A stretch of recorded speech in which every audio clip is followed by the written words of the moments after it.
All right. Welcome back, everyone, to more Pacific Drive. Let's see. In our last playthrough, we unfortunately lost a very good friend, but we did make it into the deep zone. And so I figured this would be a decent point to sit down a little bit and go over some of the lore. Why am I looking up at the ceiling? Oh. Houston, we have a problem. It's back. Wow. Okay. So. Let's find a nice spot. Look at our logbook.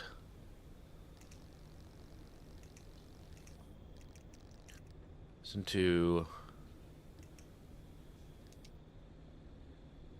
Right. So, we have our transmissions, and I wanted to listen through these.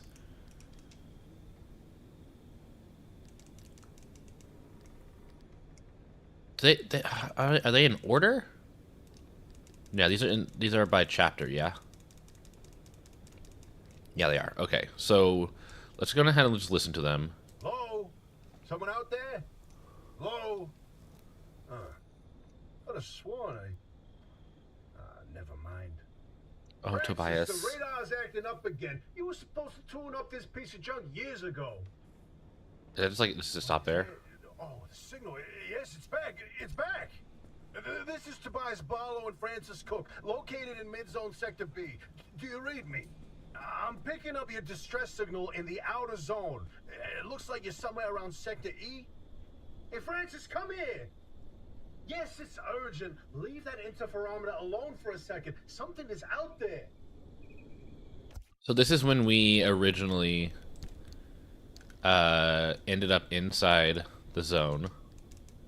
Hey, we got a live one. Hey, do you copy? Hello? Hello? Is this thing working? They don't have a transmitter. We won't hear a thing back. Huh.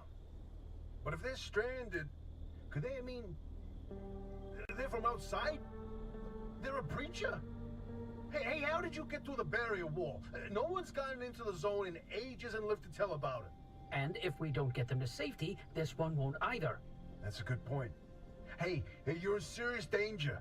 The instability's closing in, and it's gonna scramble you quicker than beef in a blender.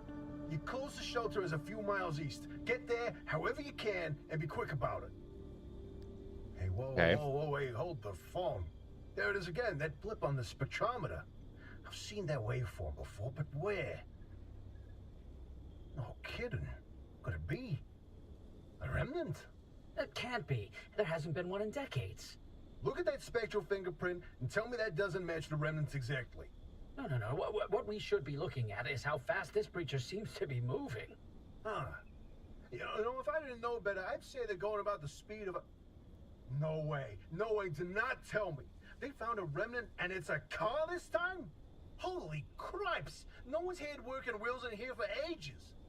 Boy, I'd kill to know how a combustion engine's still chugging away out there. Okay, let's not get ahead of ourselves. First, the breacher needs to get to safety.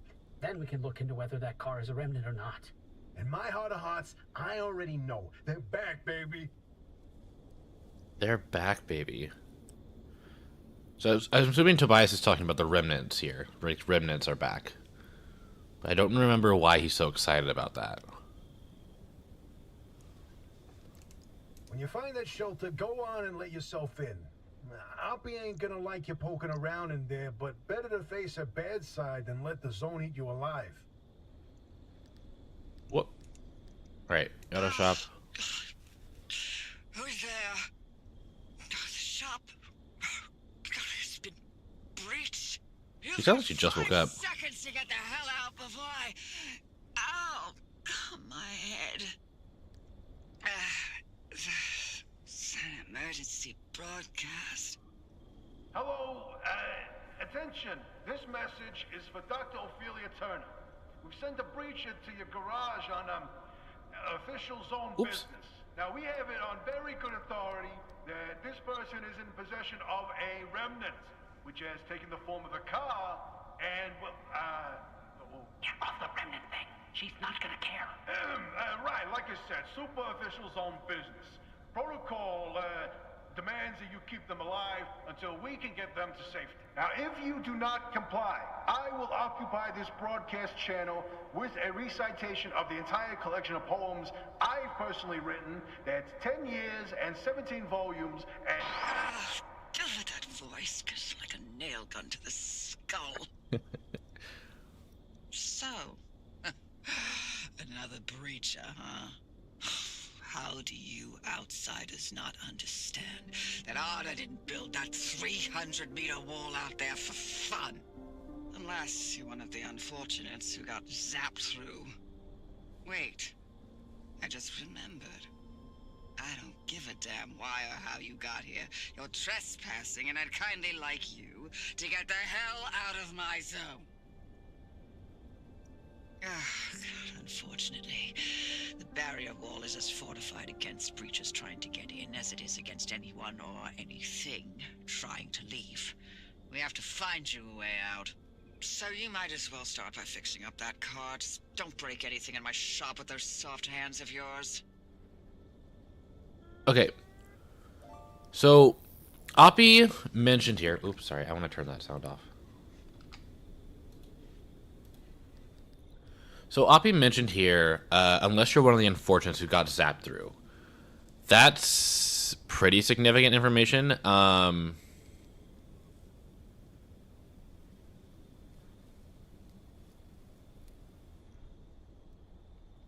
So we weren't the first ones to just get pulled through, because we remember, because we didn't like climb over the wall or break through it. We were driving next to it, and suddenly there was just a bunch of radiation and light, and we got sucked through. So we aren't the first ones who've gotten zapped through, and Oppie has worked with or known about others that have. So there's some information there that she has that we don't know yet, or she hasn't told us yet. Hi, Corn. Oh. Oh. There's a little prototype of mine in the garage. The Arc device. Hook it up to your car, wherever it'll fit. This beauty won't just be your tour guide. It's your North Star and the only way back to safety.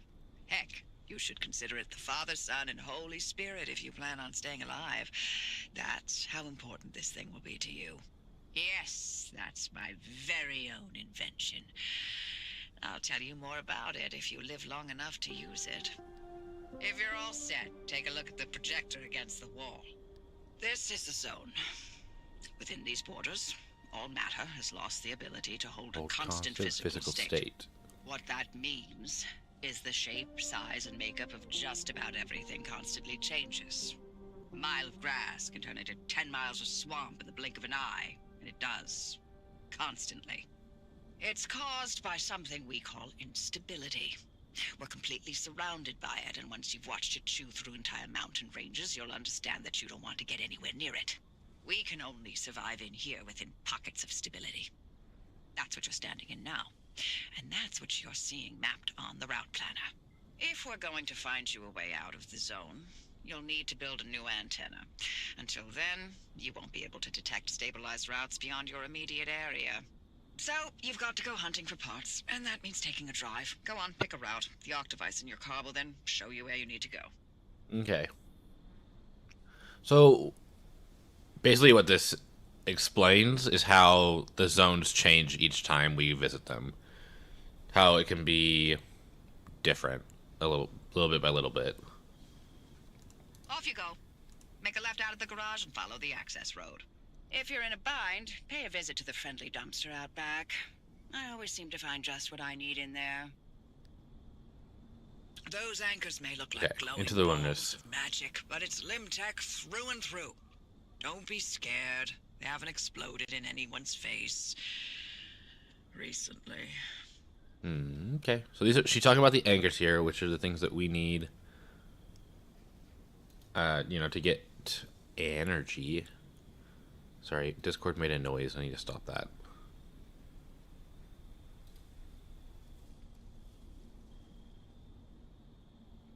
There you go. All right. station's up on a hill somewhere. Eyes to the horizon. Okay, newbie. I'll keep this simple. Don't want to overwhelm that little brain of yours. You'll need a few things to rebuild the antenna at the garage. First on the list is plasma. The woods are littered with plasma generators. Look for a research trailer or a spark tower. That's those antenna things zapping you when you get too close.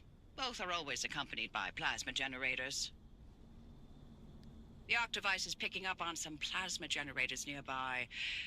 Your headset has a built-in scanner. Use it on the plasma generator, and it'll figure out the tools you need. Looks like it's ripe for the picking. This is Can't mostly get at it tutorial with your content. hands, though. An impact hammer will do the trick. Find those materials by any means necessary. No one's coming back ever again, so go on and take what you need. Transports, homes, outposts, facilities, they've all been abandoned since the zone was decommissioned in 87. Most of those structures won't even be there the next time the instability scrambles the area. So loot to your heart's content. Just loot away. Well, it looks like you're near one of the old guerrilla radio stations. That ought to be prime pickings for antenna parts. I've loaded its approximate location to your map. Look for an antenna tower up on a hill somewhere. Corn, you're getting snow right now? In April? Time to get moving. The I mean, it's not instability's impossible, ticking up by obviously, the but second. still. But you can't get back the way you came. The instability makes all routes one way. And that's where my Octavice comes into play. It'll get you back to the garage, but it needs to be charged first. But don't you worry your pretty little head about how it works.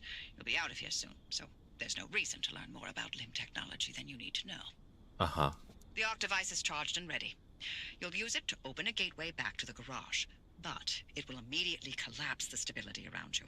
So only activate when you're absolutely ready to leave. You do not want to get caught in the storm that follows. You see that glowing pillar into the sky? Drive into it. Yes, it looks like hot death, but it's so much better than getting scrambled by the instability. Alright. Back at the helm. Look at you, out in the zone all on your own. They grow up so fast, don't they? And Oppie, back at the helm. Been a long time, old gal. Didn't think we'd, talk again after that whole Sasquatch incident. Yes, I was hoping to go another decade without hearing your voice again. What, did you finally talk Francis to death? Hello to you too, Oppie. And no, I'm still here. Hey, driver, I bet you're dying to hear all about the remnants by now. Oh, can you not? I'm a little busy trying to keep them alive. I'll keep to the basics, I promise. They deserve to know what they're getting into. Fine. I'm giving you 60 seconds. That is not nearly enough time to get... 55 seconds and counting. Okay. The remnants, in short, they're old objects that do all sorts of weird things. They bind themselves to people, and you're the latest victim. You and the car are inseparable now, so get acquainted. Once the remnant is bound to someone, they become gradually more obsessed with it. It takes over the victim's mind, until they go crazy and run off into the zone with it. No one has ever been able to resist its siren call. That fixation is probably worming its way into your brain as we speak. This is the first time we've ever got our hands on one. But we know all about the past remnants, and oh gosh, this one time it materialized as an old copper kettle, and the tea that came out of that thing, it was... And now I'm splitting the transmissions going to your receiver. Anything critical to your immediate needs will broadcast directly and immediately to your radio and headset. Anything not mission critical will be on a low priority frequency. Those transmissions will be recorded and indexed for you to listen to at your leisure. And by low priority, I mean just about everything that comes out of Tobias's mouth. Uh-huh. Okay, so we got some information on remnants here. This is the basics. So, bonds with a person, drives them insane. We do learn a little bit more about the remnants later, like much later. And we'll get to that. Oh, my, where are our manners? Driver, we never introduced ourselves. Not really. Tobias Barlow, former Artem maintenance manager. Oh, and, here with me is Dr. Francis Cook. I was a R&D scientist researching limb technology right here in the zone. We live right in the mid-zone. Just a hop, skip, and a jump over another big old wall from where you're at. Oh, and that old bat over there? That's Dr. Ophelia Turner, former director of research and development herself. The mother of limb technology, the maven of electromagnetism, That's enough. resident party pooper. Hey, Hoppy, look, I keep thinking, the way you're helping our friend here right now seems positively helpful. Seems like me, you're looking to turn a new leaf or something? The only thing I want to look at is a 12-year-old whiskey. And the back of this breacher's head when I send them packing. But isn't it worth taking a detour to run just a tiny little test? Can't think of a worse way to spend my time. Please. I've seen you manipulate waveforms with your right hand and knock back a double with your left. Or am I to understand you've lost your touch? What I'm understanding is that you won't shut the hell up until I test this remnant. Yep. Fine, stop crowding my frequency. What? Wait, really? Hoppy, darling, you never give in this easily. What's going on? Francis? Yes? How have you not thrown him to the bunnies by now? 80 years old and only getting sharper by the day. You're a legend. You're a role model. I'm giving you 10 seconds to get out of my... Okay, we're signing off. Hey, driver, good luck out there.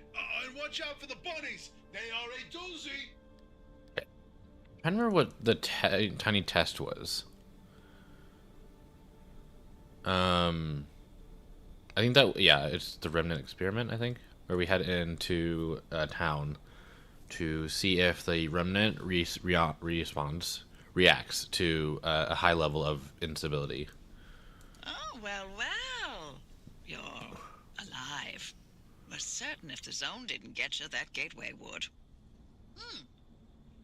Did I not mention that you're the first human I've sent through that thing? I mean, they've been rodents, but it's not like it's completely untested. But anyway, it worked. So, you should have made it back with everything you collected out there. That's the beauty of the gateway. It's the only way to get back with all your marbles intact. Now, take those parts you found into the back room. I'll let you use my fabrication station. For now. That station will concoct ways for you to rig up anything from roof racks to flare guns. Assembling an antenna with those parts you brought back should be easy as pie, but it requires anchor juice to work its magic, so bring back as many as you can. And just because I haven't used that garage in decades doesn't mean you can trash the place. Mess up my equipment and I'll throw you to the anomalies so quick you'll get whiplash. Okay, building the antenna, mostly just like tutorial stuff. Don't pretend you haven't been snooping. You know where the back room is. Antenna signals coming through loud and clear. Whoops. Give it a moment to initialize. And we're patched. Everything's in working shape, more or less. There's another line there. And we're patched.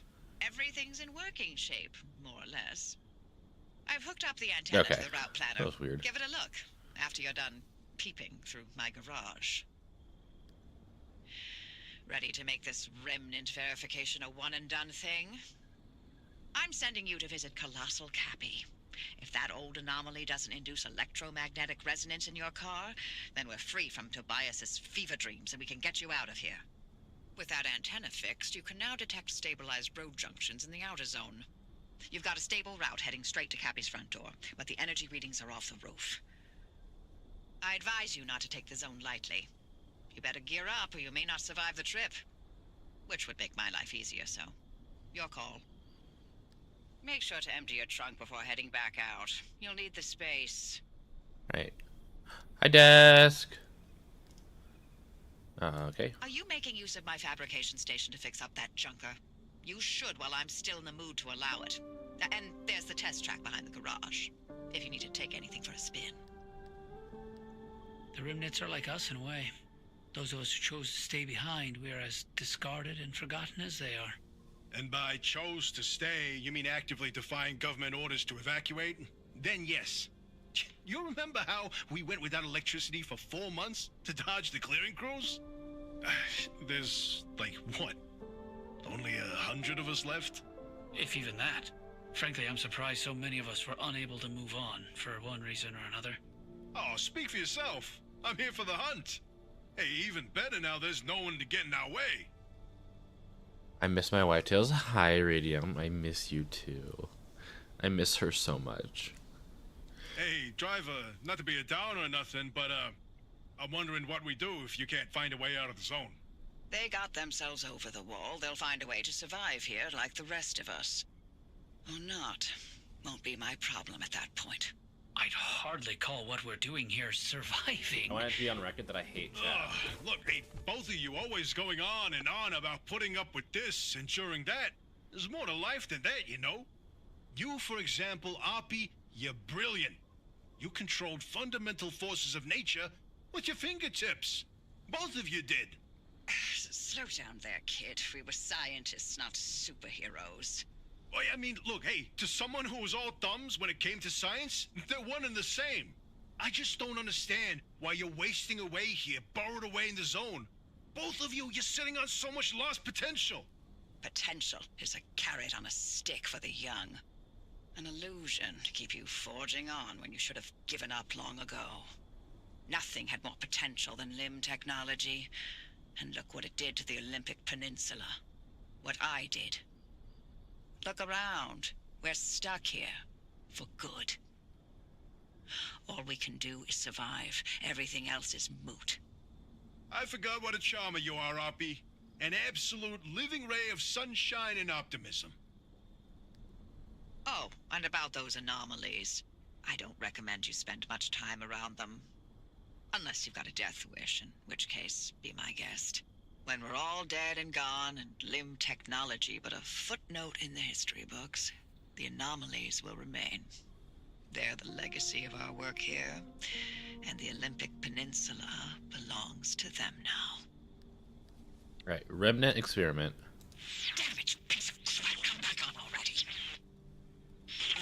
Can you hear me? Cappy fried my transmission systems. Thought I lost you for a moment. Well, it all worked out, didn't it? The gateway got you out, and it looks like the ARC device is still intact with all the data it's recorded from your drive. And my plan worked. Cappy amplified the car signal and it matches. Looks like Tobias and Francis found their remnant after all. Unfortunately, what they've been saying is true. The remnants drive their victims mad. Maybe that car, having sat dormant for this long, will give you a little more time. I'm sorry, I don't have better news for you. I'm still game to get you out of here. The faster you leave, the longer you'll have to enjoy the rest of your sanity. None of the routes you've mapped so far leads to a way out. Why don't you head back out and chart some more? You can get in touch with Tobias and Francis while you're out there. Okay. So this was after we got close to Cappy, and we confirmed that the car is in fact a remnant and is probably going to drive us insane. The ARC device needs different charge levels to overcome the conditions for a gateway. You'll have to feed anchors to the ARC device until it's satisfied, and she'll tell you how many she needs at any given time. Oh, how are you doing, hon? I'm doing good, Radium. I don't think the post-con depression's really hit me yet, but I also have just been sleeping, so, you know. Have you found the friendly dumpster yet? It's behind the shop. If you're ever in dire need, pay it a visit. As much as the zone takes away, sometimes she also provides. You trying to figure out how to pay me a visit? Don't bother. By regular standards, I'm about 10 miles west of you. In zone terms, consider me on another planet. There's a valley of perpetual instability enclosing my corner of the zone, and yes, I chose to live here for that exact reason. Leave an old woman in peace.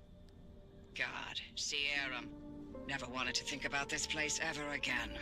Head toward town. Colossal Cappy is smack dab in the middle of where Sierra used to be.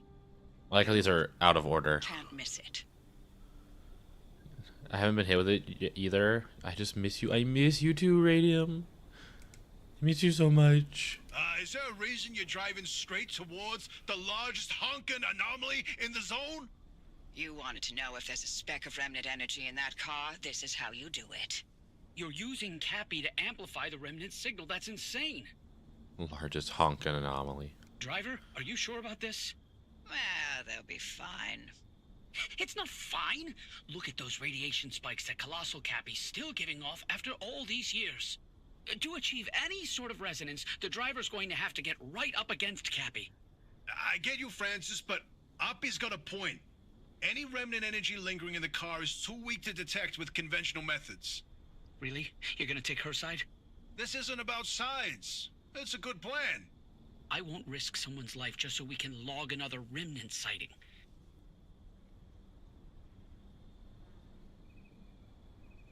Okay, so I just want to touch on something. Colossal Cappy is located in the center of Sierram. And I believe Sierram is the town that held the Limtech Fair. And we know that something happened at the Limtech Fair that caused, something happened. People did die from it. But I'm guessing whatever happened is what resulted in Colossal Cappy. This giant magnetic radiation force thing that's just sitting in the middle of the zone. The driver can make their own decision. I'm not forcing them to do anything. For all I care, they can lay down and wait until the instability takes them. That would get them out of my hair much faster than all of these shenanigans. Car's still not close enough to Cappy. What now? How about, launching the car into Cappy's core? I'm sorry. What? It's simple. The driver jumps the car into the heart of the anomaly, and if I time it right, I'll open the gateway and extract them. And if you don't? I've run some calculations. I think it should be fine. Anyway, it's like they always say. What's an experiment without some risk of total annihilation? Who says that exactly? In no way, shape, or form should we be doing this. Well, but you know, if it's the only way. Yeah, you got this, kid. Floor it. Oppie? Anytime now, Oppie?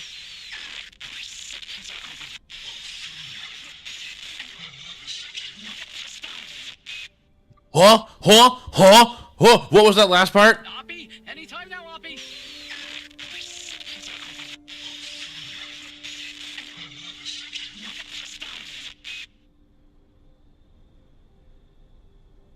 Okay. Glad I re-listened to this one. God,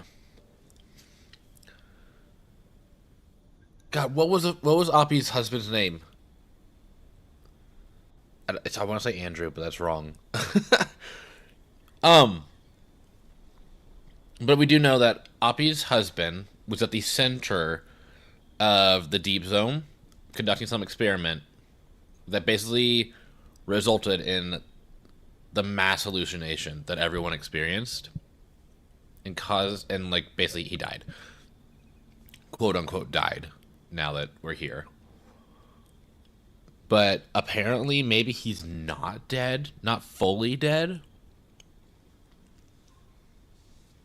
He's just like me, for real, for real. Huh? What was his name? Let me skip ahead a little bit.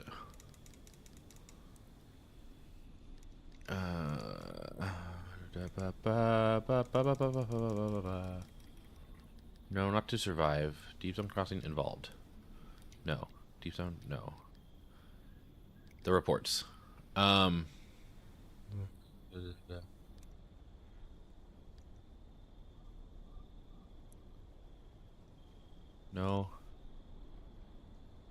Alan.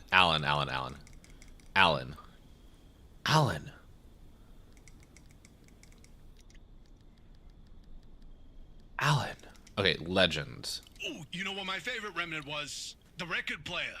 You remember Francis? You play records normally, but then every now and then you hear weird voices. Like that one time it was my 5th grade lunch lady. This again. You know, the sooner I get this out of my system, the sooner you can have some peace and quiet. Fine. Hey, atta girl. Oh, boy. Hey, driver, listen. Of all the legends, of all the stories that have spawned in the zone, trust me, there are so many. The remnants, one of the best. I'll start from the beginning. In 1964, strange objects began appearing throughout the zone. They were shabby, cast-off things that were imbued with strange properties. A broken microwave that froze food instead of warming it. A rusty can of paint that produced every color in existence. Always so out of place that people were irresistibly drawn to them. Yeah, you know, like a mysterious car in the forest, right? I don't know about that. The car was in a garage. That seems pretty normal to me. Also, as much as I love my car, I'm not sure I'd say that it has any specific interesting characteristics, such as a microwave that does the opposite of its job and a paint can that produces every color. I don't feel like I can say that my car has like some specific fascinating quirk. Tobias mentioned that the remnants bind themselves to people, like the car's done with you, and how that led to obsession. These obsessions always started innocently, a sudden interest in model train sets or collecting old road signs. The objects themselves would exhibit anomalous properties, but what didn't in the zone, right? That in itself wasn't cause for alarm. These fixations would only grow worse, until its victims could think of nothing else but the remnant. And they always ended with spiraling into madness and disappearing in a mad chase after something. Sorry, driver, it doesn't sound fun, but better to know what you're up against. Could the remnants' victims still be out there somewhere? I mean, we never heard from them again, but it doesn't mean they all died, right? If the madness didn't kill them, then the zone did. Anyway, it's been 20 years since the last remnant sighting. We thought they were long gone. Until you found the car. So is Alan like part of the instability now? I think that's like a safe. That's a pretty safe theory. I wouldn't go so far as to say that's like ludicrous idea. Part of just being part of the instability. I miss him so much. We know it's like when you hear Tobias talking. What are you talking about? He's right here. Hi, Eagle. Oh my gosh, Eagle! Thank you so much for the 3 months. Holy shit. Wait, what if Alan is the car? The car isn't talking to me. I'm so sad. You know what? That's an interesting idea. But also kind of silly and cliche. I wonder if you're already feeling the remnants' effects, driver. Have you been fixating on the car, maybe? No. If only we knew where remnants came from. Then we'd have a place to start on how to help you. This is no typical anomaly. Right. Yeah. The anomalies we know, they're creepy, crawly, and weird. Like visible manifestations. The remnants were the only ones that wormed its way into your brain. There's something much, much more. Alright, explore the zone. I owe you an apology. I screwed up. I nearly got you killed. The things I used to calculate as easily as turning a screwdriver, they're foggy now. The numbers don't work themselves out like they used to. I haven't been myself for a long time, but I haven't needed to be. It's been me and this cursed place I created and nothing else for decades.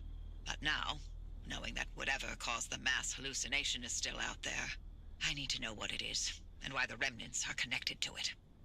Francis was right about the remnant and the mass hallucinations paired signals. If we can get them together, maybe they'll cancel each other out and you'll be free. It's a shaky theory at best, but it's the only lead we've got for now. You can do nothing and twiddle your thumbs until that remnant drives you mad.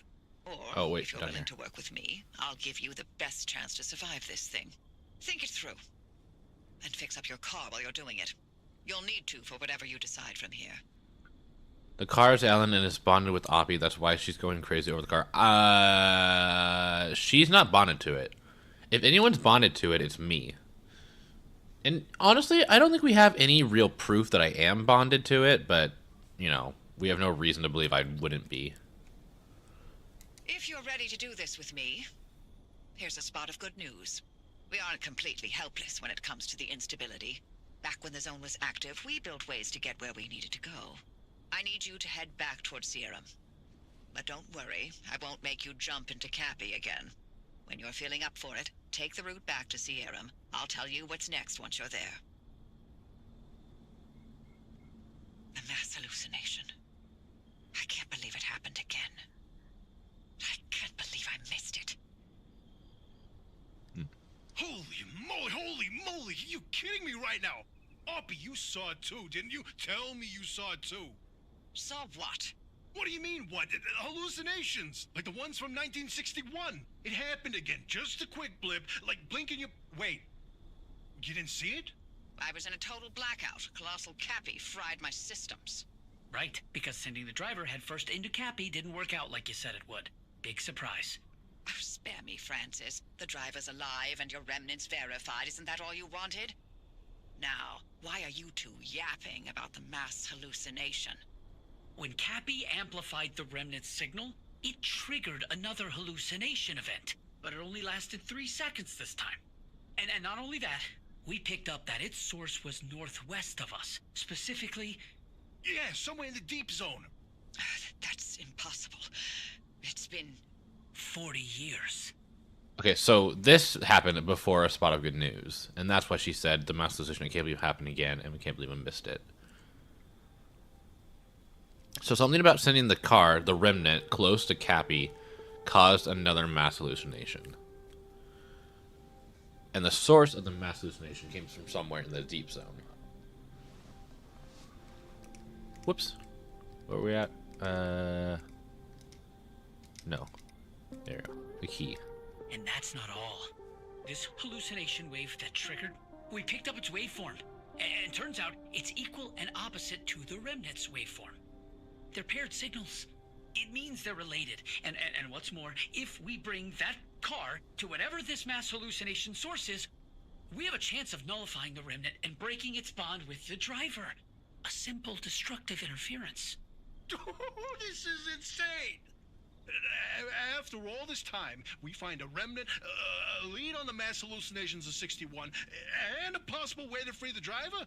Bitch me, Francis, because this is the best thing that's happened in decades. Just when things were getting dull.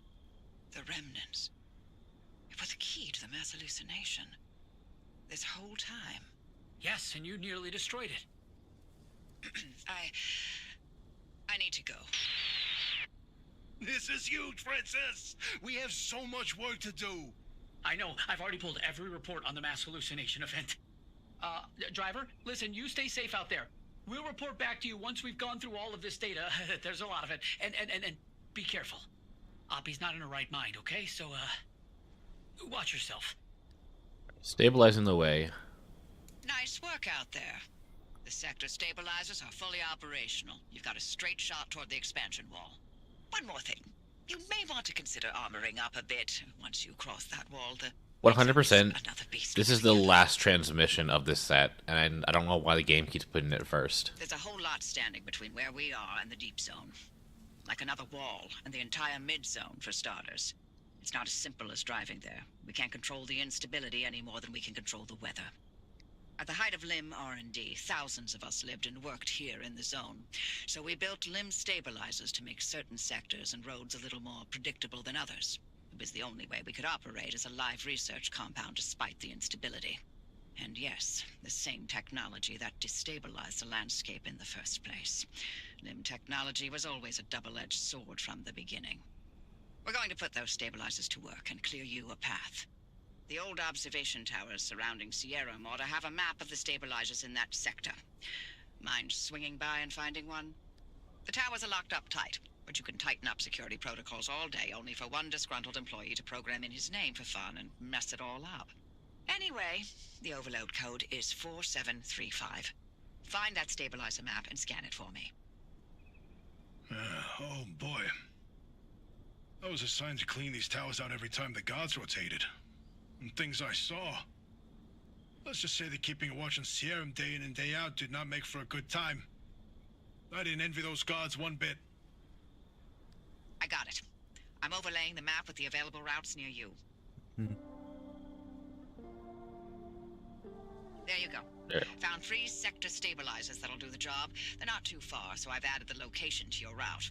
The access road will lead you straight there once you're ready. The woods there can be a bit of a maze. If you get lost, follow the pipes. The limb tech in those stabilizers ran so damn hot, only more limb tech could contain it from complete meltdown. All right, we're in business.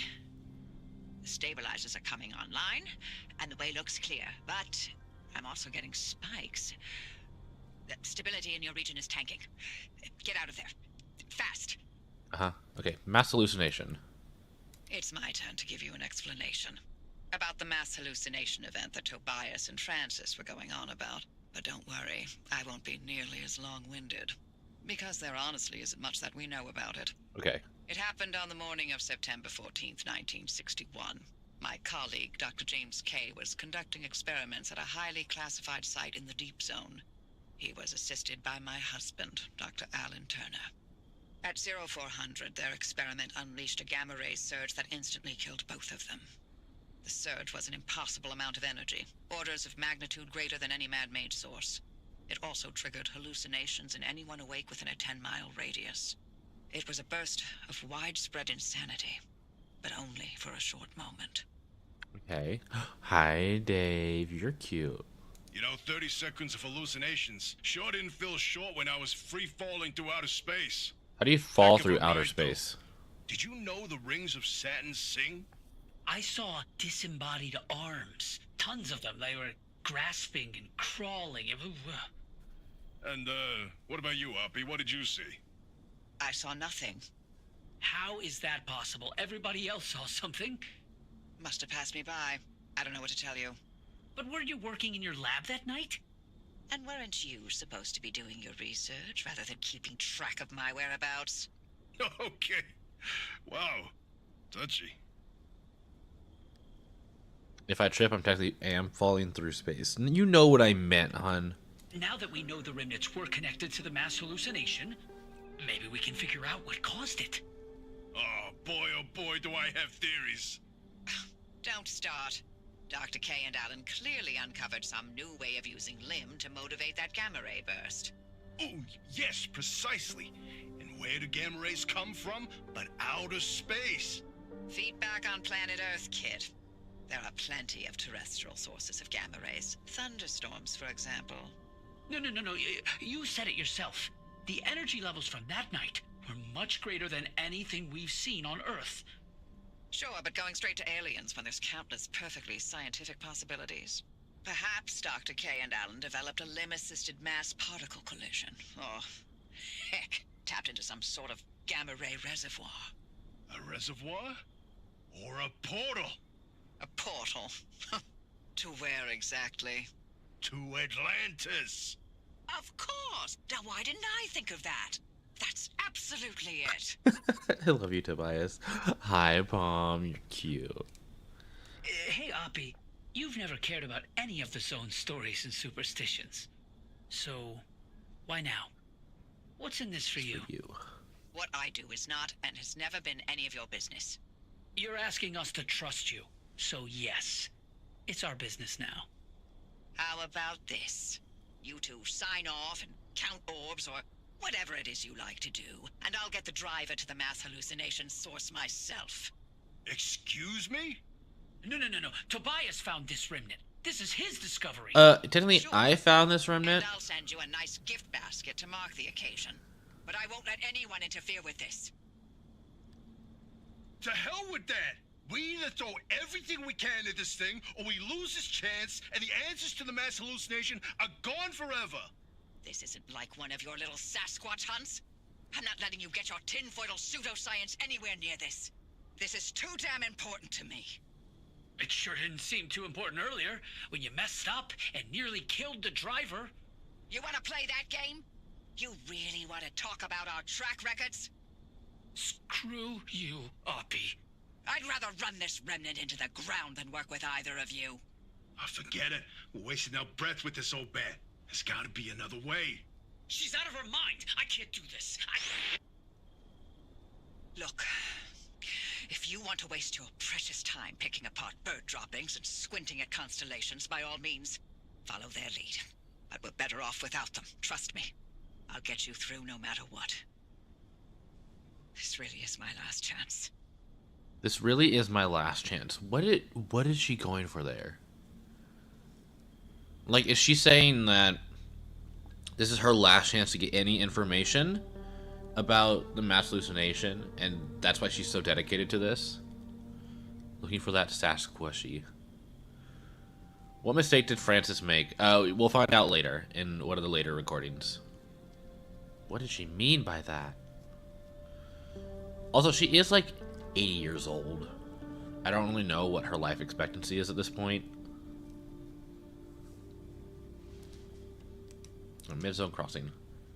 Also, I am looking for one specific transmission. I was out and about one day, just randomly scrapping, when suddenly I got a transmission from Oppie talking about seeing a Sasquatch.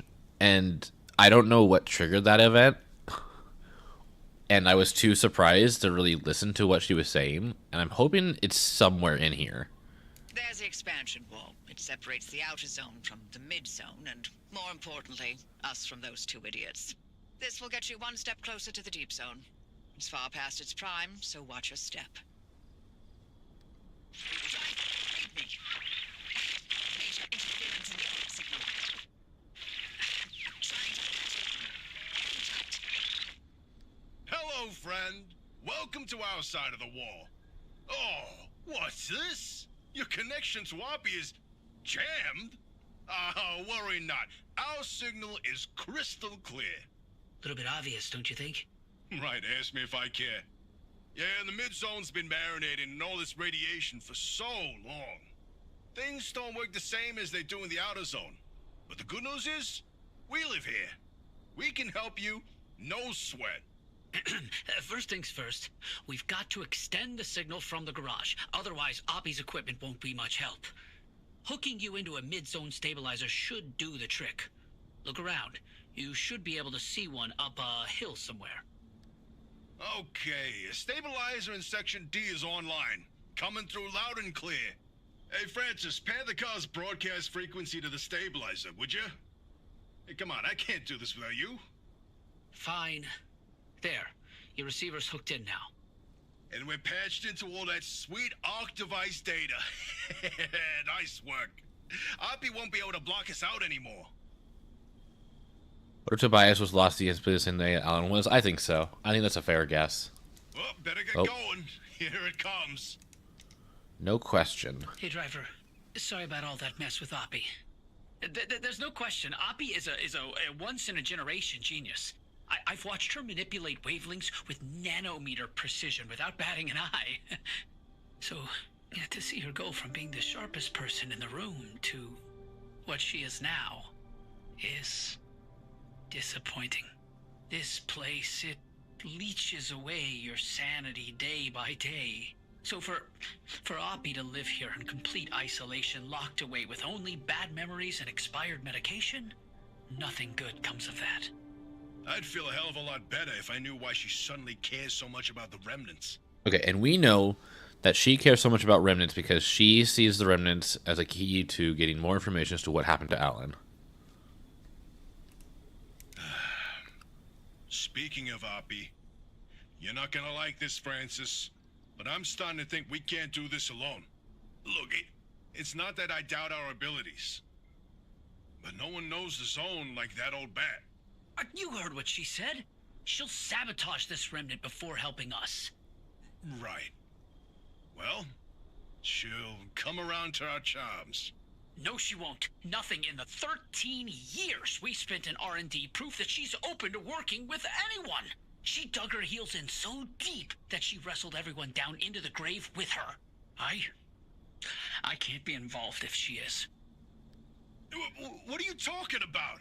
This is the entire reason we stayed behind, to write the record of the zone. Not about the experiments and the technology, but to tell the legends of the land. I don't want anything to do with her. I don't want to talk to her. I don't want her advice. I don't want to hear her goddamn voice. This isn't like you. What's going on, Francis? Is there something I should know?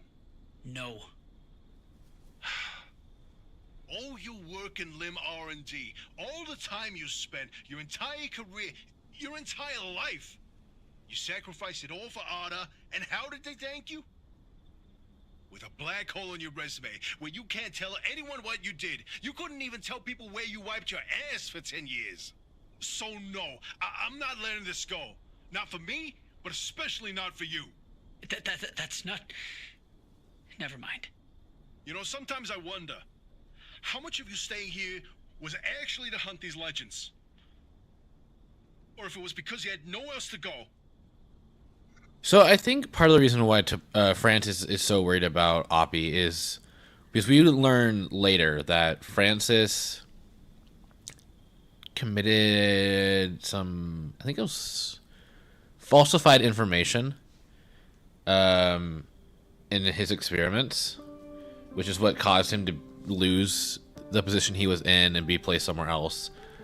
And I believe he knows that Oppie knows that and doesn't want Oppie to tell that, especially to Tobias.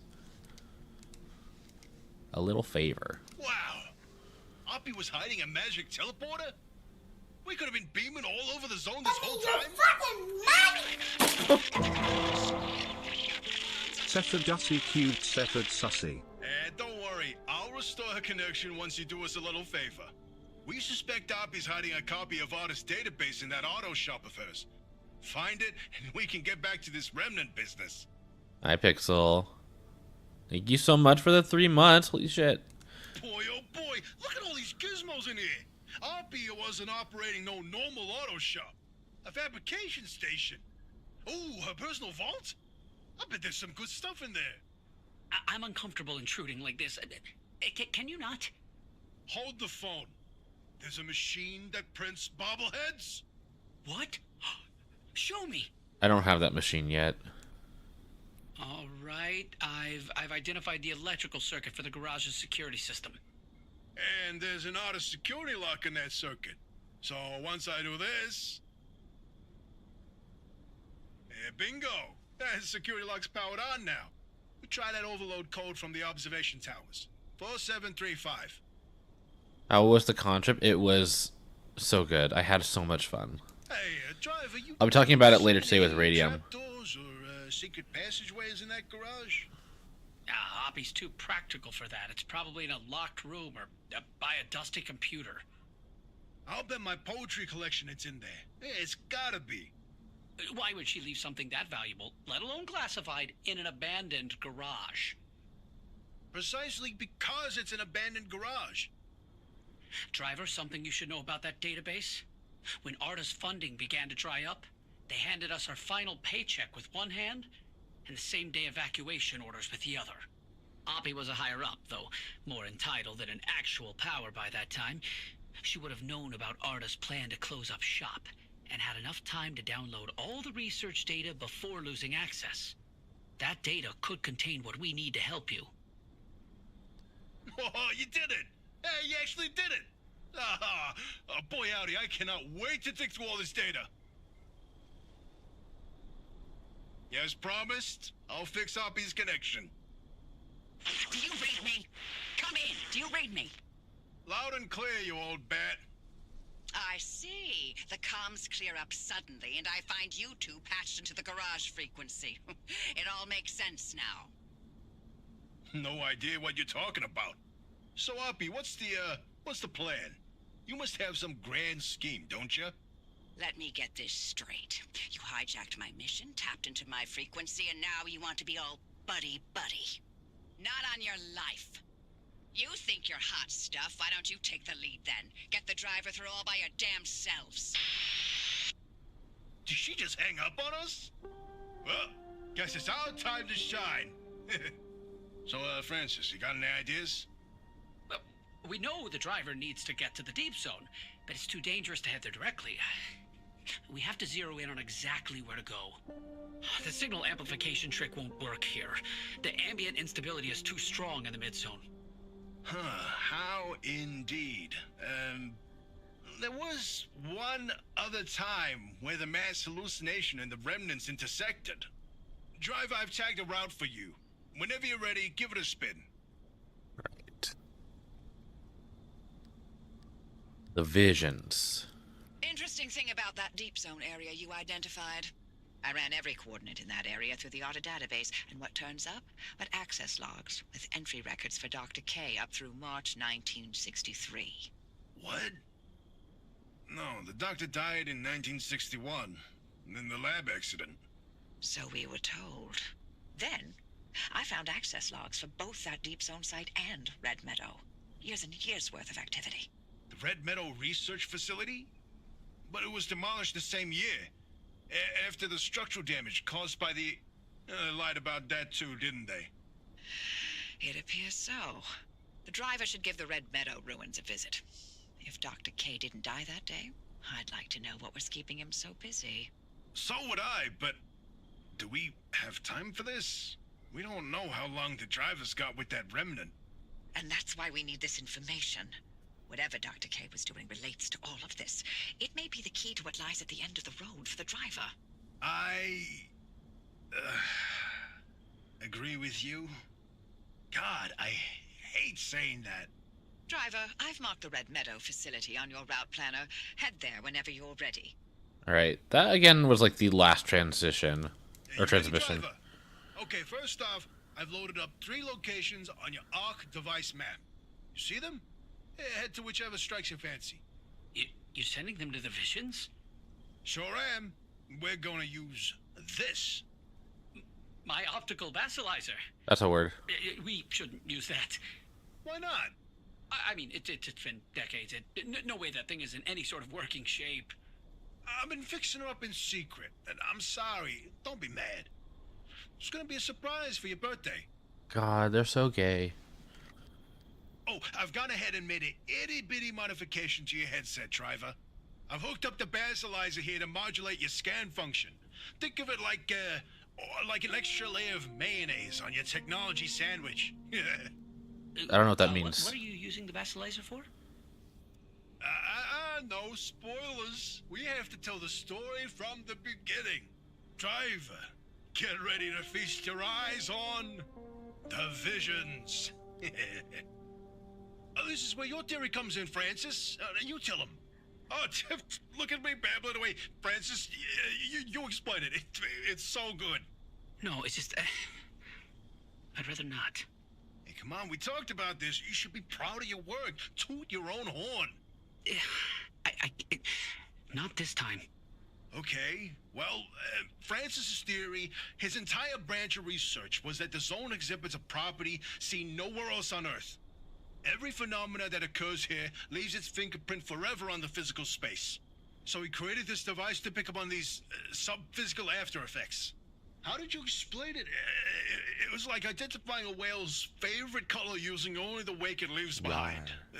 The rest was science mumbo-jumbo. It's a form of electromagnetic imprint. Anyway, it was a long time ago. And what a better time than now to try it again. Okay. So all of... where was it? Every phenomena that occurs here leaves its fingerprint forever on the physical space. So... like, all the weird radiation, all the weird effects that happen in this area, I guess, like, leaves a little effect that can't really be seen by the naked eye, but can be seen by the basilizer. Ah, the Bigfoot mural. My personal favorite. The great pile up. You know, if you catch the mural at the right angle, when the moon is right overhead, you can spot the helmsman's body in one of the boats. No chance. It's a paint smudge. Nothing more. Believe me, it's true. I've seen it. The inverting doorway. Ugh. I don't like this one. Hey, is it just me, or did this mural look different before? Probably the instability messing with the paint over time. It's been decades after all. Nah, something's definitely off. Hey, where's our old notes from when we took a field trip out that way? Driver, why don't you go ahead to the next one while we investigate this? Oh, did you see that, Francis? Oh boy, Francis, look! Look here, it's different from our sketch when we visited in '82. It's all scrambled, but the shape seems familiar. If you tilt your head, doesn't that kind of look like Mount Olympus? Oh, Francis, you flippin' genius! It absolutely is. Wait, let's look back at the first one. What's different there? That shape right there, is that Hook Valley? Holy smokes! Oh, wait, pull up all the topographical maps of the peninsula. If we look around the areas where you'd get that view of Mount Olympus... See, Francis? I told you your basilizer would work. I don't think this is the basilizer's doing. Driver, we're on to something.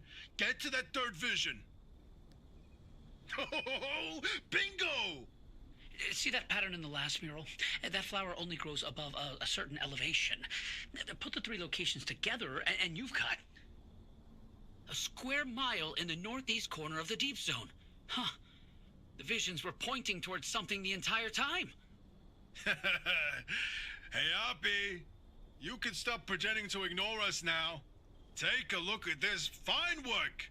We've pinned down the location for the source of the mass hallucination. That's where the driver needs to go. Well, what do you know? Well, I knew the basilizer worked. What did I tell you, huh? He still doesn't know, Francis. Know what? Oppie? Not my story to share. Right, so this is... Okay. My theory. And that basilizer, they're, illegitimate. Wait, what are you saying? I built that device to prove my imprint theory, and it was on the verge of getting the results I needed. But my research funding was running out. So, I forged the data. Not much, just enough to justify more time. I was so close. I knew the breakthrough was right around the corner. But Arda found out. That's why I was reassigned, and my clearance revoked.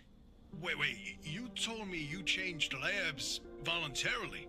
8 years of research with nothing to show for it, and then for that to happen, I couldn't face you. That doesn't mean your theory is wrong. I still think there's something to it. There's a common thread with some of the remnant stories, like the telephone switchboard, the ones that seem to recall the past somehow. Maybe the remnants accessed those imprints, read them like a needle in the groove of a record. Don't. You don't have to do that. It's in the past. I don't care about it anymore. But listen, I've got this suspicion, right? If we can just get the car to the mass hallucination source, what we find they can prove your theory. It's worth a try, isn't it? I'm tired of trying, Tobias. I've tried all my life, and it didn't go so well. Look, I don't have one of those fancy degrees that you and Oppie have. The closest I ever got to science was wiping down your lab benches. What? But I saw the incredible things that you did with your research. Yeah, well, Arda didn't think they were incredible. I don't care about Arda. I believe in you. Always have. I'm sorry. I can't. I can't do this with her. Oppie led the disciplinary committee that stripped my clearance and demoted me to a glorified intern. She sat there and decided how best to humiliate me. I never asked for anything. This one time I do, so I would never have to talk to Oppie again. You didn't listen. Your remnant was more important than what I wanted. Francis, I didn't mean... I've had enough.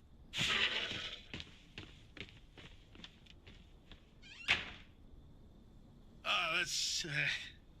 He'll come around. Sorry, driver. We'll see you back at the auto shop. All right. So yeah, that's why Francis was so determined to not work with Oppie. Not just because she knew the truth, but because she was also part of the disciplinary committee that, punished him for falsifying information. All right, the painter. So we told you about the mass hallucination. Hundreds of people, 30 seconds of crazy, yada yada. But there was one instance where that event and the remnants intersected. The story of Laura Cesari. Laura worked at Arda as an executive secretary. She put in her hours, but she spent her evenings with a real passion. Painting. When the hallucination event swept through, Laura was overtaken like everyone else. But for her, the visions didn't stop. She tried painting them, but grew frustrated at her inability to recreate what she saw. Now at first, Arda wrote her off as one of the many whose brains got scrambled by what they saw. Until Laura stumbled across a rusty can of paint in the woods. It was a remnant. Oh, this is the one they mentioned earlier. When she started using this paint, the visions in her paintings began to come true. She painted feverishly for over a year, chasing the visions the entire time. Until the day the paint ran empty. And then she disappeared. Like all remnant holders do. Now that we know the remnants and the mass hallucination are related, maybe Laura's visions can help us out. Driver, if you come across a mushroom like the one in the mural, do not eat it. No, no matter how tasty it might look. You're speaking from personal experience. And let me tell you, it wasn't pretty. Oh, just thinking about it makes me want to puke all over again. You've probably passed the biogenerators by now. They're our source of power in the mid-zone, and one of the best demonstrations of renewable limb tech.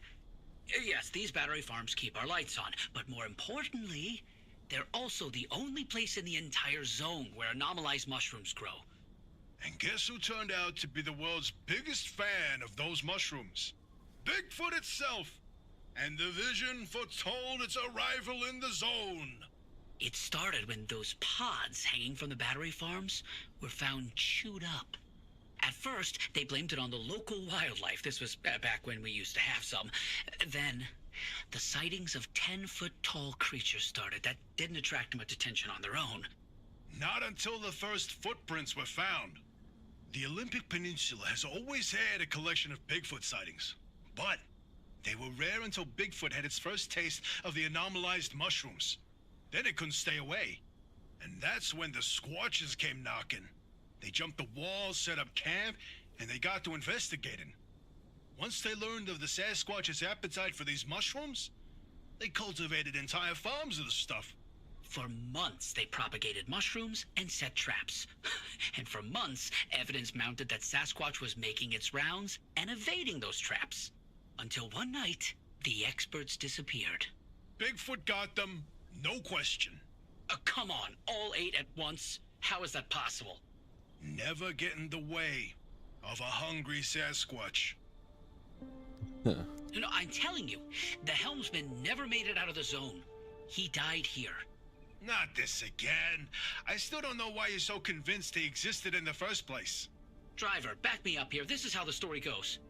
It was the winter of '72. A ship set sail down the Columbia River 100 miles east of here. The helmsman was overcome by bad weather, and while in a particularly foggy patch, the boat hit something, and the impact threw him from the deck. When he woke up, he was on a boat on this very lake, smack in the middle of the zone, with no idea how he got there. He had with him a ridiculous amount of cash and paid anyone and everyone to get him out of the zone. But no matter how he tried to leave, on foot, in a transport, he would always head into a fog and reemerge on another boat. At last count, the great pileup was 20 boats high and 30 boats wide. A limb duplication glitch, nothing more. You, of all people, blaming limb tech instead of a good old-fashioned mystery? It doesn't add up. Artist's favorite pastime was carting people out of the zone. How could someone actually fail to escape? And a mysterious man with a backpack full of cash in the one place he can't spend it. Seems awfully fishy to me. I can't even look at it. Francis, you explain it. I hate the doorway. Maybe you've already seen them, driver. A freestanding bright blue door in its frame out in the wilderness with nothing around it. If you do see one, don't get anywhere close to it. I don't want to talk about it. He was pretty close to a doorway when it opened. It's called the inverting doorway. When the door is shut, it's safe. But once in a while, it opens, and everything near it is turned inside out. Its victims are mostly bears, squirrels, and birds. They all go through hell. Meat and bones on the outside, fur and feathers on the inside. It's not fun to see. Once, a group of hikers didn't heed the warning, and No, we're done here, driver. If you see one, you stay away from it. That's all you need to know. Let's go. Let's go. Yeah, I do kind of want to see one, though. Oh, gosh, we have 16 for here. The old wall.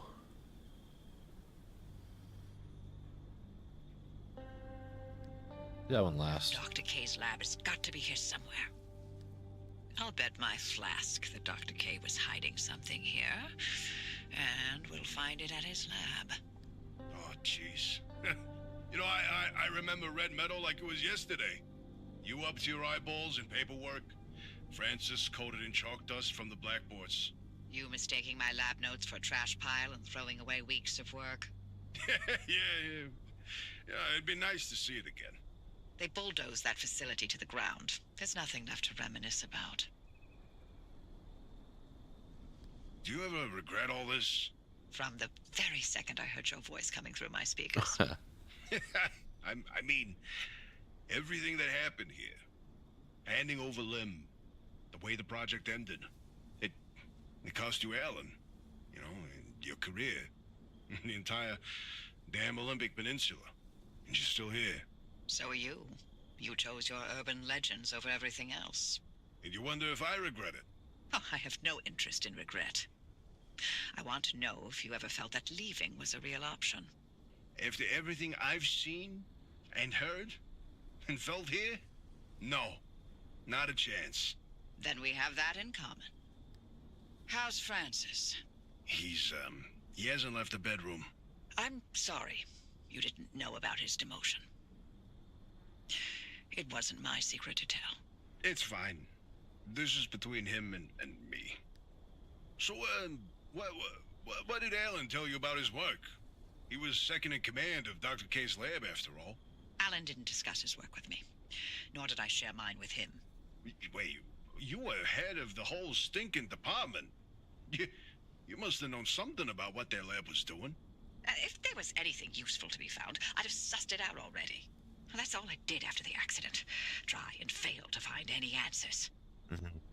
Dr. K's access records were coded to the lab that used to be here. I'm feeling less optimistic by the second. Ought to scour this place clean. Something's here. We just can't see it. Oh, following a hunch. Not your usual MO, Oppie.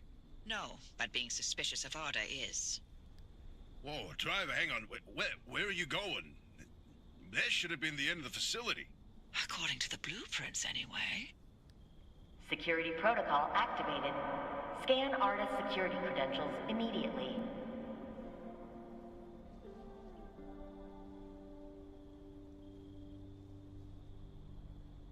Well. After all these years, and Arda still has something to hide. We're definitely onto something now. Driver, anything you find down there, scan and transmit it back to us. We'll work on disengaging the security protocol. And you're all clear. Give us a moment and we'll let you know what we found in all this data. You can make your way back to the auto shop after you're done scouring the place. And driver, thank you. Okay, here's something. This thing in the deep zone, they called it the Well. Oh, fantastic. Tobias, run those reports through the decryptor and see what you can find. Okay, we'll learn more about these found documents in the reports. Oh, you'll like this, Tobias. Your remnant origin story, if you will. Let me guess. You're about to ruin a good urban legend with a bunch of science. Fine, I'll read this one myself. Nice work, driver. We'll review these and summarize our findings after. These lab notes are complete gibberish. What about these diagrams, though? It looks like he was trying to convey something. You can admire the doctor's newfound art skills all you want. You won't find anything useful in them. This is a decrypted record of the accident. Oppie, are you sure you want to hear this? It's got details about Alan's final moments. It's been over 30 years. I'm past ready. Go on, driver. Keep snooping and see what else you can find. Alan's lab notes. Maybe my late husband sent us something useful from the grave after all. Now we go into the deep zone. Easy peasy. Except for the issue of the old wall. Right, yeah. That. You got some genius idea up your sleeve, huh? Is that how you think it works? That scientists conjure up genius at will? Well, yeah. Do you? Well, in this case I do. But don't expect it to work like that every time. Driver, the quarantine checkpoints will be the best way through the old wall, but they're death traps in their own right. But I designed something to help. Check out the blueprints I sent over. All right, and now for the reports. Driver, you hit the jackpot. We've got a lead on what you're heading toward in the deep zone. Tobias, give us the rundown about the well. Arda classified it as a hotspot of ultra-high energy gamma radiation. Its eruptions were spontaneous, and ultimately Arda made no conclusion about what caused it, when it would blow, or how destructive it would be. Ada, of course, wanted to control this bottomless well of energy. So they brought in Dr. K and Alan to research activation and containment. They discovered a way to reliably trigger the well, and that was the remnants. And that's what the remnants have been leading people towards. The well. Well, This second report's a good one. Ready to hear where the remnants came from? The original remnants were created in Dr. K's lab. They aimed to create a trigger for activating the well by infusing objects with a carefully calibrated limb wave. The ones that shared a resonant frequency would... Yeah, just get to the good stuff. You know, you'd be a much better ghost hunter if it weren't for that unfortunate attention span. Reading this makes it obvious how the remnants ended up in the wild. Wait, what? How? The gamma ray surge that caused the mass hallucination event. That energy irradiated everything within a 10-mile radius. Objects with the right characteristics absorbed that energy and became the remnants people found out in the zone. Wow. Francis would get a kick out of that one. I'll tell him later. I've reviewed Dr. K's lab notes, and now we know what he was doing in that lab after the accident. Spinning in circles for years. His injuries were real. Dr. K's radiation exposure should have been fatal. And the minute he could stand on his feet again, Arda shuttled him right back to his lab and bid the monkey to dance. They allowed him to carry on in the hopes that he would reproduce anything useful. He worked for 2 whole years before they quietly retired him from his post. Sorry we scrambled your brain. Here's your pension. Bye. okay, so Kate didn't die in the accident that killed Alan. You've got that accident record ready, Tobias? It's time. Okay, then. September 14, 1961. Arda's finalized report on what happened that night. Dr. K and Alan were testing the activation potential of lab-created remnants. That night was a run-of-the-mill remnant test. Nothing out of the ordinary. The remnant in question was a tungsten cube. At 3:23 a.m., the cube was brought towards the well, and the well reacted at nominal levels. However, at the 500-meter distance, the cube was sucked into the well and triggered the gamma ray surge. The energy output continued ramping up, and at 15 seconds, showed no signs of stopping. Then, Alan... Go on. I can handle it. Dr. K testified that Alan engaged the suppression protocol, then the kill switch, both of which failed. Dr. K ordered Alan to get to safety, but Alan insisted on staying at the controls. Only when he flipped the radiation polarity did the energy output plateau, then collapse back into itself. Alan's gamma radiation exposure was fatal due to his proximity to the well. If it weren't for him, the entire zone might have gone under. That's who Alan was. Loyal until the very end. I'm sorry, Oppie. I'd expect nothing less from him. Once that car gets to the well, we can expect another gamma ray eruption. We'll need a way to cut it off. And I may have found the answer in Alan's lab notes. His work on that suppression technique was top-notch. What's interesting is Dr. K and Alan didn't know any more than we do now. They had no conclusions about what the well is. Or what the remnants did. Or how they interacted with this well. Maybe they're ladles that scoop out a metered amount of gamma radiation. Maybe they trigger an eruption that we can't stop and will destroy the zone if we get it too close. That's a hell of a range. What are we going to do? We keep going. But if it's an eruption... I already sacrificed the Olympic Peninsula once for Limb Tech. How many chances for total and utter fallout does a gal get in her life, huh? Hobby. In another life, we would have made a fantastic team. In no universe would I not have murdered you in your sleep. Alright, prepare to cross. The old anomalies took up residence in the crossing points. It's not enough to have a shield. The shield itself needs to be shielded. The energy drain on that shield is massive. It won't last you more than 5 seconds. Yes, and? You'll need to recharge on the go, but the deep zone's grid is completely dark. You know, what if we could reroute our power into the deep zone? But we'd need to jumpstart the network somehow. That car is basically the world's most overpowered electromagnet on wheels. The driver induces a current, then you open the electrical floodgates. They'd have to induce the current the entire way through the old wall while making the crossing and maintaining speed. I don't know what to tell you. If you don't believe the driver and that car's got what it takes by now, then go back to hunting ghosts. We've got a job to do here. This could work. Are you in, Francis? I don't know. Look, we have a real chance of losing everything at the old wall. I'd like to not fail this far along. How can we know this will work? We don't. That's how science works. We form a theory, and we test it, and we fail. And fail, and fail, and only sometimes do we succeed. Come on, Francis. Please? Fine. I'll do it. All right. The team is assembled. All right. Driver, get on with building that limb shield. We'll work on spinning up the power grid in the meantime. Nice work on that limb shield, driver. We'll have the power grid prepped by the time you reach the old wall. All right, involved. Oppie, I gotta ask. Were you around when the old wall was nearly breached? You want to know if I was involved?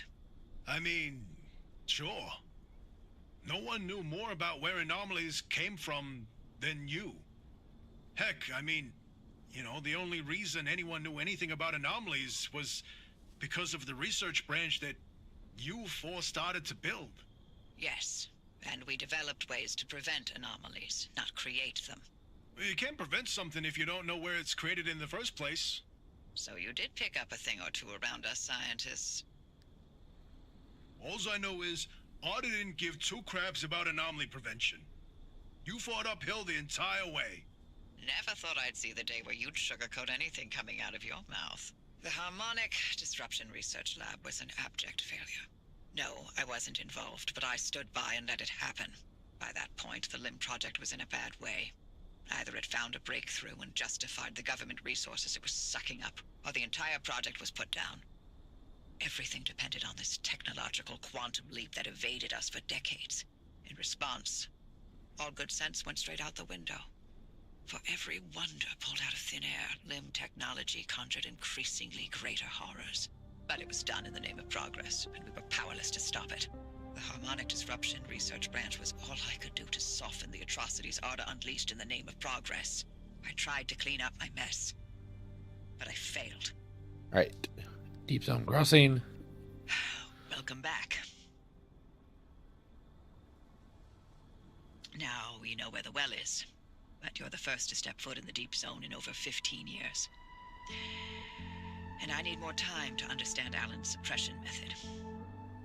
So why don't you stretch your legs and chart the deep zone while you're at it? We'll need to map a way to the well as it is. I think this is after to survive. All right, this is where it's gonna get kind of rough. There are old shuttle stops at each crossing point. Use them to recharge your battery and hope they're still in working condition after all these years. You're not the first to try crossing the old wall since the anomaly has moved in. But we'll make sure you're the first to survive. Two things to keep in mind. First, to get through the old wall, there are 5 crossing points. You need to induce the electrical grid the entire way by driving the car close enough and fast enough along the conductors. You'll see them as you go. Once you jumpstart the grid, Tobias will route the mid-zone power your way, but no induction, no power, no crossing. Second, watch your battery gauge. You will live or die by that thing. Got it? Good. Start by connecting the power grid at the first crossing point. The controls will be up in the observation tower. Tobias, how's the power routing? Well, the neighbors are complaining about the flickering lights, but I told them to light some candles and sit tight. Francis? Levels are good, holding steady. Getting some interference, Tobias. The power supply is wavering. I'm working on it. Our local battery farm's putting up a fuss. She hasn't been taxed like this in a while, but I'm easing her into it, don't worry. Battery farms 1 through 3 are reporting total power drain. They're spent. How long to recharge? Could take up to a day. No, I got this. Oh, shit. Total power loss on stations 9 through 15. I'm on it. Oh, shit. Get that power back up. The gate at the final crossing point won't open without it. I'm rerouting power from Battery Farm 6. Easy. Too much and you'll blow out your control center. Too little and the entire array's going down. We have no choice. Tobias, please come back. These are out of order. These are out of order. Let the battery fall. The fuse box is completely liquefied, but I can bypass it. Francis, I need you back at the control board. Not now, Oppie. The minute Tobias reroutes that line, you need to push the connection. Miss it by a split second and we lose the entire power grid. No. Almost. Uh-oh. Ready? Please don't do this. Francis, it's now or never. Tobias. I'm rerouting the grid now. I'll be ready for you. Battery farm 6, cores overloaded. Oh, hi, Goose. Shutting down. We can't lose the remnant. I won't let it go.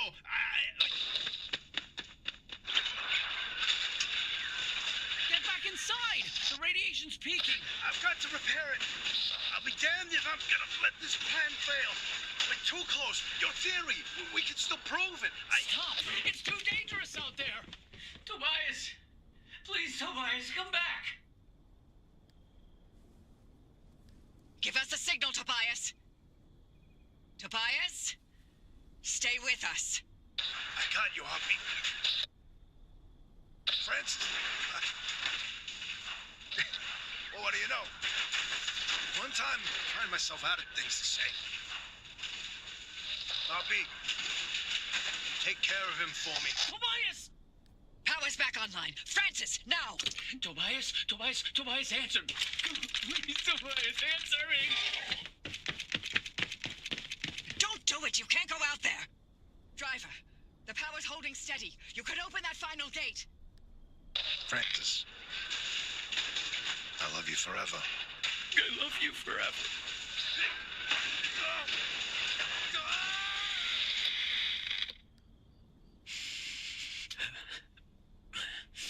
The entire area got scrambled in instability. I'm afraid Tobias... I told you. I told you, didn't I? We weren't ready. We should have planned it better. We should have known. We did the best we could. No, do not give me that. If we had, he'd be here with us. I'm sorry, but we've got to help the driver. Don't you dare. What? Wait, is this how you dealt with Alan's death? You put your head down and let work fill the gaps? Actually, that's precisely what I did. And you'll recall the breakthrough in self-healing materials that I made that year. Oh, well, good for you. I'm sure Alan would have been very proud of you using his death that way. You know what? That whole pep talk I gave you before to convince you to go through with it. That's precisely the same crap Alan would tell me all the time. It's worth the sacrifice. Stay late. Don't worry about me. Finish your work. Then we can start a family. Always he'd spew that crap. So why'd you say it to me? Because he has to have been right. Because if I let myself think he was wrong, then... I can't live with that regret. I gave everything for Lim. This is the last thing I'm holding on to for myself. Every single day I still think about how if I had left the zone when we had planned to, I wouldn't have lost Alan. I hoped that Lim Tech was done killing our own. I'm sorry about Tobias. Tobias was all I had.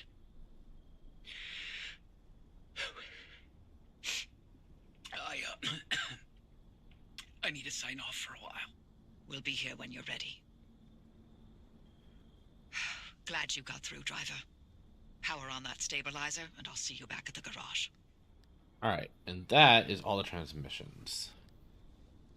So we also have the frequency files. And some other logs.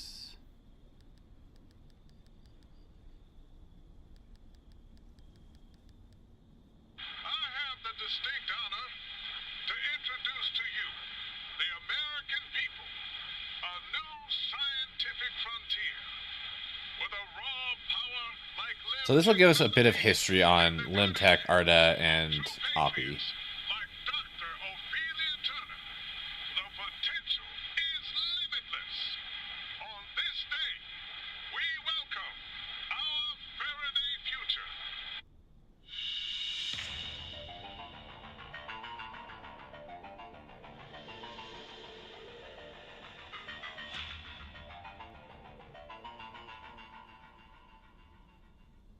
The year is 1955. Dr. Ophelia Turner is standing next to President Koch, the top of her head barely clearing his shoulder. She stands, stiff-backed, her hazel eyes affixed on the glass and steel chamber in front of her. She does not appear to breathe until a ball of light appears out of thin air. The sight is tremendous, a lightning bolt frozen mid-strike, and the reaction immediate. The gathering audience roars with excitement and spontaneous applause. On Dr. Turner, only a tightening of her lips indicates that she hears the audience at all. Dr. Turner and President Koch pose for a picture, and she does not smile even then. That picture is the image splashed across newspapers and science journals for the next decade. The mother of limb technology, they called her. The angel of a new age. The newspapers at that time laid the titles on thick while peddling the impending utopia. Then she recedes into the bowels of a government research facility. She's never seen again in public. There are scant appearances here and there in blink-and-you-miss-it promotional videos and blatant propaganda fodder, and then she and the promise of limb technology disappear. The press coverage of limb technology is bright-eyed and bushy-tailed at first. In the decade between 1955 to 1965, limb is called many things. The promise of the future, the herald of a new age, the never spoken of again. You don't have to dig very deep for the gaps in the story to emerge. The presidential demonstration is the only physical proof we ever see of it. Compared to the Manhattan Project, developed under airtight shroud of secrecy, why was limb paraded around in the papers? And if it really was the technological quantum leap to answer all our wildest dreams, why did it blink out of existence? The story of limb technology is one hell of a maze, and the key to it is a woman named Dr. Ophelia Turner. Did Ophelia Turner, by all measure a failed physicist as far as her public record goes, truly invent limb technology? Or was she held up as a Rosie the Riveter for the Cold War? An atomic Annie to excite the masses during the no-holds-barred race against the Soviet Union? Was she a myth, martyr, or monster? A figment of the imagination? True savior? Or a convenient scapegoat? I'm Chiaki Saruhashi, and in this 9-part series, I aim to find out. All right.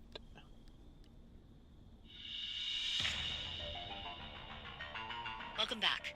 This is Frequency File, Episode 2. In the last episode, I told you about the curious case of Dr. Ophelia Turner. When it comes to this enigmatic individual, one of 3 versions is true: myth, martyr, or monster. To be able to weigh her in turns as heretic, genius, or scapegoat, we must first set the stage.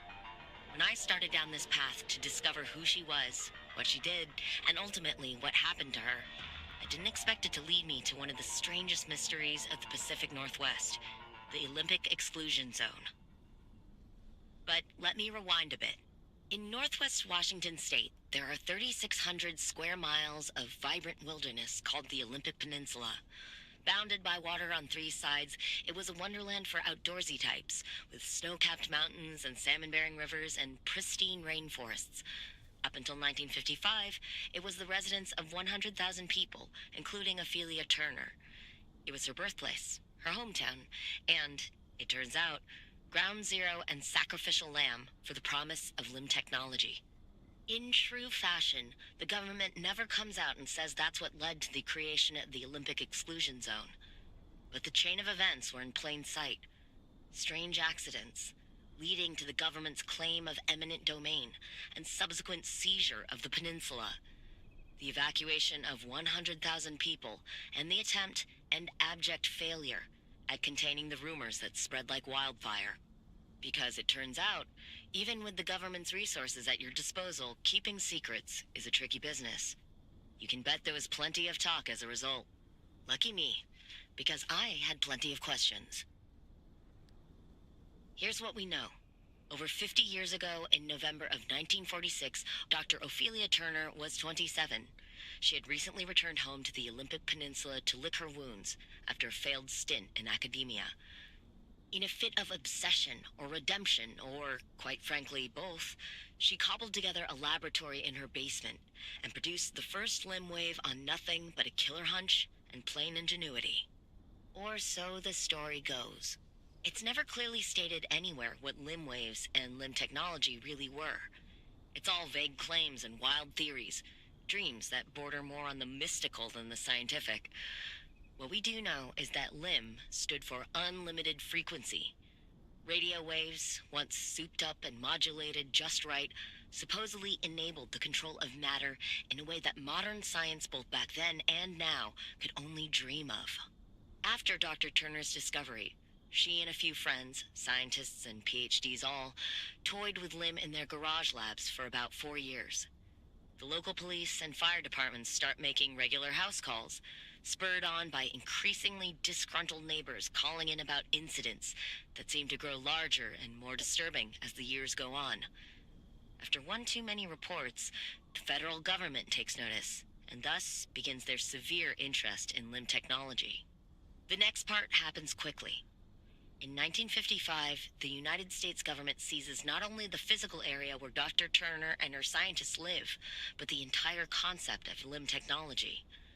The area is at first evacuated under the pretense of safety, but quickly commandeered by the government.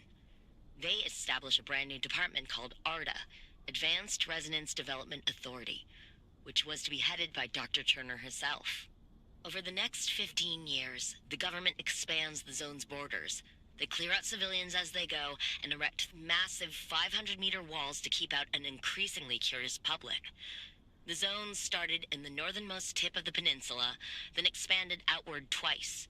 Once in 1961, After the again in hallucination. 1967, to the outer perimeter we see now. So I know that in 1961, that's when the mass hallucination was, and that makes sense why they built it then. I wonder what happened in 1967. Also, where was it? Blah, blah, blah, blah, blah.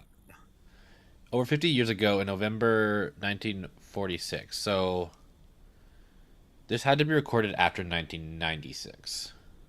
I'm still not sure if we're in the 90s or in the 2000s. Or even later.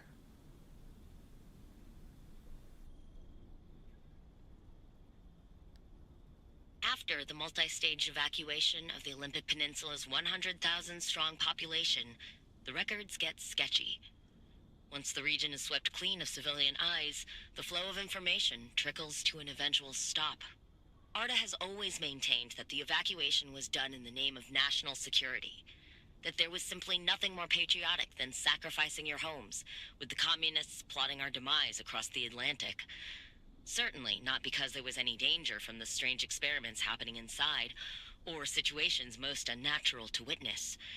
ARDA kept a wide berth, displacing citizens far ahead of the front line, so first-hand accounts of things going awry were rare. But rumors spread fast, and everyone had some story about a distant relative whose pet changed in inexplicable ways, or a friend of a friend who followed strange lights into the woods and never returned. Once the civilians cleared out, the ARDA employees moved in. Scientists, officials, support staff, and their families made the Olympic Exclusion Zone home, reaching anywhere from 300 to 1,000 in total at its peak. Other. What any of them were doing in the zone was kept hush-hush, but the population just outside the walls found the secrecy irresistible. Every shipment of raw material, out-of-season weather pattern, and inexplicable light or sound became the talk of the town for the first decade of the zone's existence. Sadly, that's about where the cold, hard facts end. Listeners, I tried. I really did. I started my investigation in the usual fashion. Hi, Joe. Digging up every piece of public record I could get. The paperwork is maddeningly typical up until 1955. Census records, soil samples, weather reports, hand-drawn survey maps, the beginnings of satellite photos, all readily available for anyone with the patience to walk themselves into a county office. But those materials don't tell me much, and I quickly am forced to turn to more dubious sources.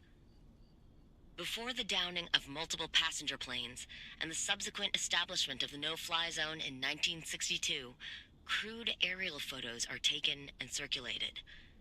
This is where things get interesting. I find fuzzy shots of what appears to be entire mountains relocating overnight, buildings disappearing and reappearing at random, and lakes filled with water or light, depending on the time of day. The resolution is dubious, making them inkblot tests in their own right. They are the stuff of dreams among amateur investigators and conspiracy theorists alike. The most outlandish, improbable, and extremely unverifiable stories came from breachers, people rumored to have jumped, tunneled, hot air ballooned their way through the walls. If they're to be believed, there is much to be uncovered. But more on that later.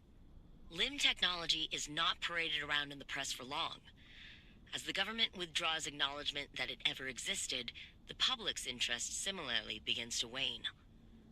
The last verifiable activity is an exodus of ARDA employees from the zone, beginning in 1981 and followed swiftly by a full decommissioning of the zone in 1987.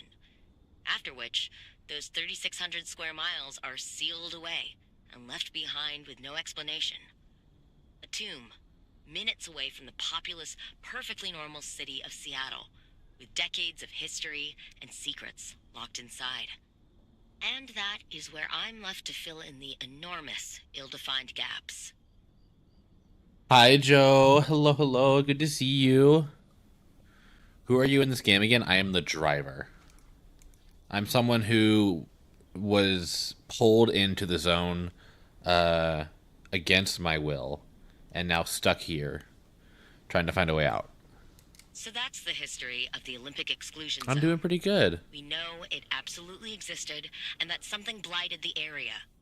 Dr. Ophelia Turner was a real person who grew up there, and limb technology, claimed to be her invention, was the reason the zone was created. The facts point to either the pursuit of limb or the technology itself doing something terrible to the area, and maybe even to the people who stayed behind. For such a vast, valuable area as the Olympic Peninsula to be lost to the world for the indefinite future, someone needed to take the fall. The evidence in this corner paints the target square on the martyr part of this equation. Or did Dr. Ophelia Turner know what she was unleashing upon her homeland?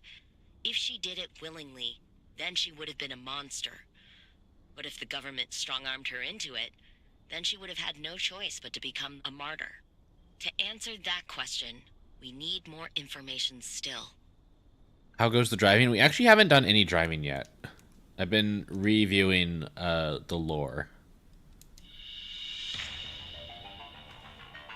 How do you force 100,000 people out of their homes without facing major resistance? Even if you're the United States government, facing down what's being peddled as the greatest threat our nation has ever faced, the answer is, you don't. This is Frequency File, Episode 3, The Human Cost.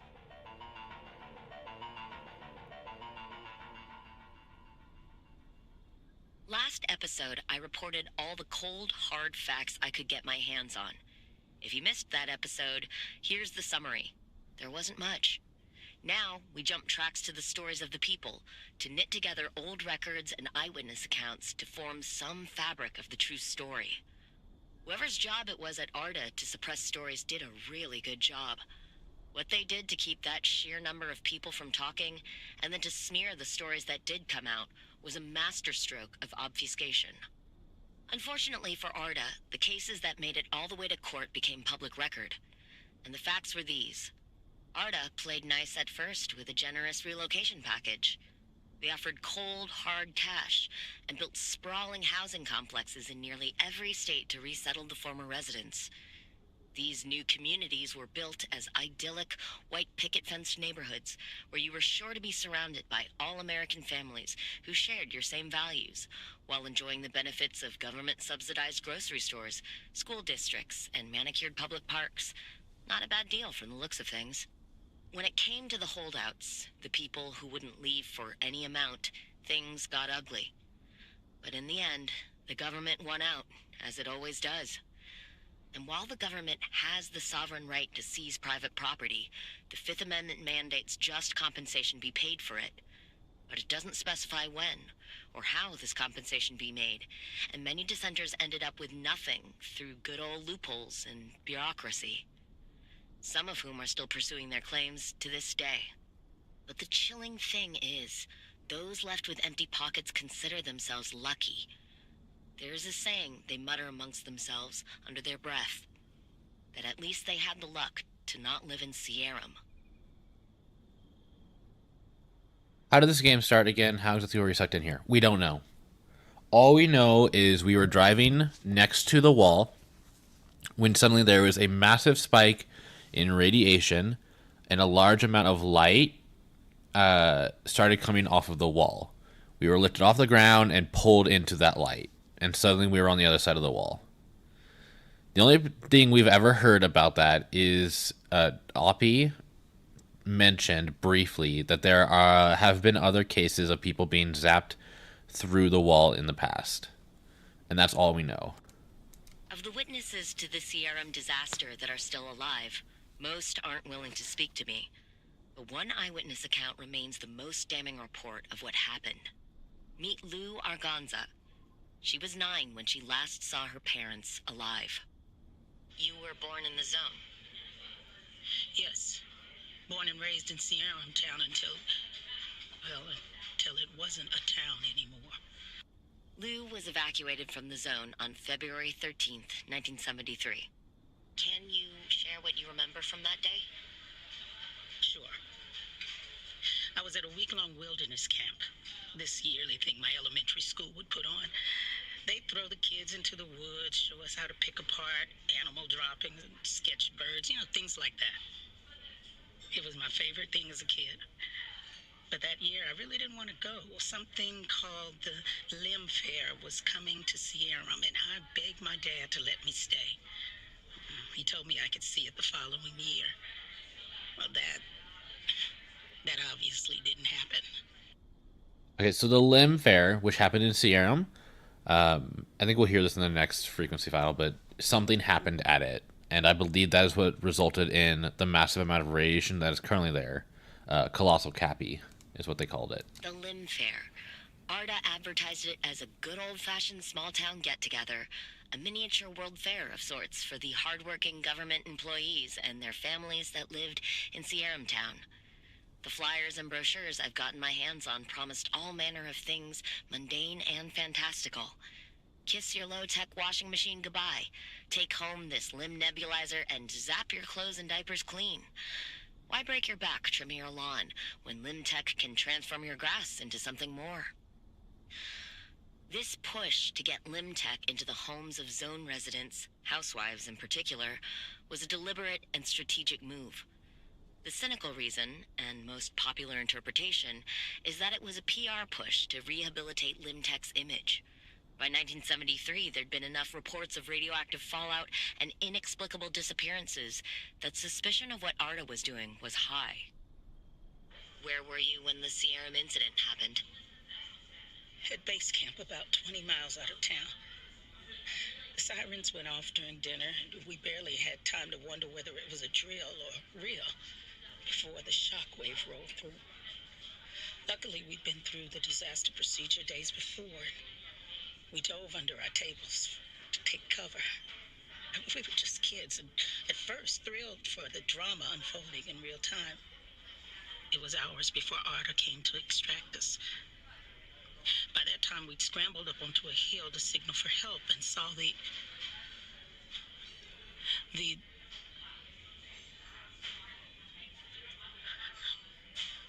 Take your time. It's been 20 years, and I still can't go anywhere near a county fair of any sort. What did they tell you had happened? Nothing. They were all business, hurrying us onto the trucks with boarded-up windows. We weren't even allowed back in our cabins to pack our belongings. They breezed us out of the zone. It wasn't until days later, when most of us were deposited in an orphanage, that we learned that our parents died. Lou's account is one of the most damning and holds up to the best of my verification efforts. She's told that story many times and hadn't changed this story in the ensuing years. Chalk it up to good memory or deeply seated trauma, but it is, as far as I can tell, real. The stories from others, however, inspire a healthy dose of skepticism. Those who weren't too scared of government retaliation were few, and the ones who shared their stories loved their 15 minutes of fame a little too much. Any talk show or gossip rag or cheap date willing to listen heard from these types and made piecing together the zone's true history for someone like me, decades later, a migraine-inducing experience. Because these stories, as every good gossip knows, morphed over time. What started as the most powerful lightning storms recorded on Earth turned into UFOs touching down. An innocent spiderweb became something to be avoided on pain of death. A grassy lawn, left untended, became a feeding ground for something called burp bunnies. The tales became taller as the years went by, and the more I heard, the more my suspension of disbelief left me. And while the Sierram disaster was only one of the many incidents that occurred over the zone's 32-year history, it is the one I return to as a prime example. Whatever happened there in Sierram is the type of disaster that caused the creation of the exclusion zone in the first place. We can extrapolate from what little we know of what happened here. If this is the one story to get out, how many more horrors did limb technology cause? Finally, back to the question of Ophelia Turner. The fact is, most of the people I spoke to didn't know her. How is it that the supposed inventor of limb technology herself, who ostensibly led the ARDA R&D project, wasn't known across the board? It's almost as if the American public knew her more than the people who worked and lived in the zone, thanks to the PR machine. But how does that all balance out? The best I could get were vague acknowledgments, mainly from scientists. Mind you, this lot was also the most tight-lipped, but those who showed a hint of recollection spoke of her as if she were an urban legend herself. I mean, I heard her name from time to time. Never saw her once, though. I don't remember an Ophelia. But there was an Alan Turner who was heavily involved in limb R&D. Not a lot of women in the labs. I would have noticed one for sure. Curiouser and curiouser. All right. And I'll read through these last three, and then I think I'm ready to move on. Researching Ophelia Turner's story feels like poking around the edges of a void. When I look directly at my subject, nothing appears to be there. But as I tease around the edges, a shape begins to emerge in the null space. It is with great journalistic integrity that I began to define those edges. But even then, it's tempting to fill in the spaces with good old-fashioned imagination. But hey, I knew what I was signing up for when I decided to unearth a decades-old mystery. Welcome back. This is episode 4 of Frequency File. In lieu of no one having a personal account of Ophelia Turner, we turn to more facts in the periphery. In this episode, I dig into ARDA, the government agency behind the research and development of limb technology, as well as the scant facts of limb technology itself. Bear with me as we depart the shores of known, connected facts and slingshot from one theory to another. By now, you're probably starting to gather what the problem was with the very concept of limb technology. The rumors about limb were healthy and far-reaching, that it could solve world hunger and overpopulation, that it had alchemical powers to convert matter from one form to another, or would finally plug the technological gap needed to realize the long-dreamed-of perpetual energy machines.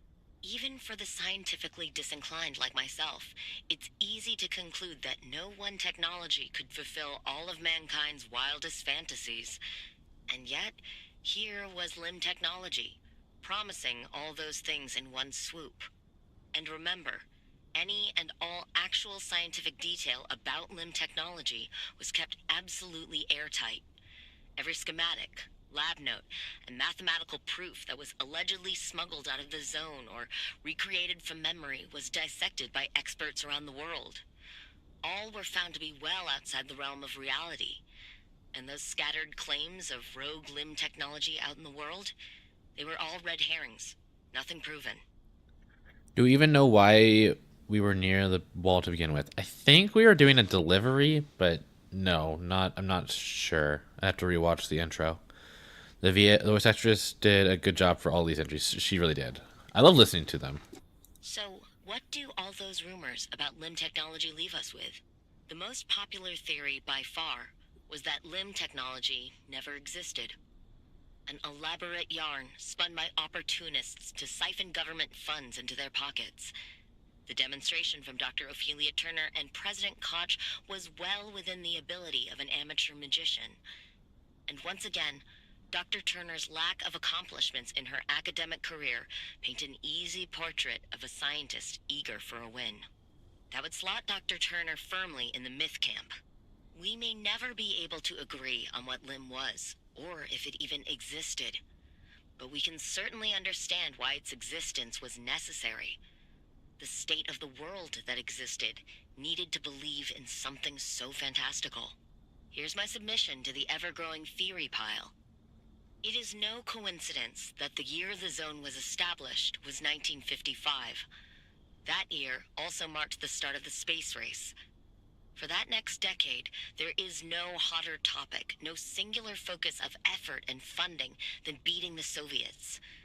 With Sputnik's launch in 1957, followed by Gagarin's first brush with space in 1961, America fell behind with every passing year. Its desperation only increased with the very public explosion of Project Vanguard, America's first satellite launch attempt. And then, to go from not being able to get off the launch pad to 6 years later being the first to land a man on the moon, that is a whole lot of technological progress to make from a losing position. The timing of limb technology couldn't have been more perfect. The government springs into action, promoting limb while being simultaneously effusive and evasive, an American political specialty. The live demonstrations are few, the vagaries plenty, but there is a notable wave of professors vacating their spots at major universities to take on positions at ARDA. Some interesting fields of study from the bunch: experts in crop domestication, enclosed biological ecosystems, and radiobiology. What sounds like a child's tale begins to take on a shape that fits cleanly with the race to the stars. I will reiterate here, this is only my theory, but I dare say it's a good one. The problem we've come to understand is that something went so horribly wrong inside the zone's borders and caused all of it, limb, disasters, and the rest, to be hermetically sealed off forever. As dubious as the fuzzy photos and inconsistent stories were, they add up to one thing. What was going on in the zone wasn't normal. For as tall as Arda built those walls, they couldn't hide oddly colored auroras in the sky, or ice storms in the summer, or localized hurricane-force winds compacted into tight columns. There were two words that popped up time and time again within these eyewitness stories: instability and anomalies. I've been able to distill a few things about them: that they were two of the many, many unfortunate byproducts of the R&D going on in the zone. The government was forced to admit to elevated levels of radiation. Pretty hard to cover that one up, as it became a tourist attraction to hike along the walls with a Geiger counter. But this instability seemed to be some combination of ecological and physical fallout. Some described it as a state of constant landslides. Others recounted storms unlike anything seen on planet Earth. As far as what the anomalies were, I couldn't tell you. I ran face first into two distinct responses to that question. Either people refused to say a single word about them, or people had too many conflicting explanations to find a single thread of commonality. Perhaps that's a topic for a series all on its own. Roblox at every turn with this story. All right. So the next frequency file episode mostly just has to do with people listening to Chiaki's story, like giving feedback, which I'm not super interested in listening to. We've already read through anomaly encounters. I kind of do want to read through anomaly studies because we've collected them all. Okay, anomaly studies number 1. One of the earliest consistently reported anomalies. This mimicked many artificial noises made in its presence. A tiny burrowing bottle-shaped anomaly.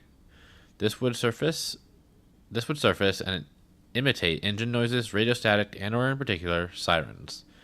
Studying these was difficult as those approaching them suffered immediate nausea and dizziness. Sightings dropped to 0 soon after the first crawlers manifested. Anomaly studies number 2. While this anomaly cannot strictly be described as humanoid, it has nevertheless gained a moniker, Hat Man, and a slew of distant sightings describes at first impressions of a tall person in a hat and coat. Sightings are consistent in their description of a tall, thin shape moving at or just above ground level, with a broad, low, hat-like top above an almost cone-like tapering lower structure. This can give the impression of a wide-shouldered figure. No signs of this anomaly have occurred since June 1964. However, at this time, many zone personnel began to report extremely consistent dreams of something similar entering their homes. Oh my God, it's the Hat Man. Anomaly Studies 3. Cited consistently between late 1959 and early 1961, this anomaly was attracted to any transmitters broadcasting at particular shortwave bands. About the size of a bird, roughly spherical, chrome-like, and able to fly through unknown means, this anomaly would latch itself to broadcast antenna and begin to dissolve or perhaps consume the metal. Stubborn and difficult to dislodge, this anomaly would began to disappear when the zone personnel began using different frequencies. Anomaly studies number 4. Briefly a widespread blight, this tiny flying anomaly would bore into oil or gasoline tanks to seemingly drink from them. Rust-colored and about the size of a horsefly and fast-moving, these were common through the summer of 1962. Though tougher than an insect, most could be swatted or stomped on. Sightings are now extremely rare, but occasionally still logged. Anomaly Studies 5. These long, thin, ice-like anomalies were found in clusters on trees and overhangs throughout the early 70s, responsible for the majority of anomaly-related injuries at the time. They would cause serious contact burns and were easily dislodged by wind or movement. They were present during all types of weather and, if disturbed or manipulated, would quickly dissolve away into nothingness. None have reported since 1975. I'm also tougher than an insect. Barely. Sure you are, hon. Anomaly Studies number 6. Localized patches of this anomaly appear throughout fringe areas of the zone between 1967 and 1968. Thin, waist-height, grass-like structures would spring up overnight. These are topped with various colored bulbs that would frequently combust with the slightest friction. This anomaly was aggressively cold whenever it was found and has not been reported since December 1968. And last one, Anomaly Studies number 7. Waist height and one of the few apparently benign anomalies reported, these were frequently found hiding in the warm, dry places during cold or wet weather. This included under vehicles and by heating vents. Bulbous and resembling puffball mushrooms, they would squirt dark liquid when disturbed and roll away rapidly. Rarely sighted after 1976, but occasionally still reported. Neat. Alright, and I'm not going to read anything else, because we still have some other ones to find. Alright, so that's about all the lore we have right now. Oh my gosh, Iso! Hi, Iso! Hope you're doing well. Yeah. It was nice to get like a refresher of everything. But now we can continue onwards.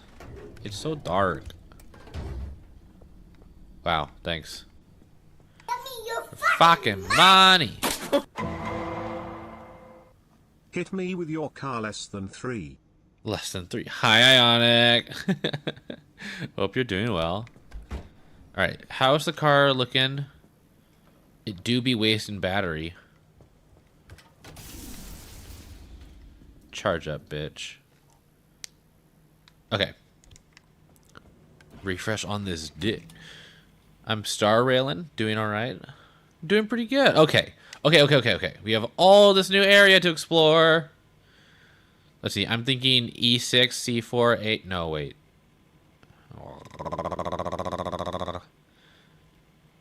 We're going to have to go through an instability zone no matter what.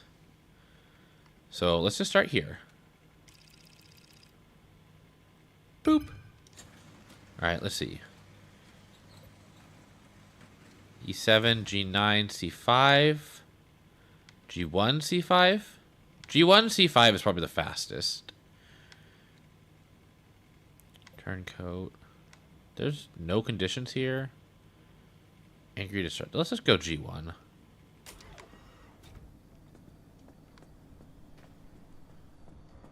Onward. Wait, did I what do we got back here?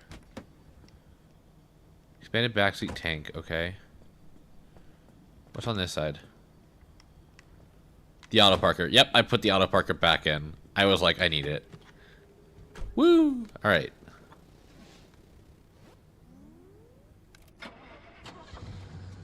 Onward.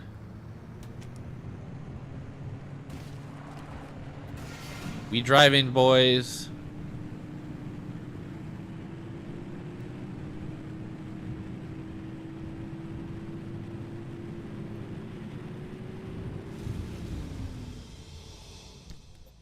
Right.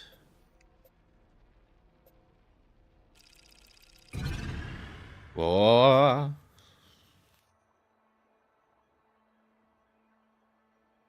I will say, we went through all of those frequencies and transmissions, but we didn't get any... I still did not hear that one line from Oppie about Sasquatch, where she claims to have seen it, or where she claims I might have seen it. Get in, loser, we're going to thrash some stuff. Get in, loser, we're going scrapping. So glad Rihanna invented driving after her hit single Shut Up and Drive. Shut up and drive. You can't make me shut up! Break! Why do I have the headlights on?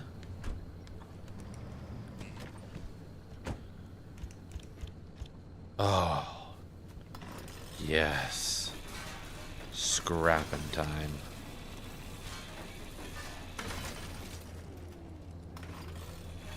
Give me your sweet materials.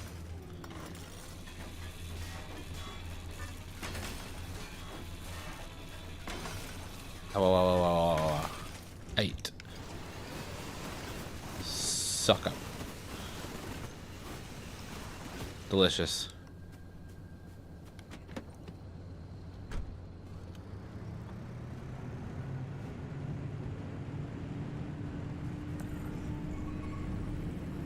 Truck.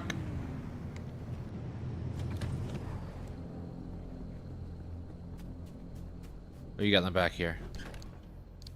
Neat. Flare. Flare.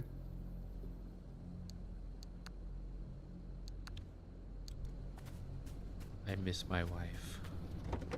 Put everything away, please. Put everything away, please.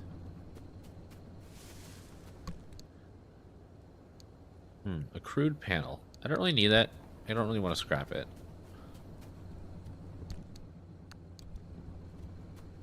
But I can scrap this door.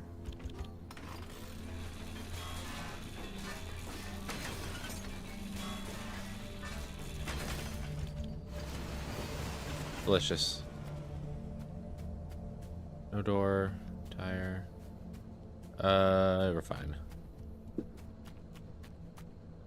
No, you know what? I'll do it. I only have a little left.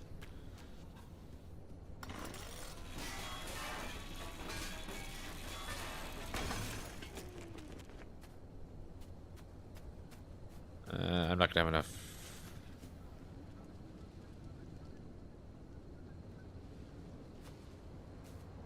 Huh. I heard a noise.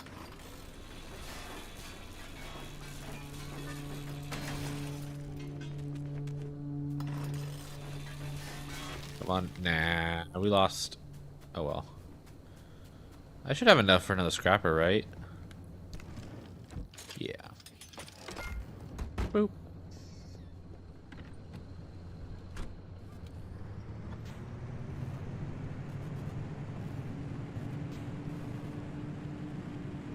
Shut up and drive, drive, drive. It's dark in here.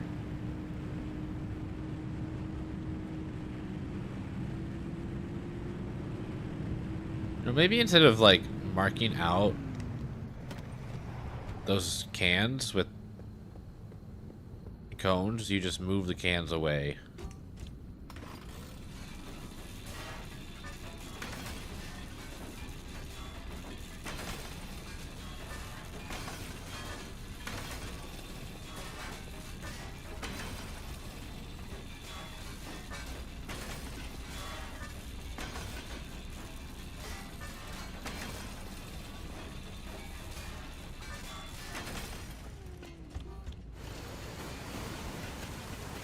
Yummy, yummy.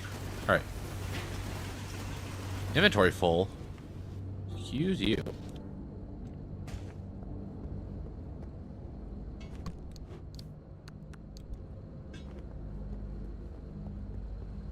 It's so dark in here.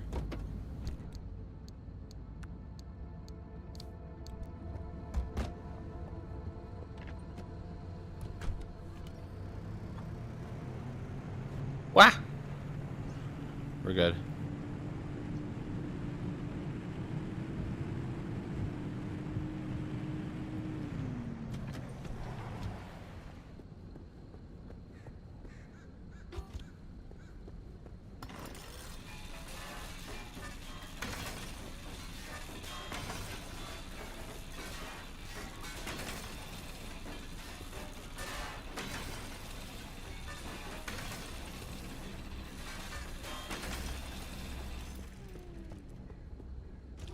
There you go.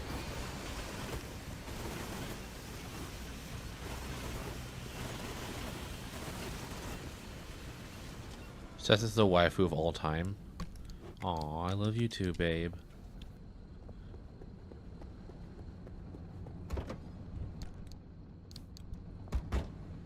You're pretty special too. Ah, I left a piece of scrap metal out there.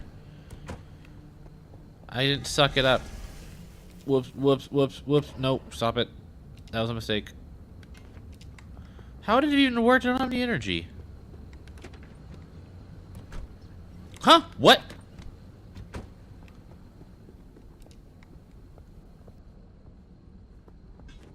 Thank you. I'm just a gay forest dog, but you're my gay forest dog.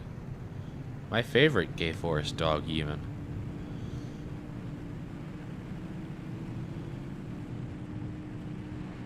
Oh my gosh, we can finally leave this tunnel.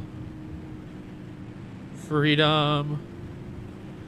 It's nice that it's light out. Honestly, I feel like the game should, you know, have an even amount of nighttime and daytime. But I also feel like I'm constantly traveling during the night. And I don't like that.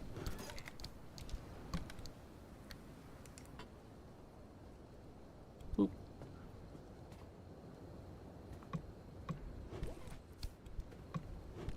When will the game give me the power to control the time of day?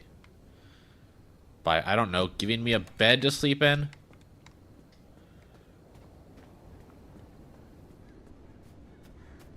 Silly Durg. You don't need sleep.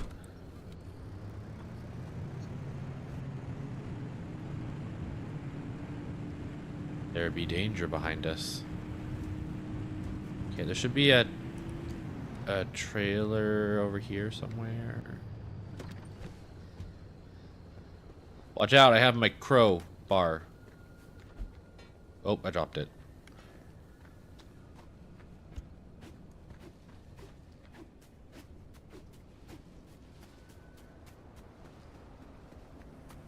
Alright, what's creating the light?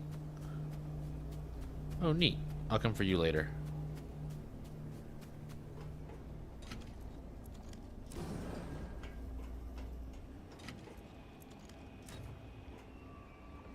Chemicals. Oh my god, I love chemicals.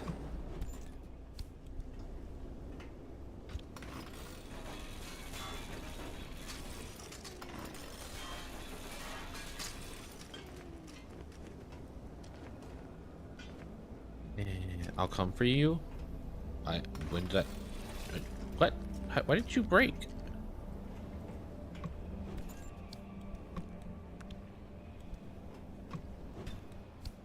The flashlight takes up so much space. Why does it take up so much space? It's a flashlight.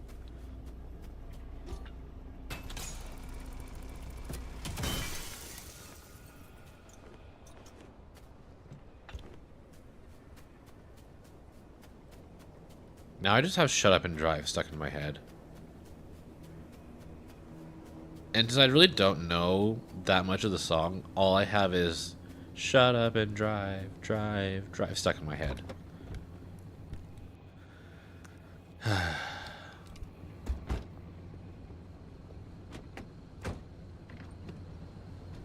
let's get out of here.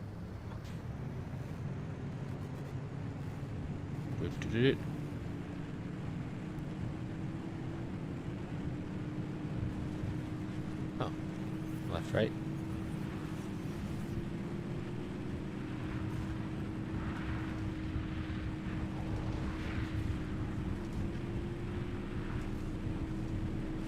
Onward.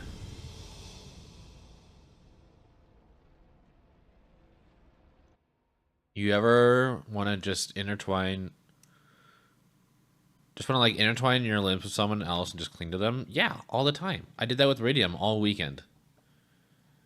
Are you familiar with the Blue Man Group? I am familiar with the Blue Man Group. I saw them live in Universal Studios many years ago. Alright, so where are we going? Shh. Get the name out of here, please. Okay. I think I'll head around here. You love cuddling so much? I love cuddling you so much. Okay. I'm happy with the amount of scrap we have right now, so we're just gonna keep going.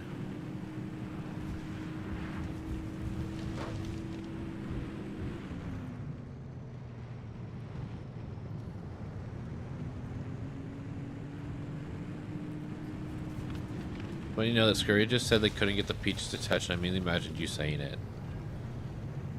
I can't get my peaches to touch.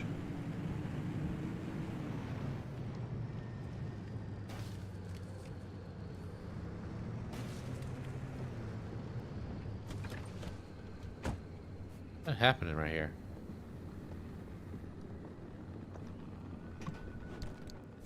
Give me your. That was tree. There's tree candy in here. Excuse me. What the hell is tree candy doing in a box out here? Cuddling is better than sex, even gay sex. Okay. I do really love cuddling. A lot.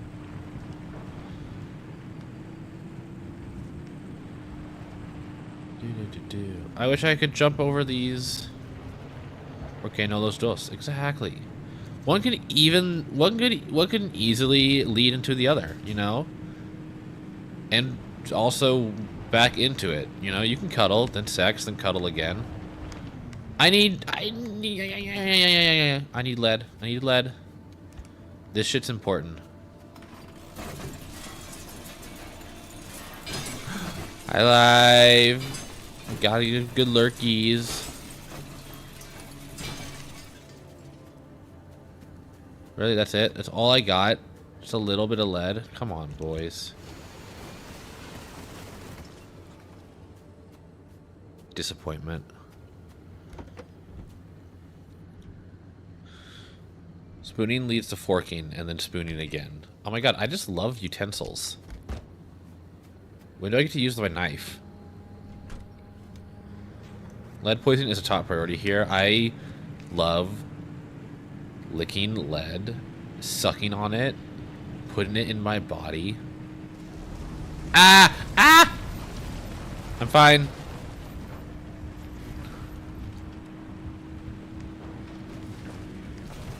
Ah! Right. Silverware. Oh my god, silverware. I wish you would stab me again. I would love to stab you again, Radium. Oh my god, we should maybe plan when we're next gonna see each other, because I miss you. I miss you so much. God, I miss my wife, Tails. Wah! Maybe I should like use my brakes. I totally get pansexuals now. Oh my god. Bollard.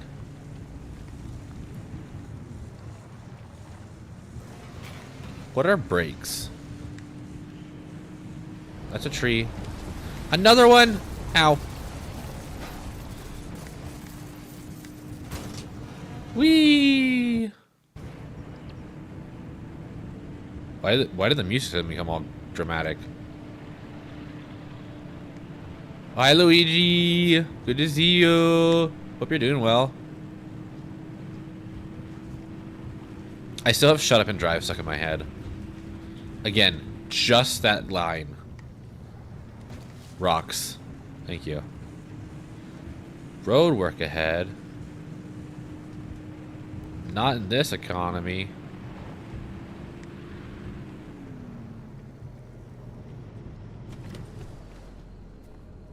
Why do I have you out?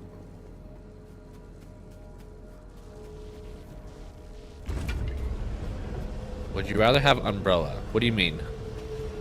I don't understand the question.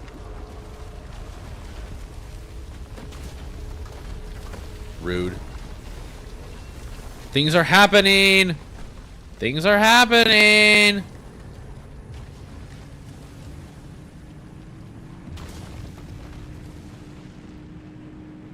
Ooh, okay, we're good.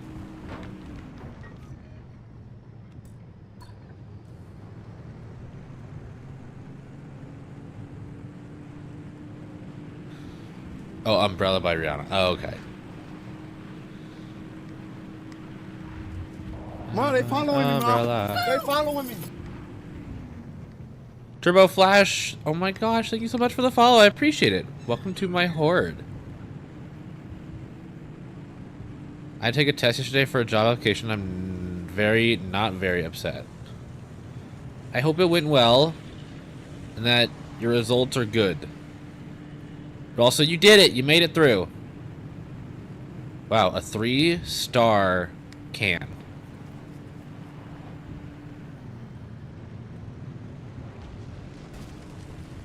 What are you two fucking talking about?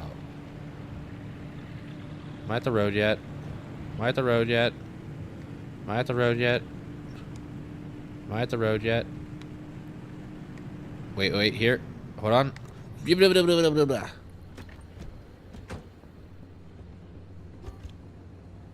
Oh, wait, no, never mind. I mean, I still love this, but I thought it was... Corp. This bollard is hunting me down. Leave me alone. Okay, turn right here. Hell yeah. Another one!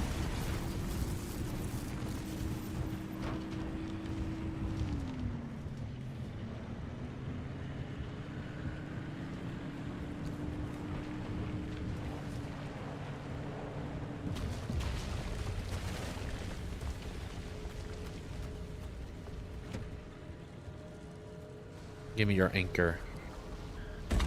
Yummy, yummy.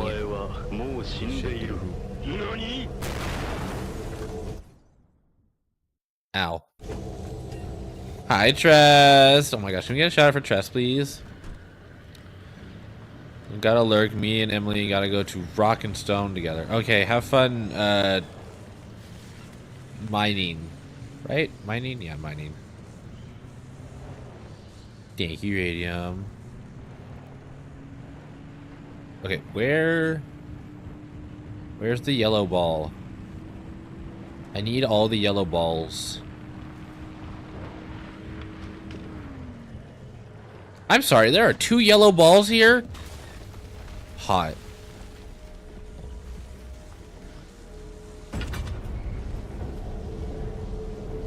That's why you stabbing me. Why am I being stabbed? What have I done? Wah. Happy birthday.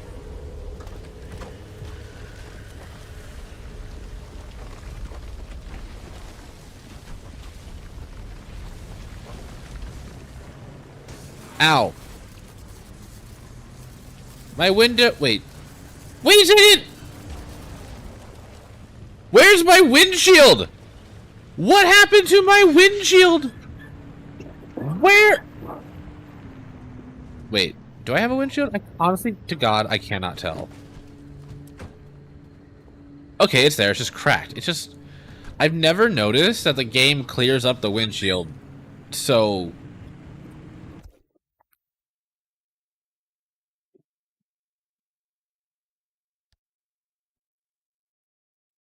I never noticed that the game clears up the windshield a little bit, so you can actually see through it fairly well.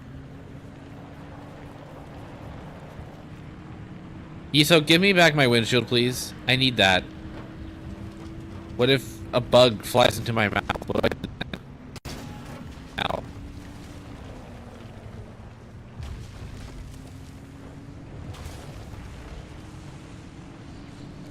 It's fine, you like Vor. You know what, you're right. Oh my gosh, Iso, you're so right. Protein. I love protein. I love swallowing protein.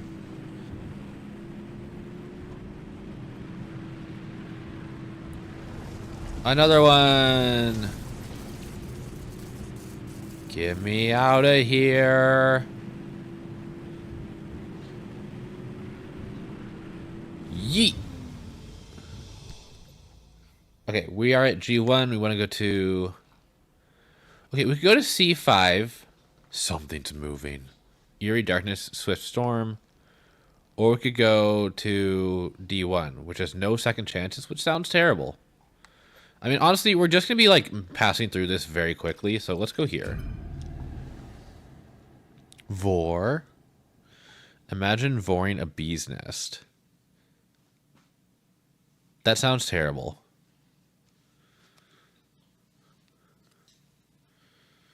Why would I do that?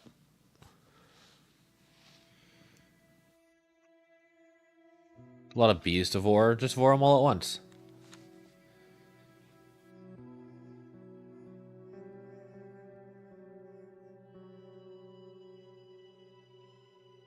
Bees.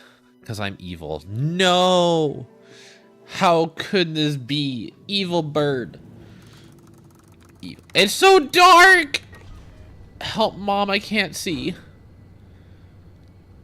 Wow, this map is terrible. Wow, this map is god-awful. I hate this map. Excuse me? Why are we moving? These anchors are in terrible positions. God.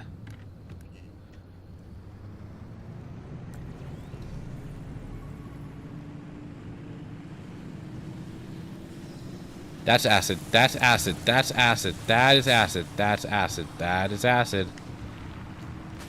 What? I'm good. We're fine. Everything's fine.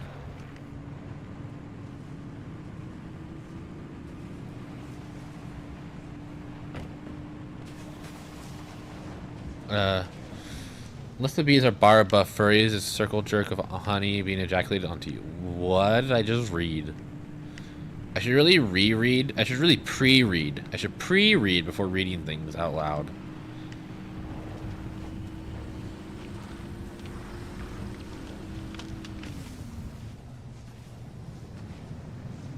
You should pre. You're so right. Always pre. Chat's a fucking bunch of corn dogs. I am destroying my car. Because I... Wait, hold on. There's supposedly a road around here somewhere.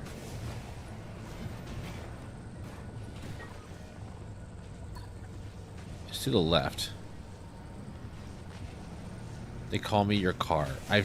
Oh my god! Please stop launching me into the air. I need to find a road. Is this the road? I don't know anymore. That's a rock. I am nowhere near the road. Radium has never been horny. I can prove. I can confirm. Radium has never been horny. I spent well over 78 hours with him. Never horny. Okay, supposedly there's a road here somewhere. Hey guys, I think I found the road. How many times? What do you mean how many times?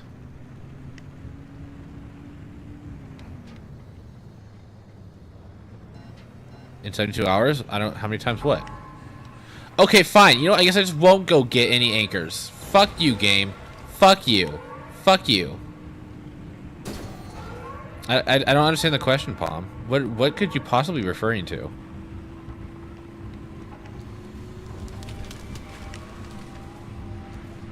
I don't have a... What the fuck was that? That thing stole my roof! Or my hood.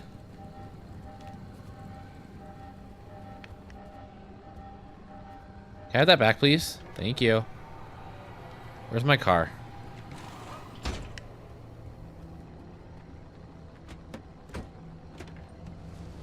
Mom, I'm still confused. Please answer.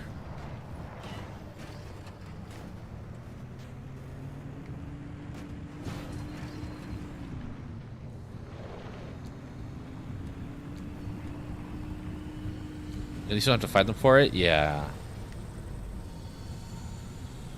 That's a rock.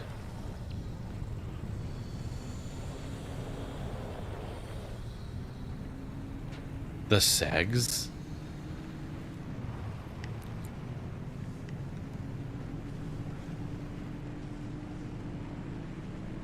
I want segs. I like segs. Segs is nice.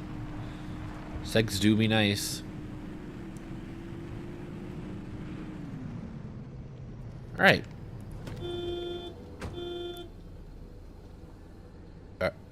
Okay.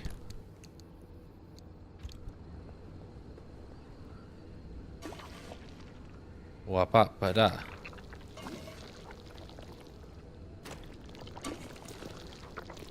But if that is what you're referring to, like I said, Radium is never horny, so we did it 0 times, obviously.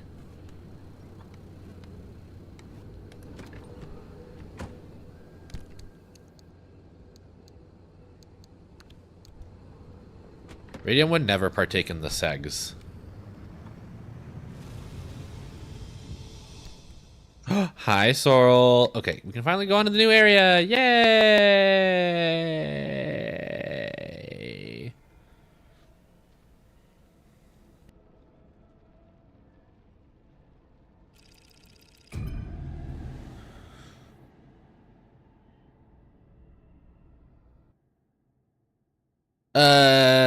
Ionic Seth, I miss some of your streams periodically because time zones are shit. Do you have a place where you keep all the VODs I could rewatch in massive bin sometimes? Yes and yes. You can catch all of my VODs here on Twitch, or if you want more segmented VODs, I do post all my VODs on YouTube. They just take some time to upload because I'm lazy. Okay.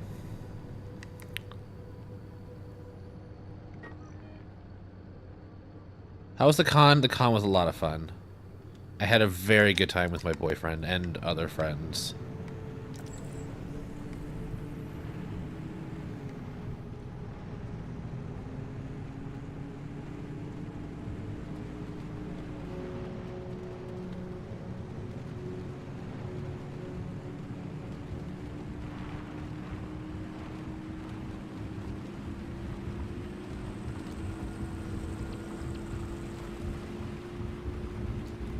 Whoa!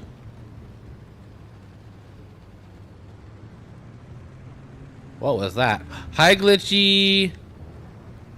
My gosh, can I just shout out for Glitchy, please? Yeah, I haven't uploaded any of the Pacific Drive ones yet. I'm still editing those.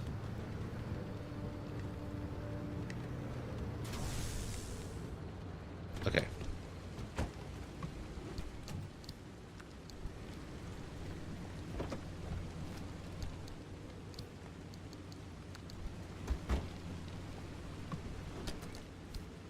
Thank you, Radium.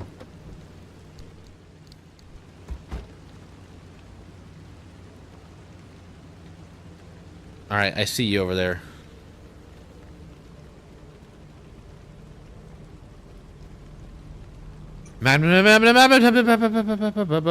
Give me scrap, please. I would like your scrap in my hand.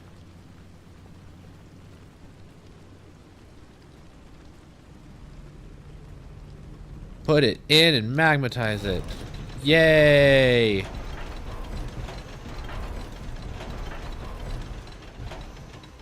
Magminutes.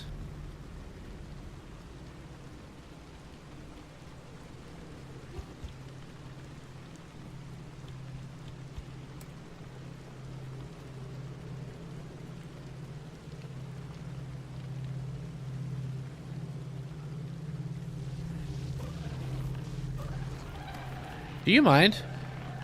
Do you mind? Go get it.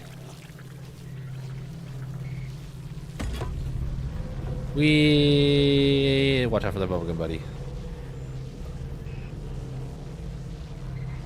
Now you may be asking yourself, Seth, why are you on foot rather than using your car? That's a great question. I don't have an answer.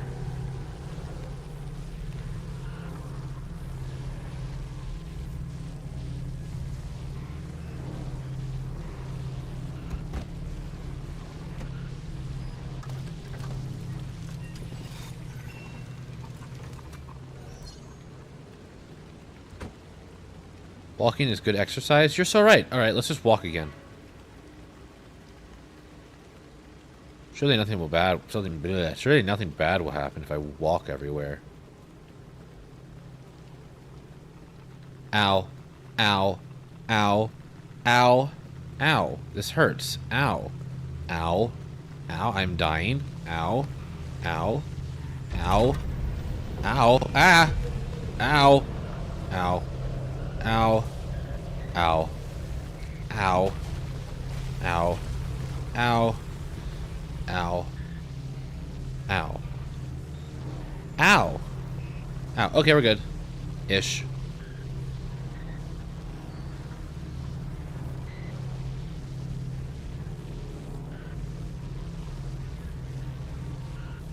I'm fine. It's fine.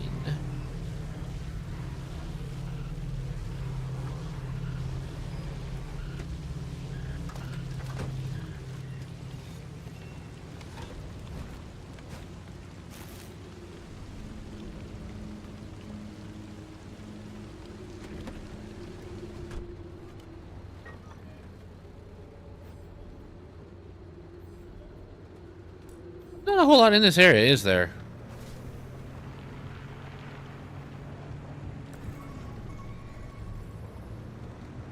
Ooh, what are you?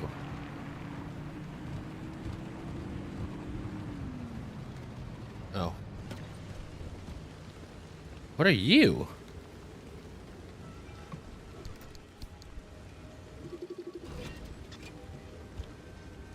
What is this?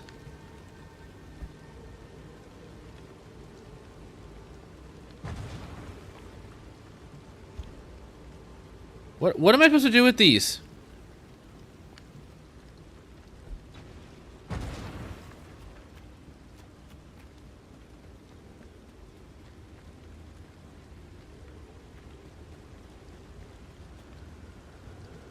I'ma suck your balls. Yummy, yummy.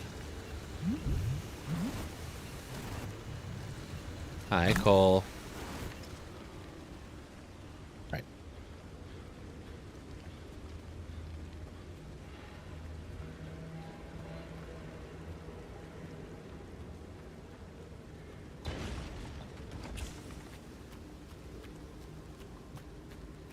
Have this, friends. Enjoy it.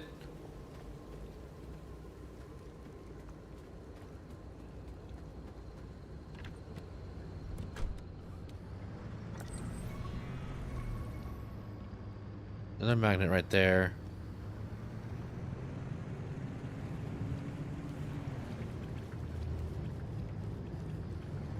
Where are you? What are you? What are you?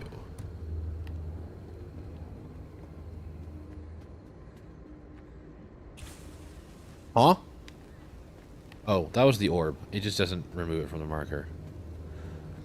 Wow, look at you guys. Go away.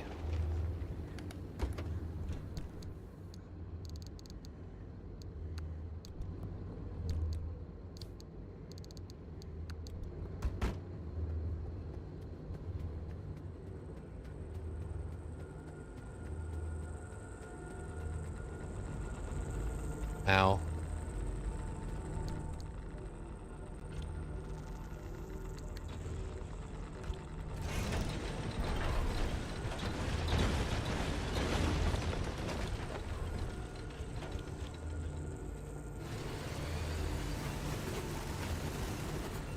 Cool. Alright, now where?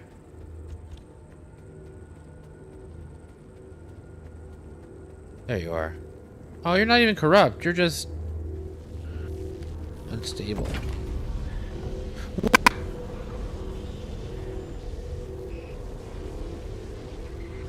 I'm fine.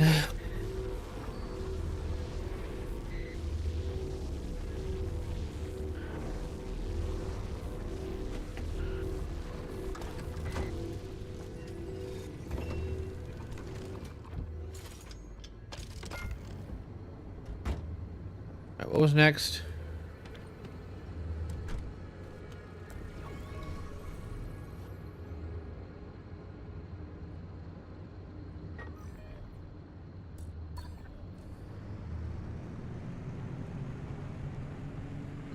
She's just like me, for real, for real. Oh, you seem pretty stable to me, hun. Oops, excuse me. I hiccup with the... Why are there so many tourists here? Why are they all over the place? You guys need to go find some hobbies.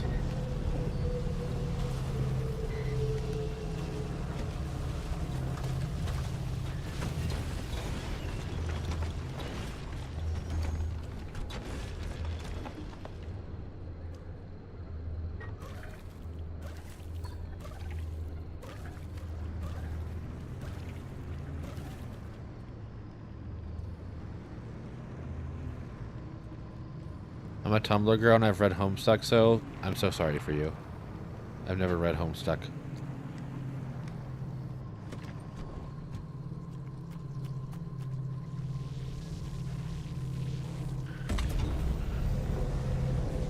And I never will. Alright, well, I don't see any other reason to stay here.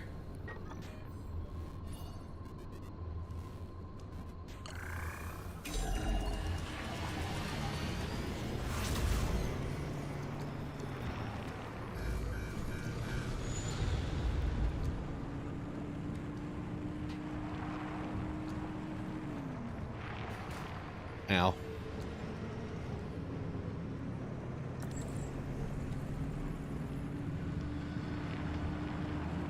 Francis, I don't know if you're listening. A while ago, you asked me why I cared so much about the remnants. It's because I saw Alan the night of the accident, during the mass hallucination. Except, I'm not sure it was a hallucination. We had a tradition. When we were both working late, he'd swing by my lab for a coffee break at some ungodly hour. That night, he visited, we talked. The coffee burned my tongue, nothing out of the ordinary.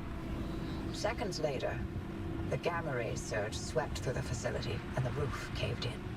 I looked for him in the aftermath. I couldn't find him anywhere because he hadn't been in my lab. He was ground zero at the accident site, miles away in the deep zone. But I saw him, touched him.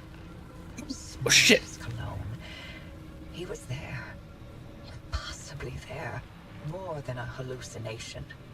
You never reported that?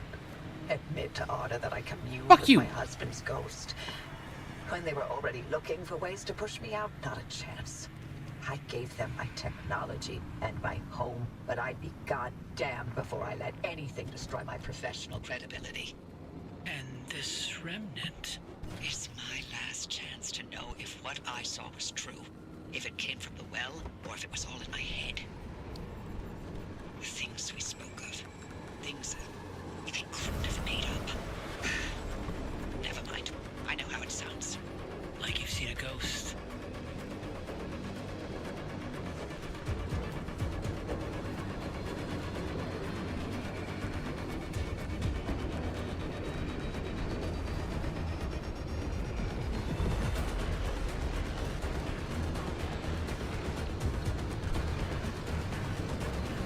It's so dramatic. Good news. I can replicate Alan's suppression method. I'm in the middle of something right now. Gamma ray burst from the well. 30 years later, my late husband still manages to impress.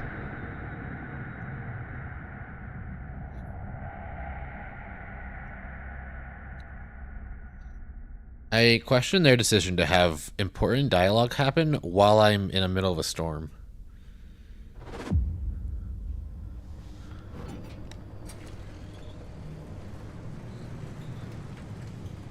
Fresh new upgrade waiting for you, driver. Straight out of the oven. Okay.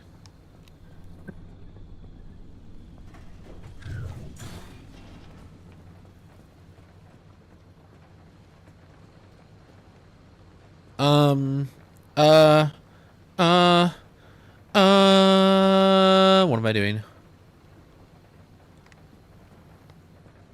Okay, first off, what I want to do is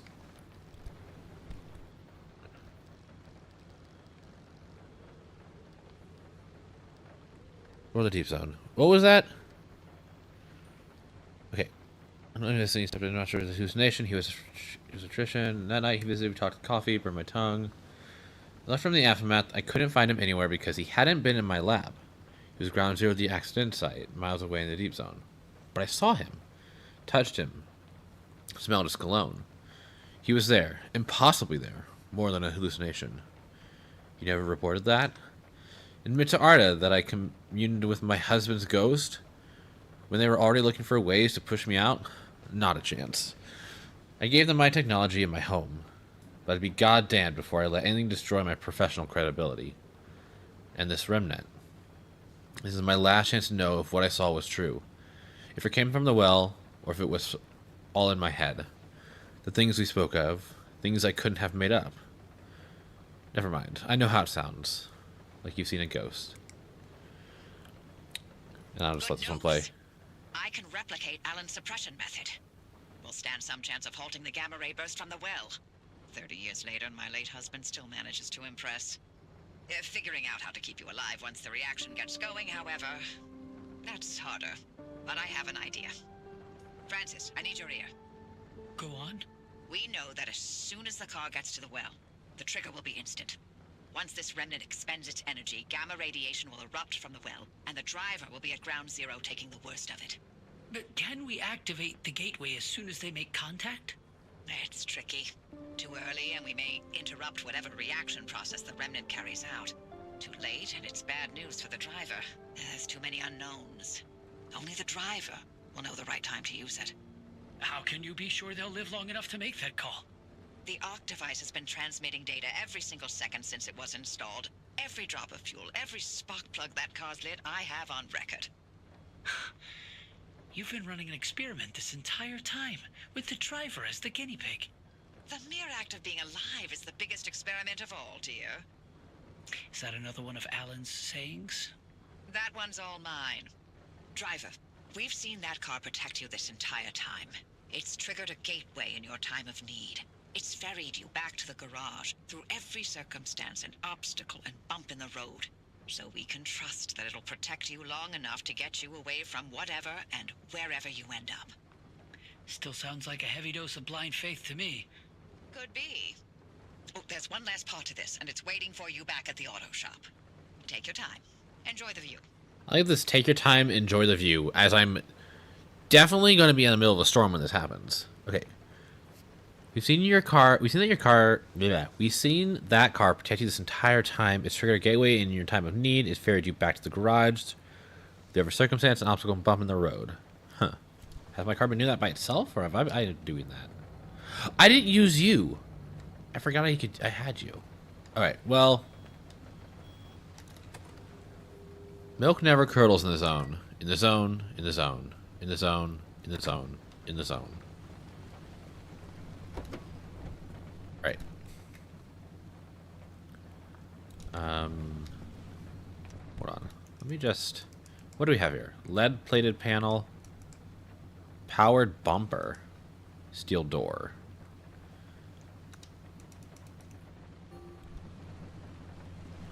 Okay, well, steel door can be scrapped.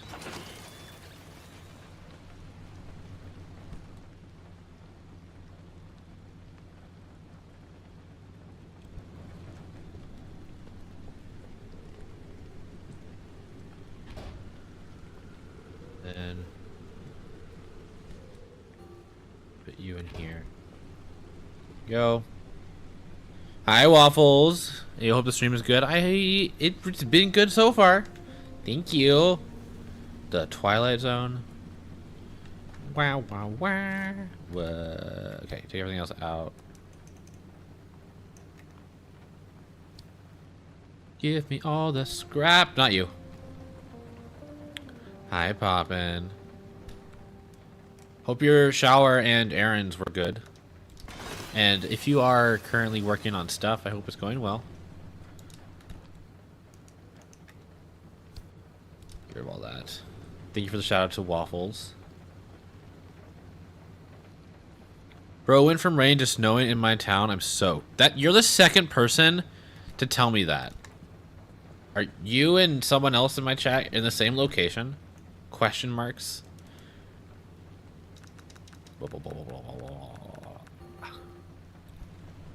Okay. Do. All this goop. Who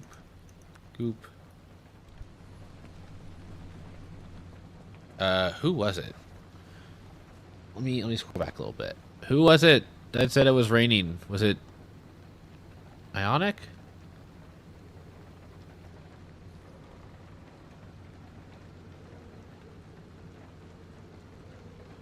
Why am I scrolling back so far? I think it's too far back. I don't think I can read it. Oh well, they're lurking now.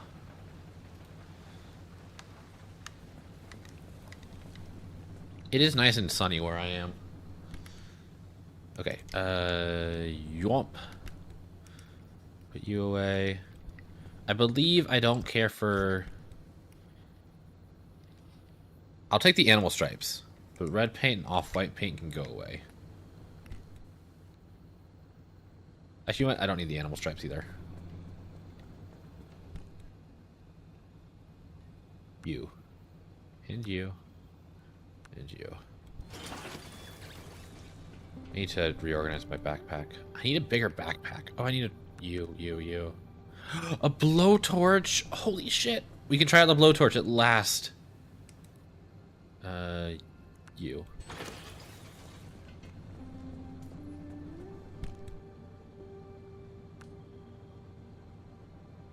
Okay. I want to try out the blowtorch.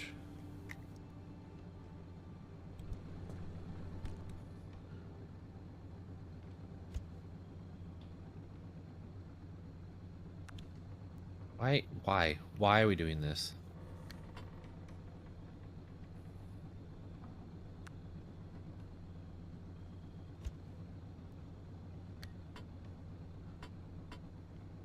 Put it in the... Thank you. There. Okay. Blowtorch. What needs to be fixed?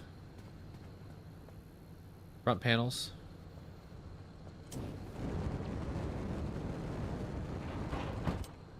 Oh.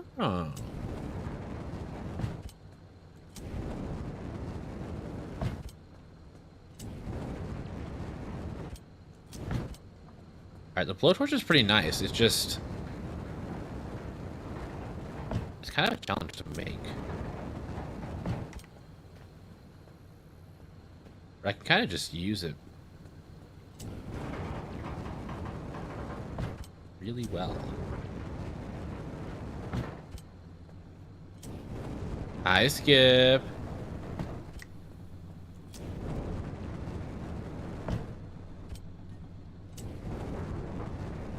Okay, blowtorch is kind of cracked. Do blowtorches work on tires? I feel like that wouldn't work, but try. It does sort of work, but really bad. Same with the hydro generator.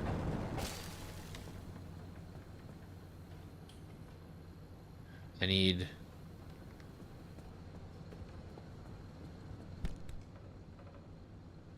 one of you. Lap. No, you're good. What tire was it? This one? Slap. Alright, put that away. I do not care to keep this in my inventory. Get rid of it.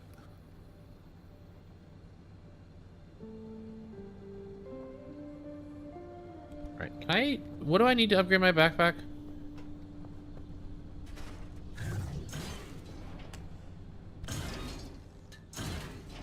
I need 6 swamp coral. I'm going to throw a fit.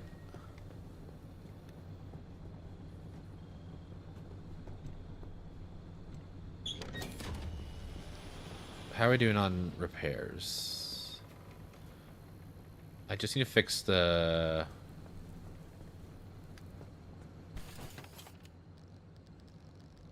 sealing kit. Thank you. Nope.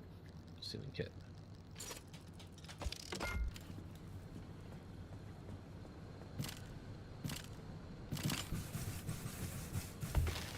Here you go. Close that.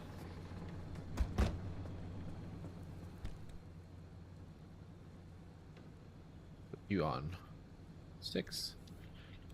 Alright. We need to fuel up, and then we'll be good. Let me double check that you aren't leaking. You're not leaking. You're not leaking.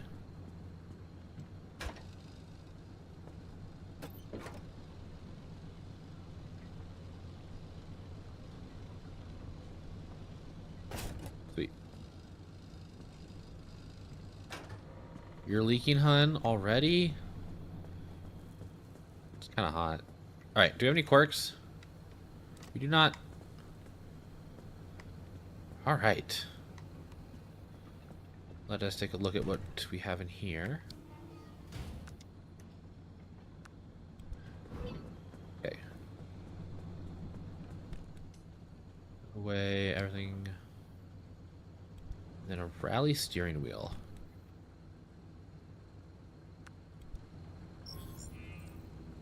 Rally steering wheel.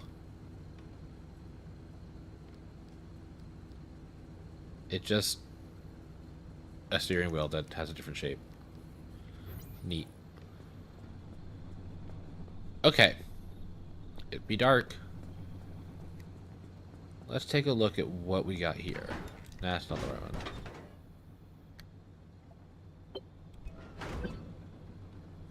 What do you think, Francis? It could work. It will work. We don't know anything about the well, but the driver doesn't have to go in completely empty-handed. You're removing the arc device's limiter and overloading its charge capacity.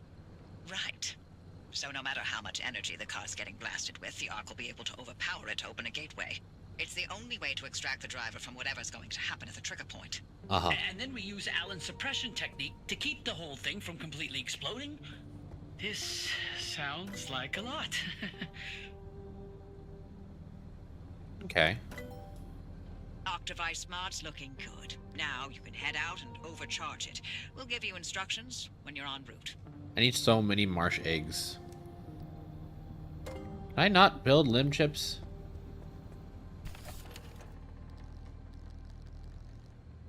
Where the fuck do I get Olympium fragments? Ow, ow, ow, ow.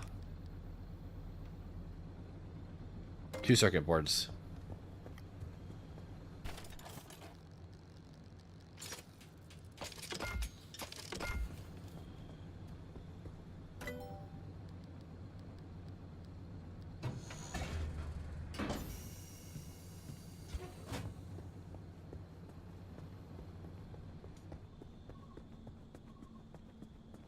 so dark.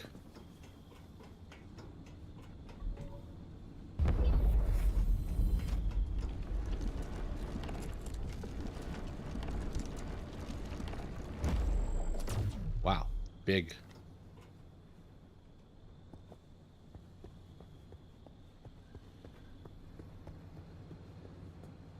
All right, anything else?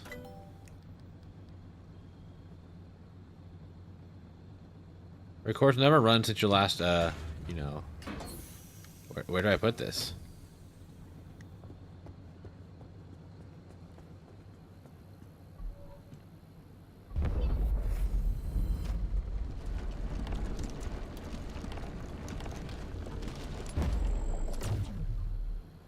Six runs without an accident. Yay! I kind of wish I hadn't died that one time. We could have had literally our max possible. But I died.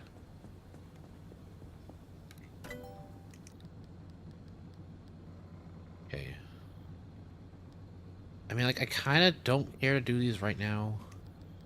Cleaned up here. All done here. All done here. Finely balanced and expertly calibrated, the powered manually seated positions behind this bumper will probably reduce the effect of any collision up to a point, of course. Actually, we have a powered bumper. I found one. Huh. A corrosive and lithium door.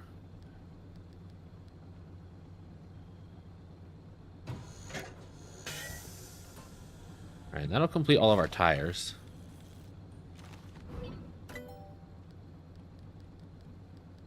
Nothing else more to do here. This one's all done.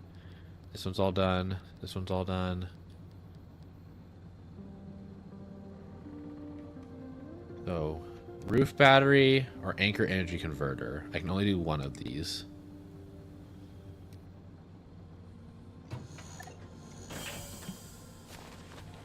And that should be it for what things I'm able to do. So I still need to do that. And I'm still unable to do anything until I figure out how to do Olympian fragments.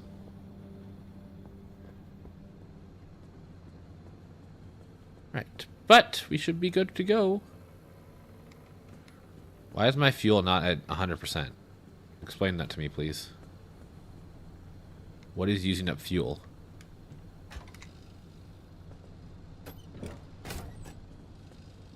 Is the car still on? Am I a dumbass?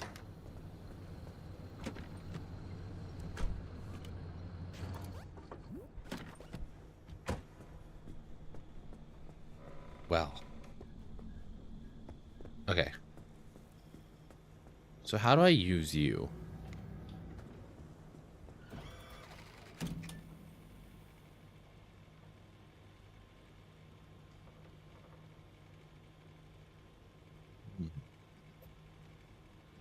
So I need to get to here eventually.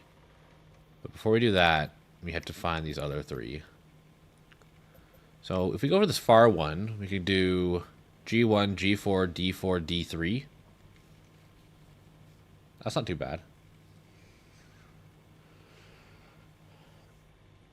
G1 might be a little bit of a problem, but it should be fine.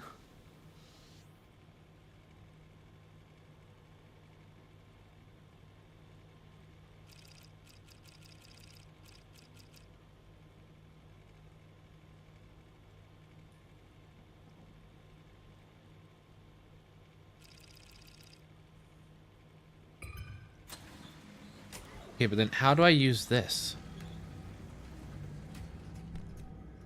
There.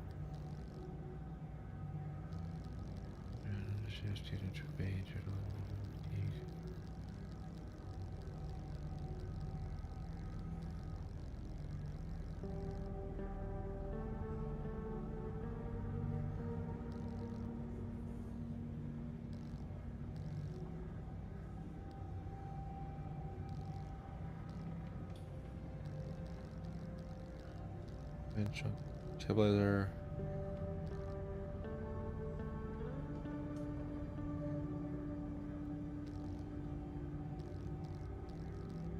Gateway link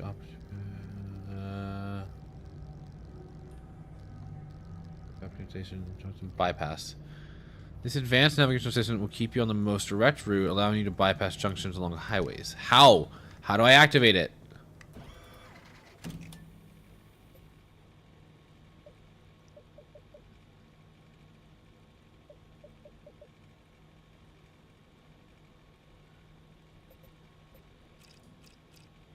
I don't get it.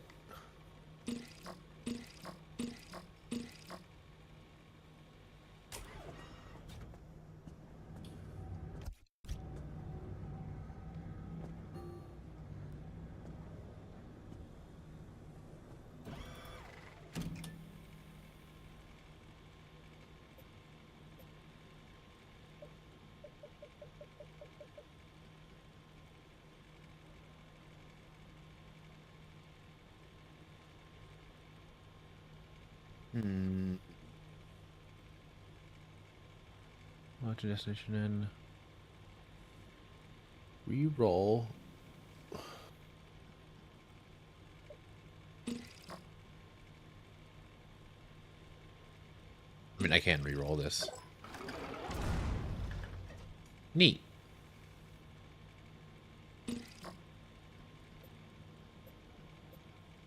That's what re-rolling does, but how do I use you?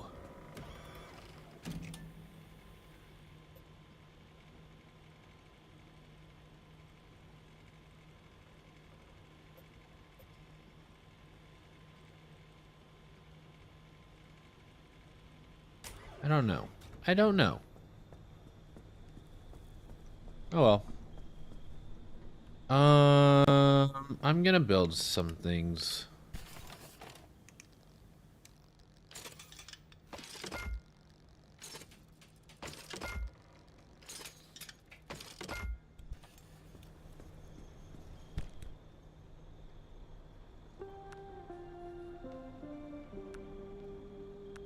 Not you. Sorry, you.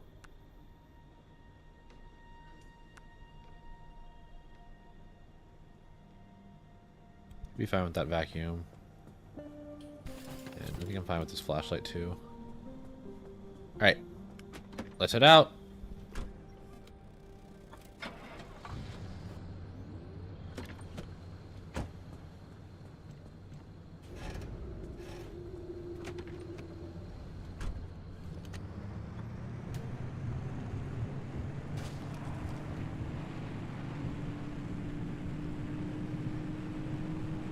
How do I bypass junctions? Do I have to do that from here?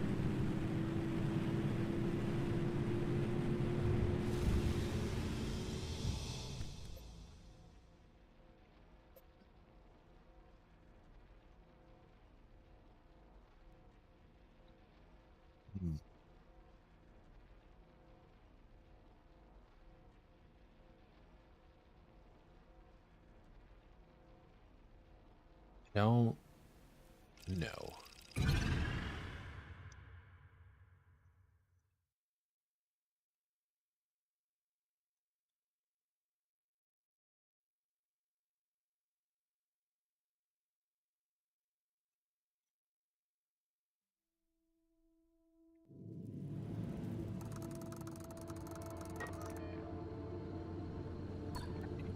Stick to the...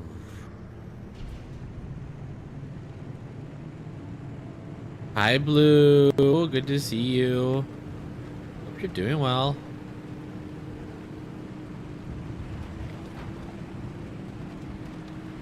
Okay, I need to find some scrap.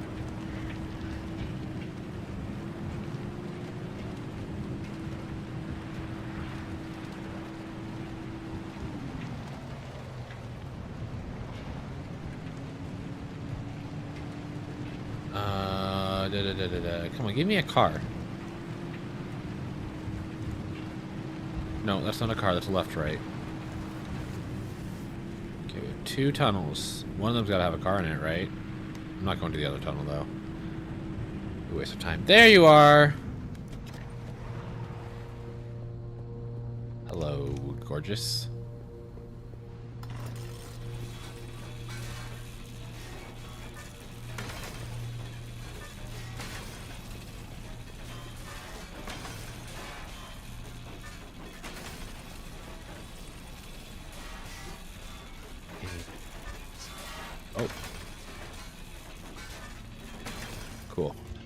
Suck it up.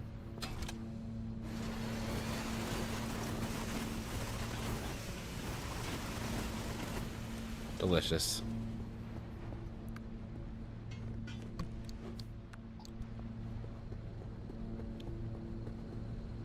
It's so dark.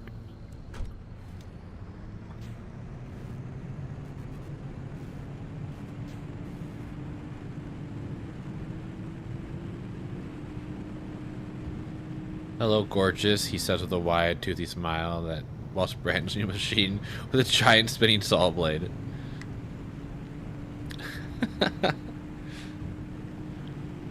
Listen, I see something beautiful and I just want to tear it apart.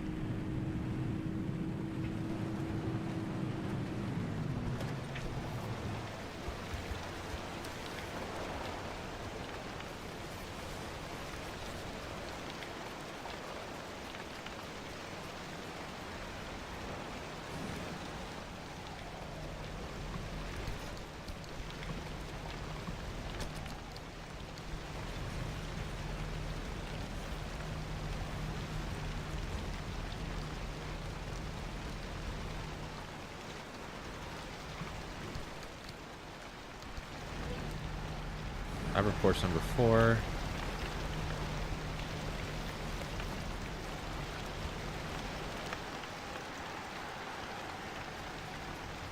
It's so dark.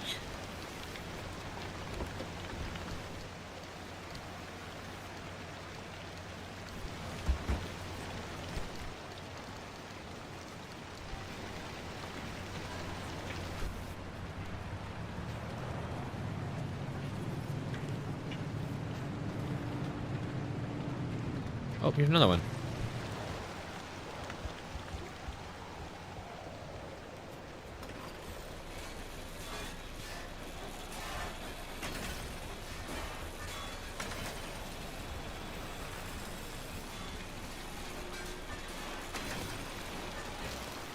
Wah! Alright. Your time to shine.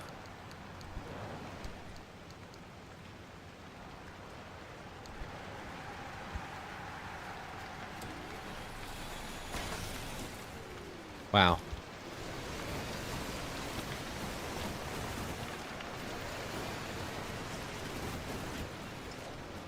Oh.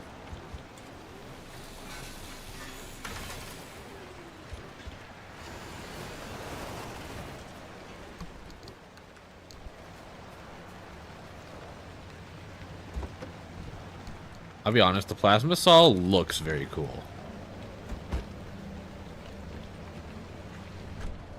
It's made of plasma.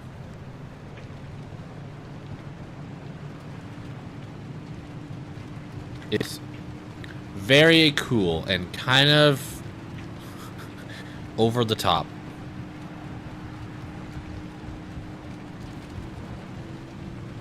But it's neat and I like it.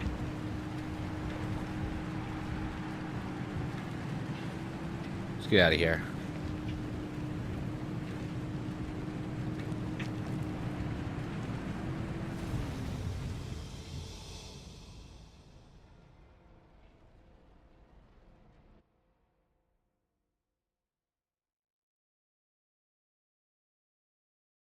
Everybody's got to be a little extra sometimes. Personality. I don't know. It's cool. It's very cool. I just don't know what it's like good for. Is it just a more efficient saw blade? Also, maybe I shouldn't have built it if I'm trying to save up plasma. I don't know. Maybe, but I wanted to try it out. But the normal scrapper has never done me wrong, so. Okay, so we're gonna go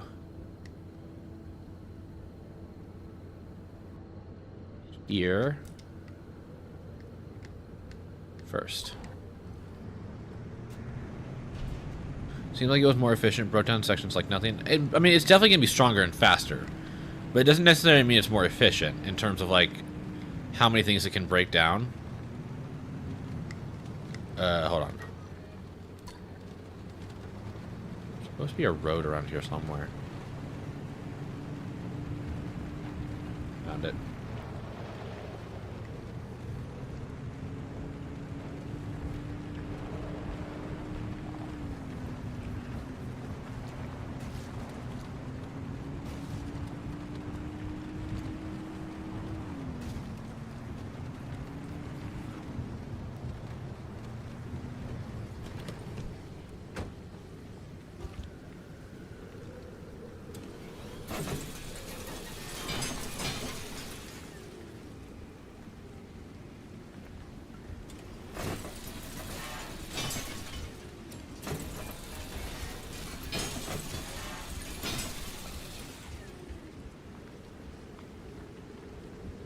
Sorry, it's so dark.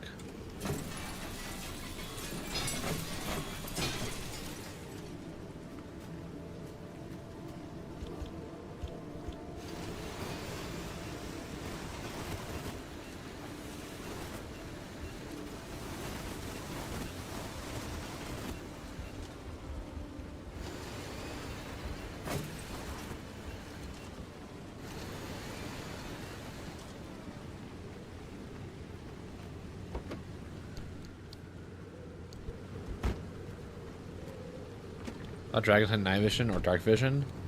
I mean, who's to say they don't? But I'm not playing as a dragon. Unfortunately, this game is very... You know, I guess I can't prove that I'm not a dragon. I've never even seen my hands.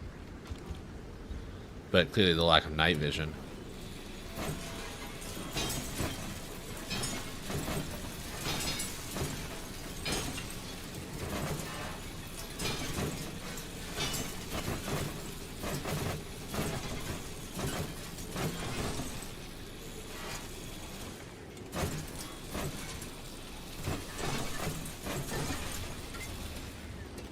I would kill for a headlamp, though. Come on, game, please.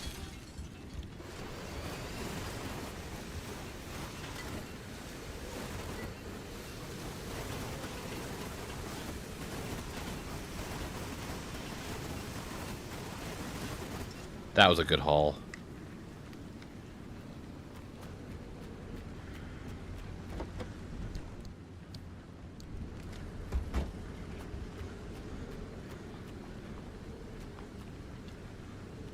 Y'all hear something?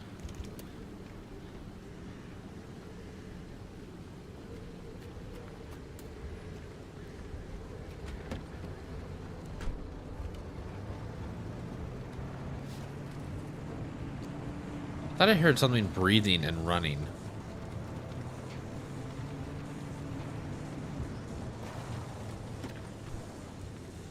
Go down. Good boy.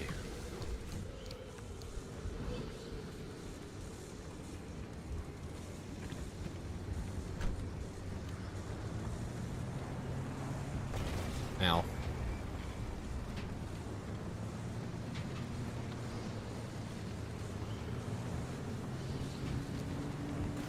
What's the big... No, don't answer that question.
You saying good boy did something to you? Good. I like knowing I have an effect.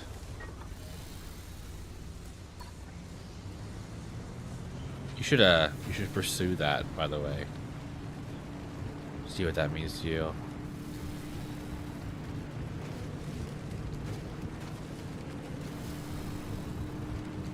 Hello.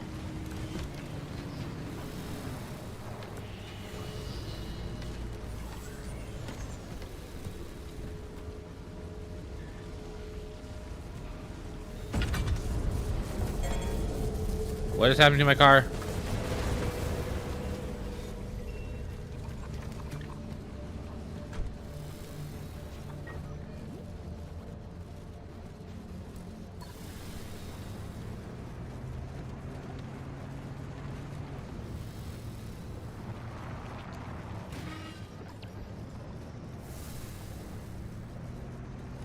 There we go. Going the right way now.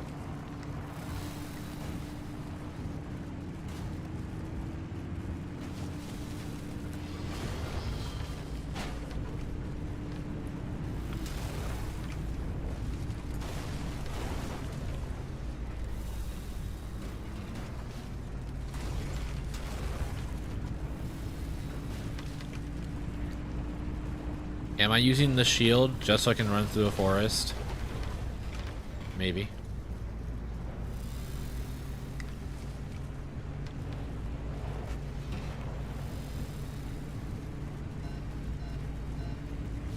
Actually, can't tell how much. I know it helps, but I don't. It's not like it doesn't make me impervious.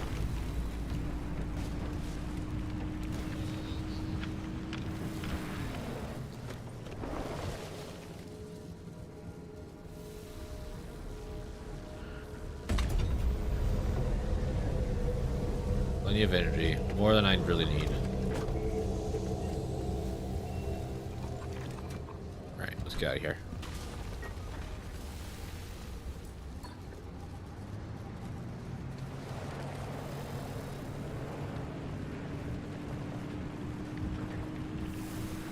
Alright.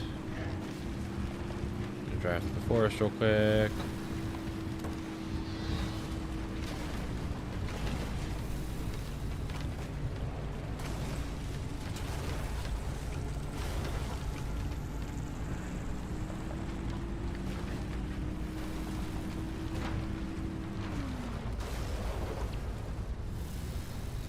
We're fine.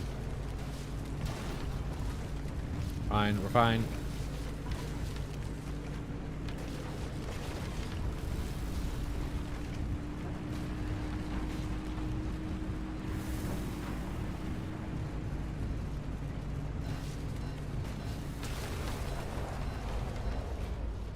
This is an angle.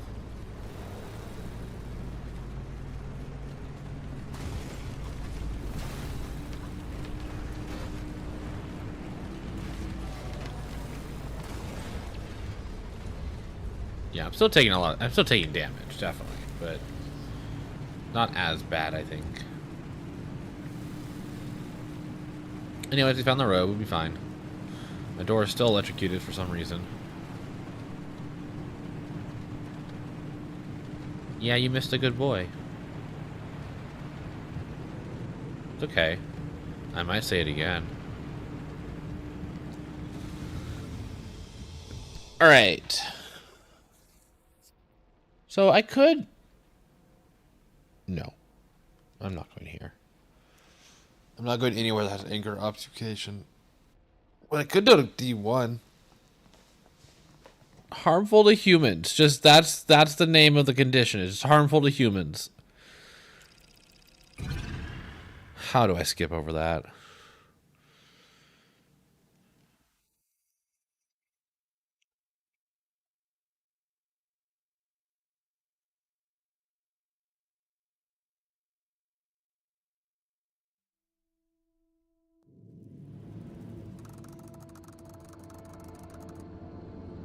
Right.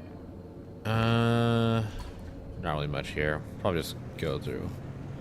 Just don't be a human. Simple, right? Yeah, easy. More games, you just need to have the ability to make myself a dragon.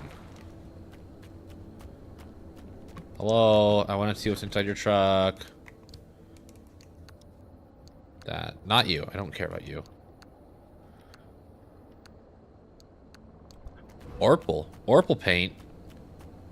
That's new.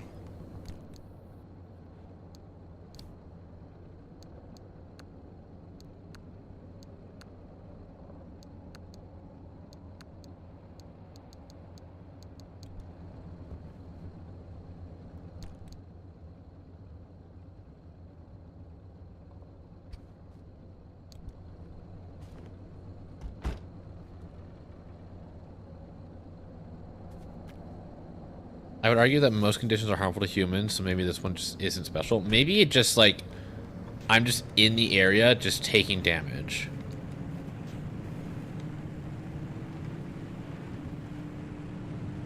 Why must the game be so dark? Like, physically dark. Visibly dark.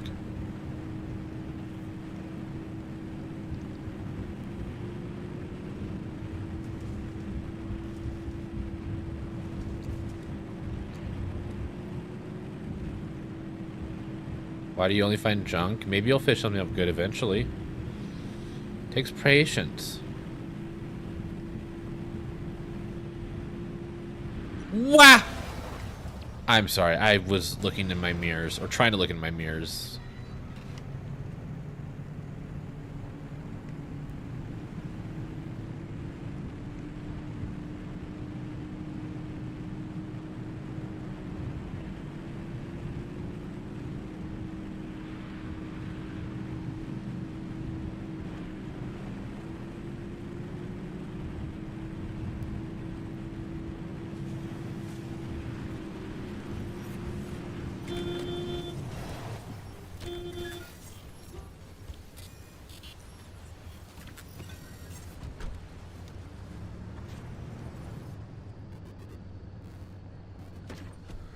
A lot of fishing was done on Friday. On Friday? I wasn't here Friday. You mean last Wednesday?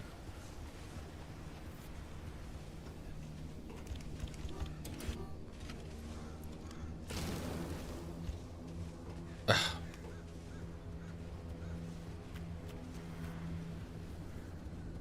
Yeah, last Wednesday.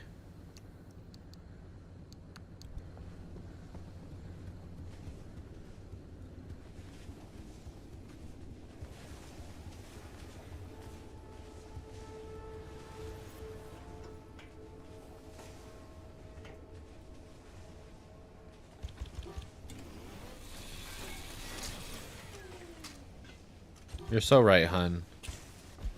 How could I have forgotten?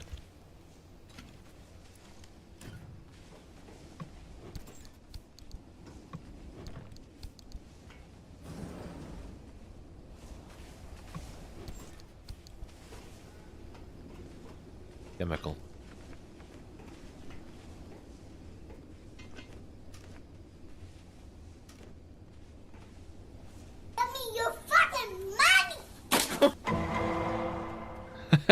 Give me your bank account, bang bang catty he.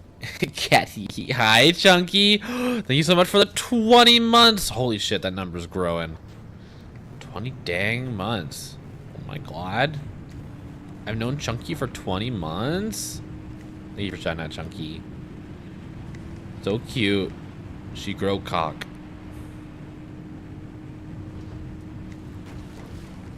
How you doing, Chunky? Hope you're doing well. Hope your day's going well. Hope work isn't being too bad to you.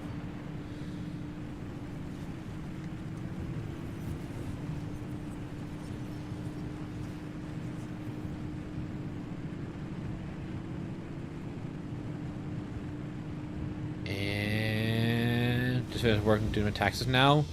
Smart. Good for you. I hope taxes are nice and easy. God, I hate taxes. Why can't the government just make it easy? Why do we have to privatize taxes?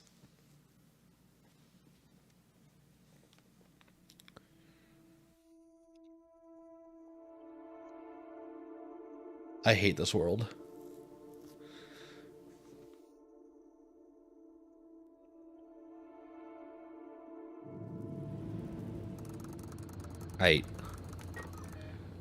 Okay, there are 2 anchors here, and they're in terrible... Well, this one's fine, but that one's in a terrible position. I hate it.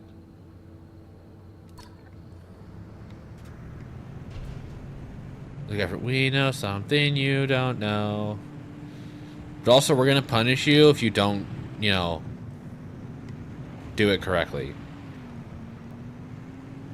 So stupid.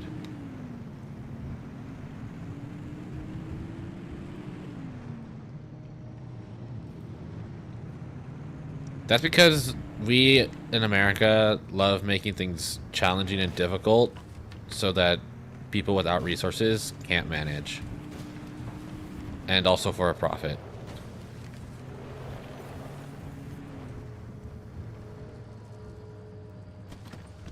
I was too late to hand it into my accountant to be polite, so I'm doing it myself. Lol.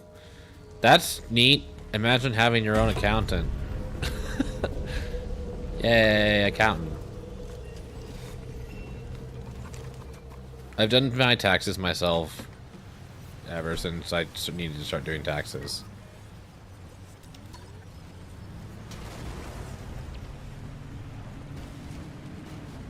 I stole him from my mom. Wow. Stealing a man. That's something that Chunky would do. Alright, we're back on the road.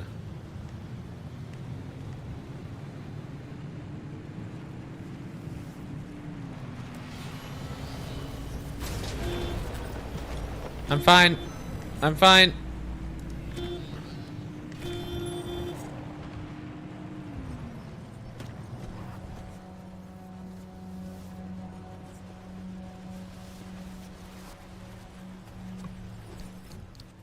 Honestly, yeah, I don't know. Taxes, man. I'll probably just keep doing them myself until I get to a point where I just can't anymore. I just don't want to do it, and then I'll start paying someone else to do it for me.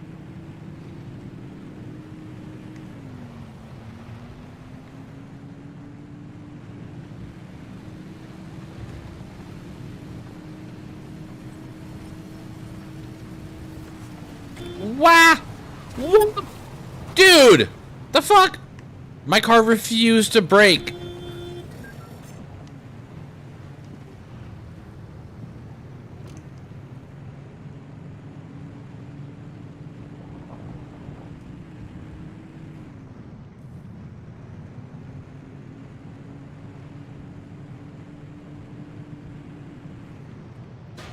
Whoops, I hit the stop sign. Oh my gosh, Chunky. Congrats on catching Poppin's 13-inch bone.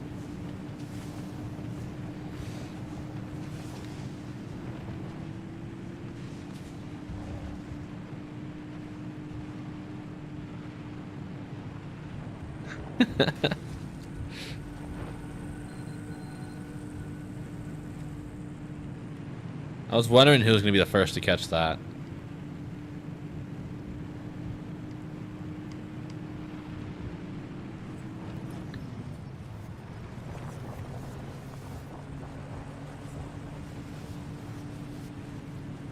Wow.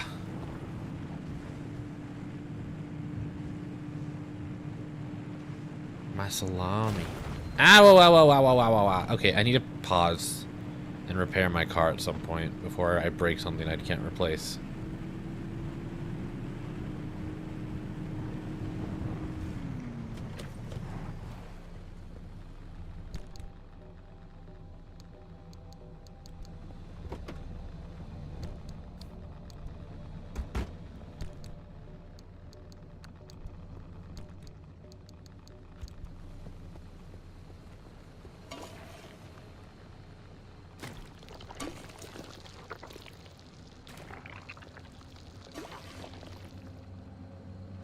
What is wrong with you?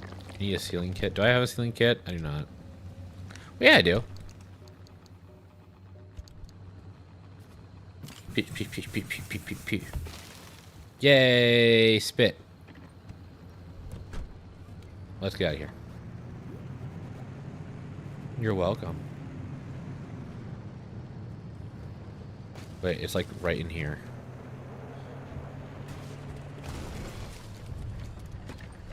You stay out here, okay? I'll do this myself. Oh, there it is.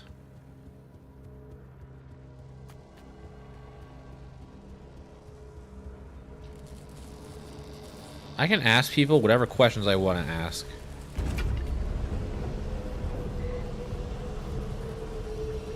What's wrong with you?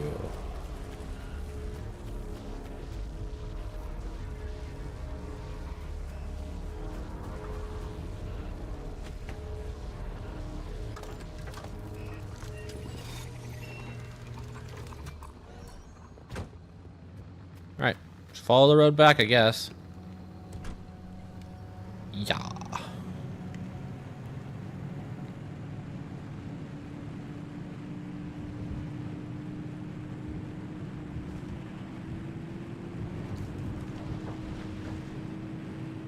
Okay, so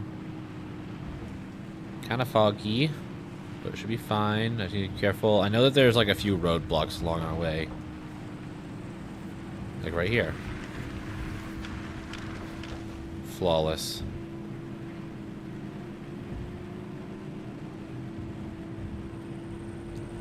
A little bit of damage there. Fine though.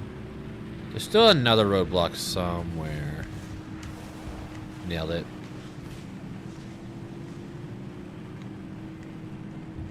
Oh, maybe not.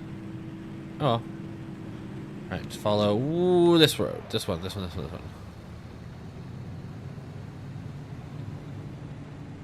Avoid the tourists. Because they're in the way.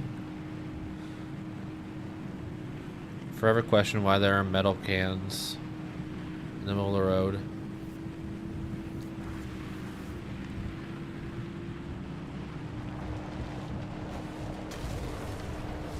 The road is somewhere. Here it is. I found it.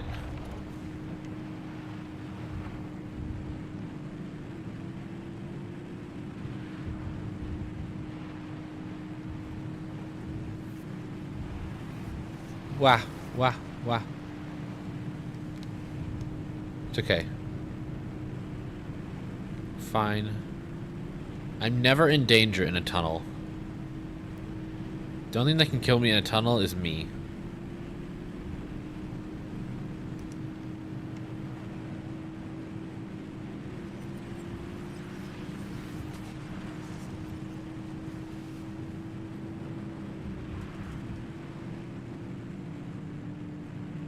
And we made it out.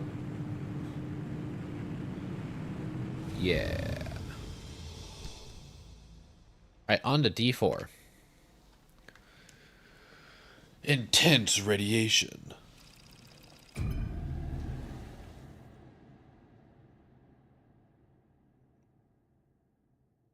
Ugh.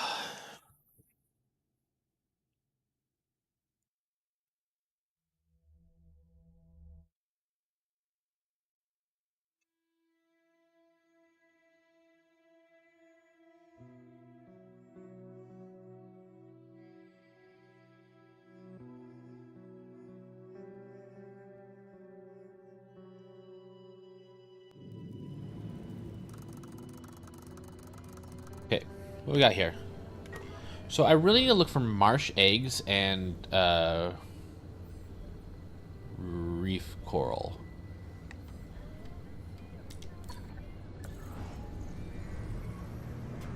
Weird, I don't remember turning you on.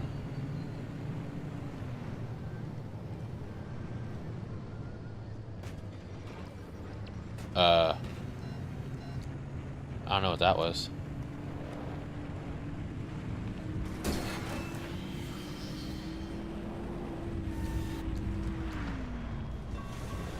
We're fine.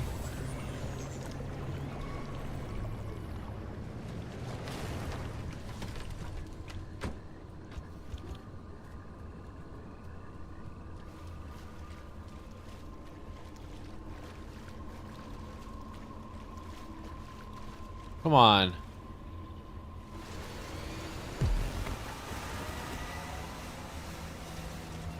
Go away. Neon Reef, sorry.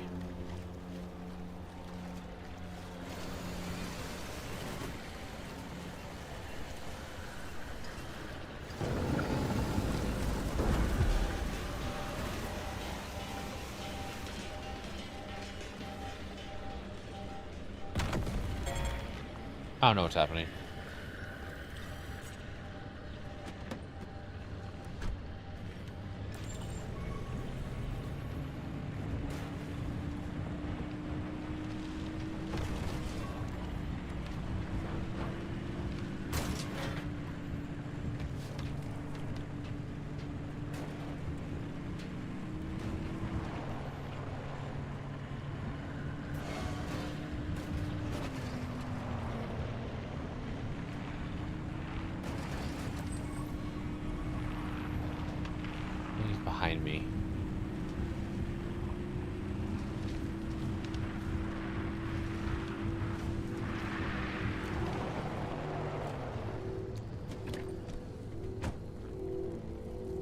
Grab this.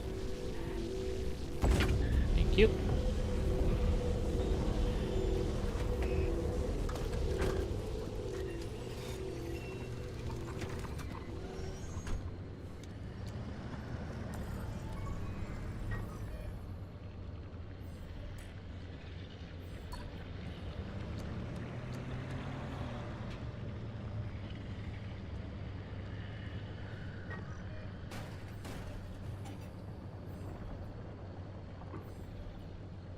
Not a single gas station here, is there? Oh my god, I totally missed this.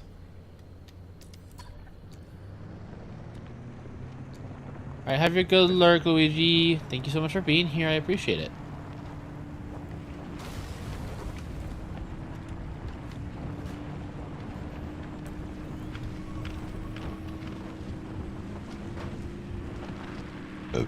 Oops, excuse me.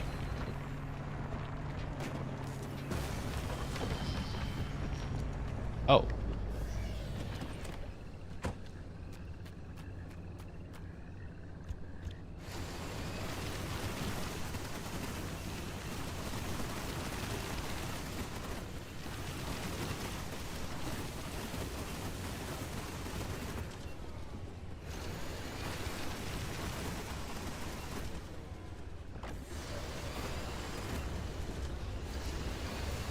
Wow.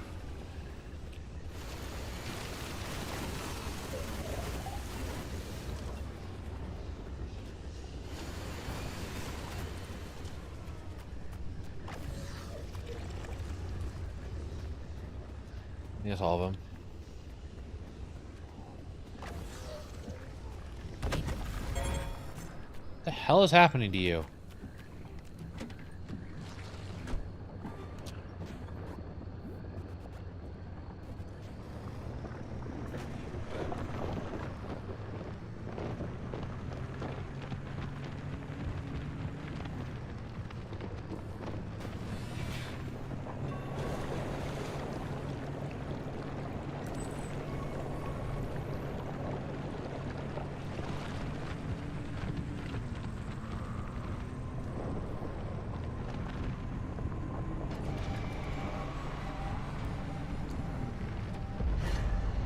It took something, didn't it?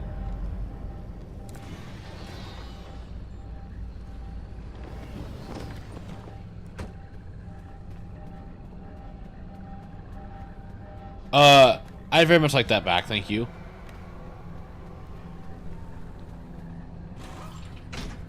Oh, that's a lot of stuff in it.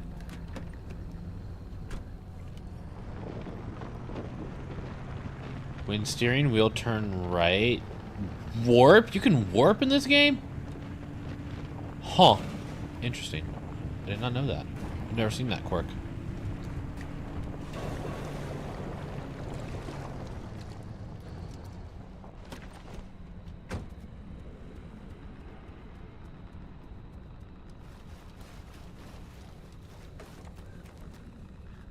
Also, I lost my pry bar at some point. I don't know when.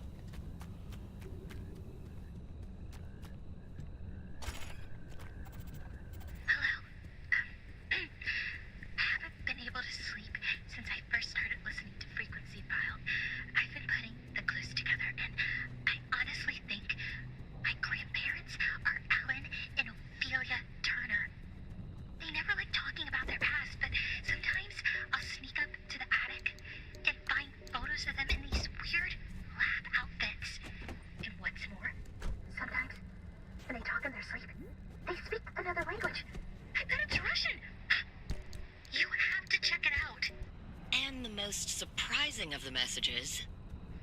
Don't keep poking your nose around where it doesn't belong. You're not gonna like where you end up. Trust me, I should know. He identifies himself as Ed Baker, an astronaut on the American spaceflight missions. Now this isn't a threat. It's just a warning. I went up with the third landing mission. All was well.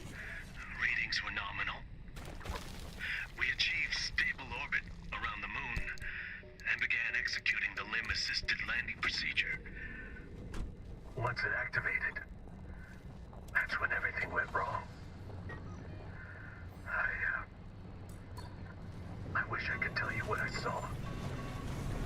wish I could put it into words. But most of all, I wish I could forget. I don't even look up at the sky anymore. Every night is a terror. Limb technology was a mistake. It wasn't worth it. I mean, yes, we won the race, but the cost was too great. It will always be there, waiting for our next mistake. Okay, well, maybe that didn't do quite the job of lightening the mood, but knowing that there's so many of you along for the ride with me gives me the determination to continue on, no matter how deep this rabbit hole goes. So thank you, and I'll see you next episode.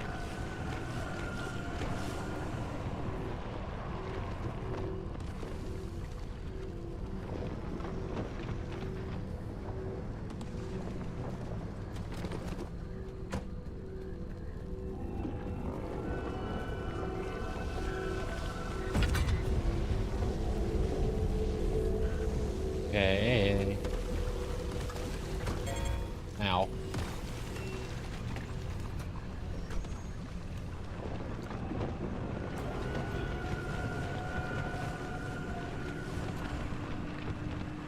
That's a log. Okay.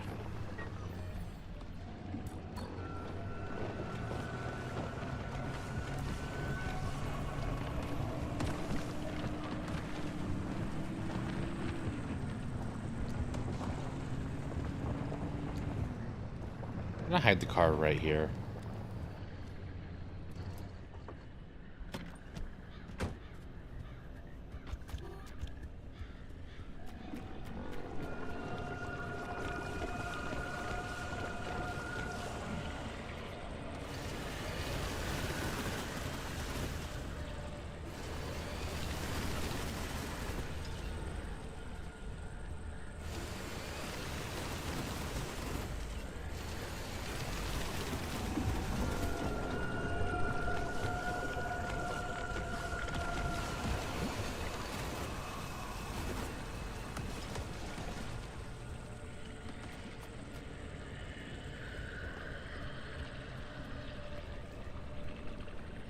There's some neon reef over here.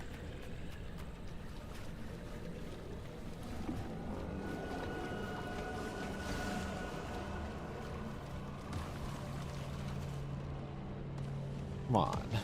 Come on.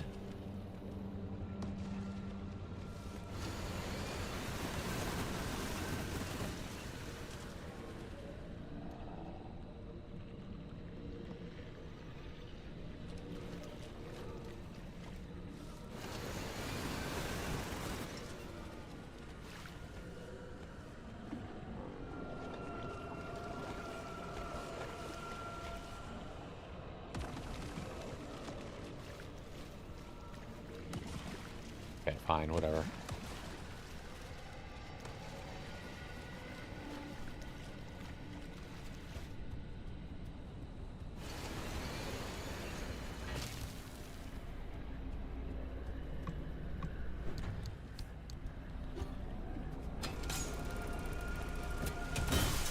Got this. Let's head inside while we're here, right?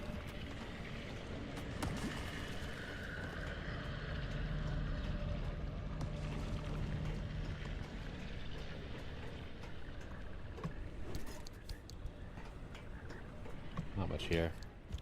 Oh, well, glad I came in here.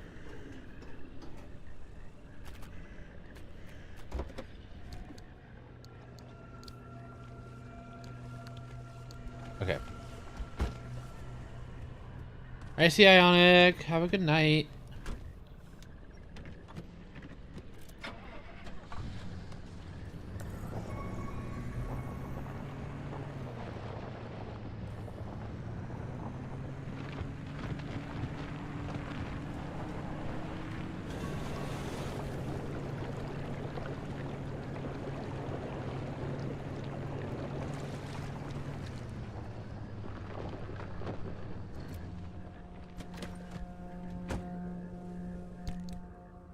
I do have another vacuum, right? I don't. Ugh. I'm a dumbass. I doubt I can build one because I need.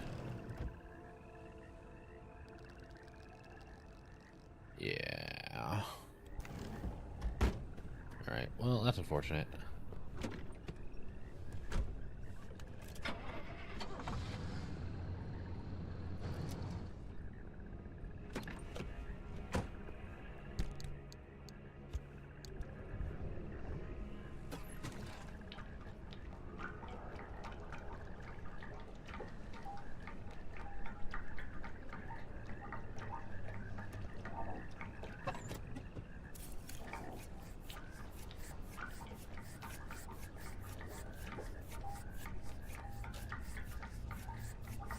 Boy, does this take some time. But it's definitely enough fuel. I kind of wish the synthesizer would just go directly into the fuel tank, but it's fine.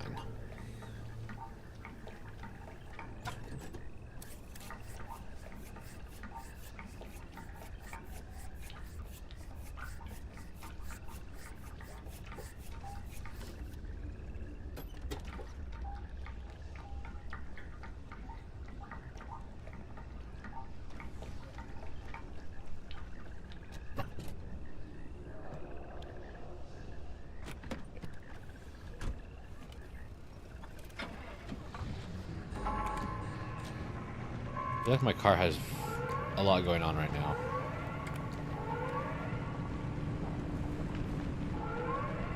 Hi, slugs. Mole.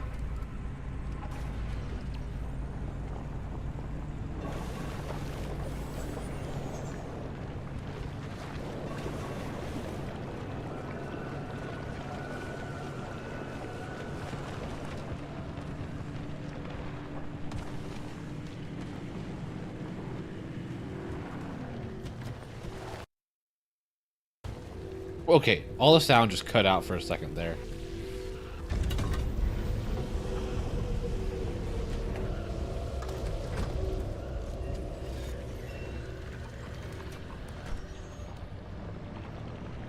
That was the last one, so now we can get out of here.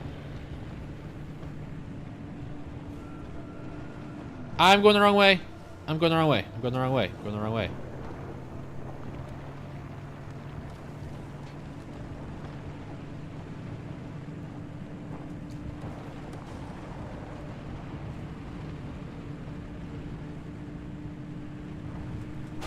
Whoops.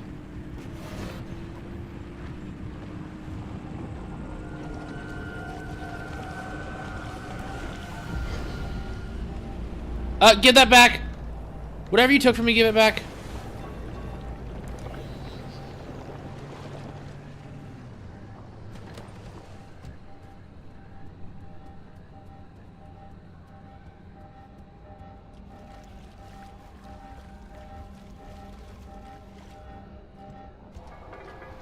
Rude.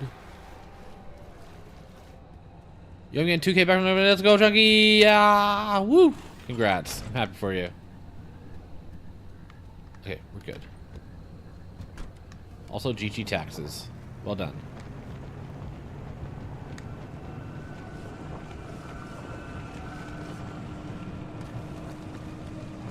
Not owing money? Hell yeah. Alright, can I get out of here, please? Not again.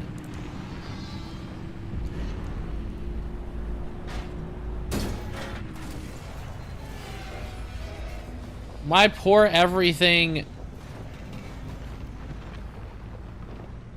Listen, the government wants its $3. Oh my gosh, hi Birdie! Yeah, I still can't drive. Stop honking at me.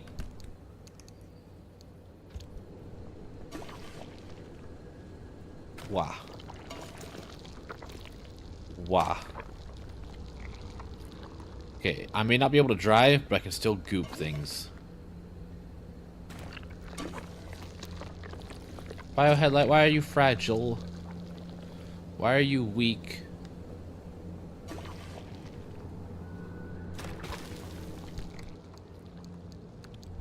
Alright, let's get out of here.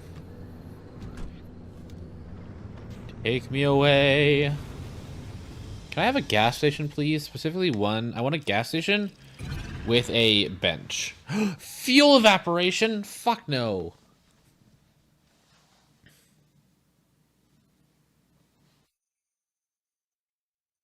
I can't believe this.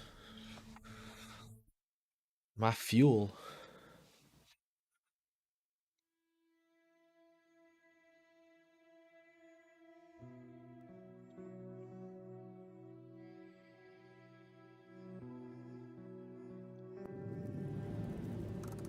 Okay. What are we looking at here? I'm right here.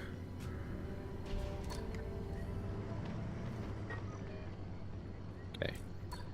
Just gonna get wet, I guess.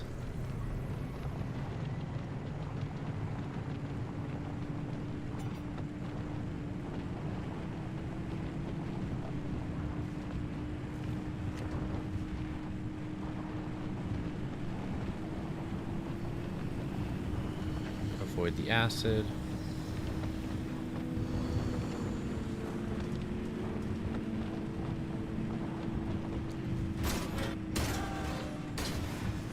We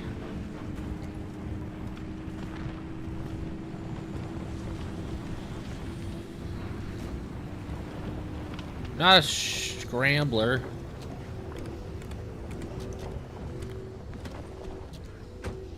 My car has so many quirks.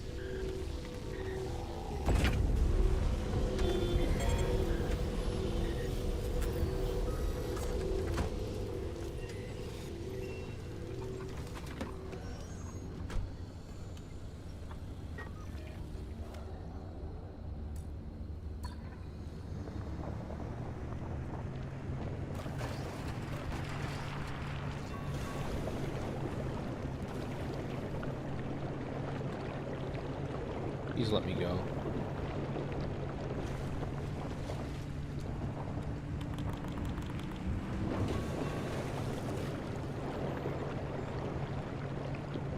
I'm hearing something, but I don't hear it.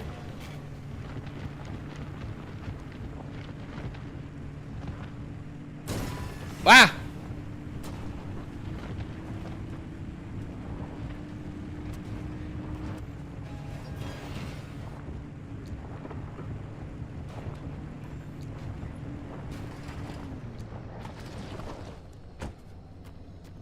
I want this. Not much in there.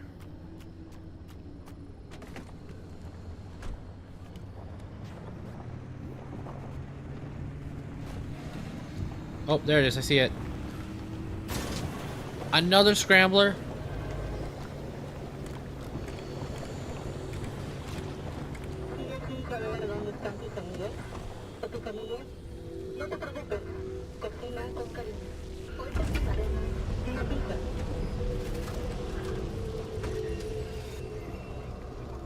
Alright, let's get out of here.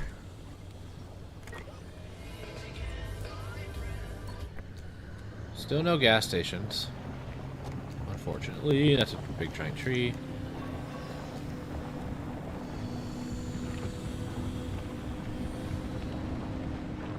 Honestly surprised I made it through that.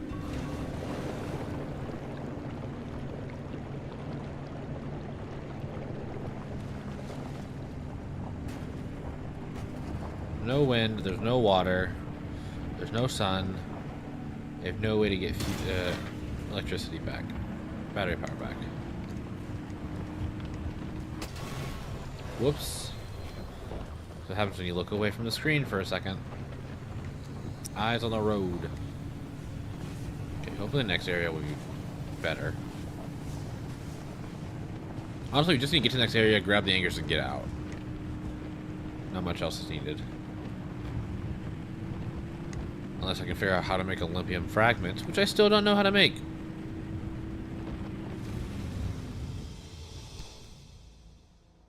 Oh, we're going deep.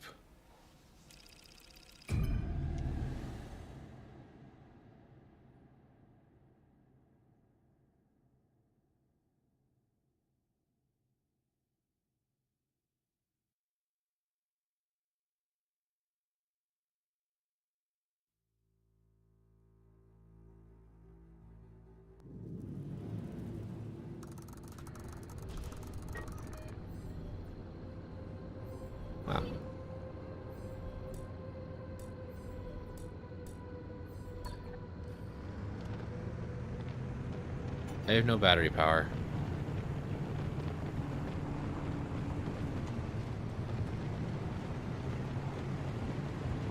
Oh my god, it's raining. We're getting battery pack.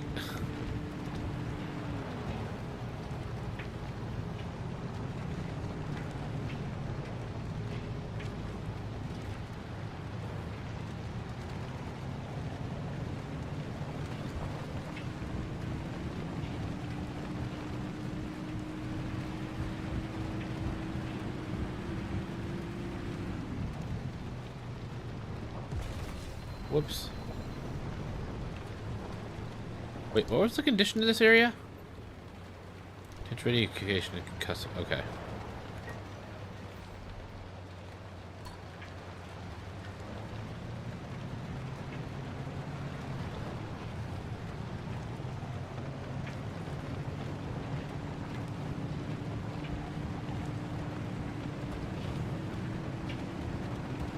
Oh boy. For a road to the right.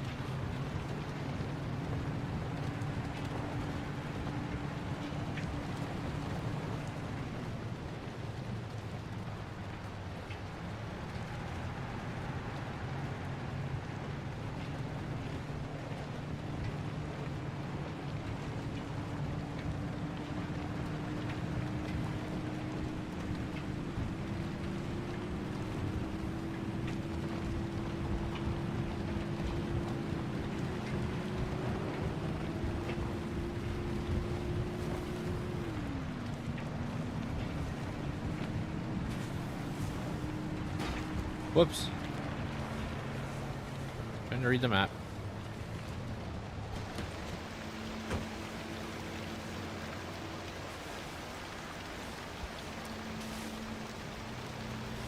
Where did... There you are.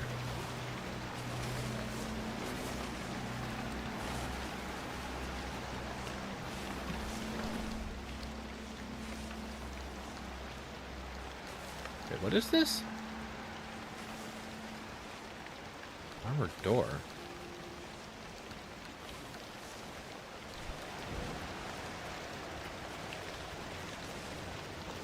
Flower power and burnt orange paint. Those are both new.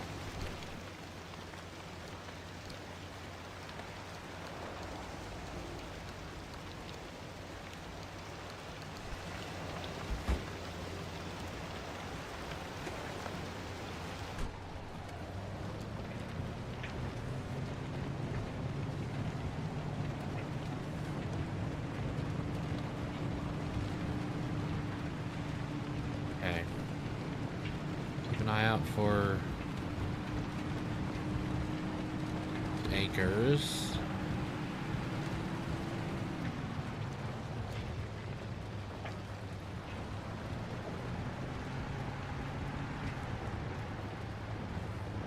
Three of them somewhere. Oh, I see two. Oh, I see all three.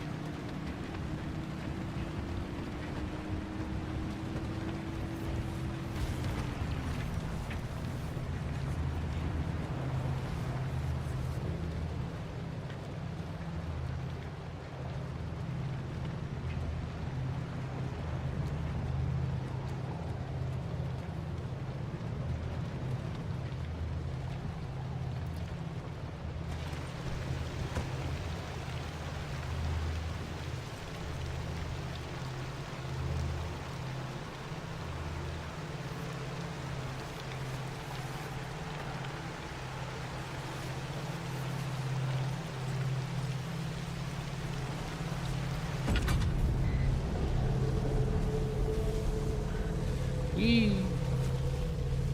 The hell is that? What? Hold on, I was looking at that. What? No, what are these spikes?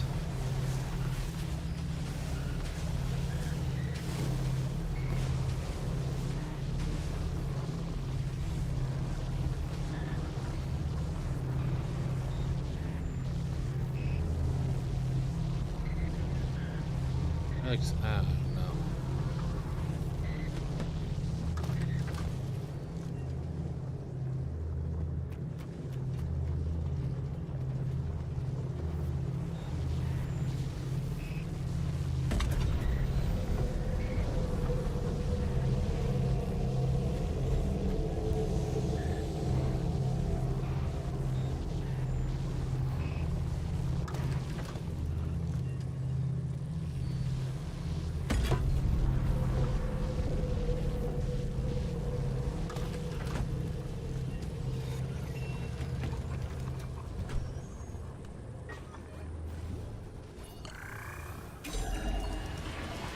get out of here. Better hurry.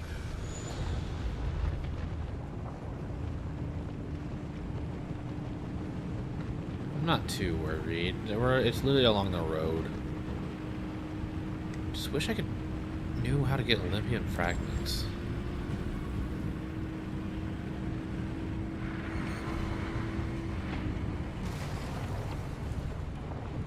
I don't know what resource creates them, so I don't know. So they don't show up in my scan.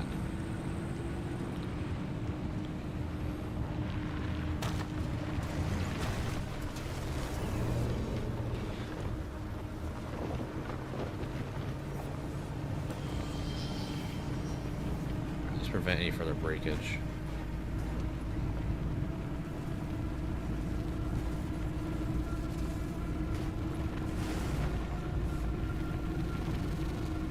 All right.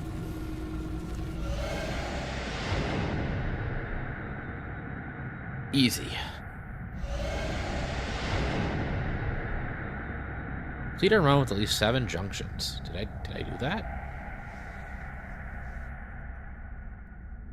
I wonder what the longest route looks like.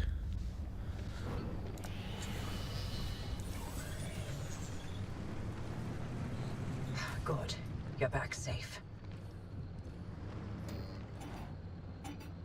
Off the car.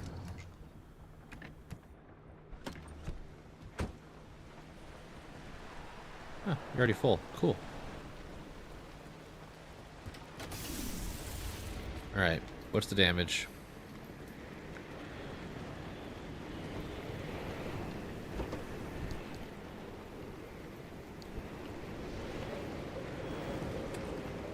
Newsflash, Tacoma, May 16th, 1969. Accountant Alejandro Lopez has reappeared after an 8-year absence, claiming to have no memory of where he has been and no awareness of the amount of time that has passed. This is from our reporters, Simon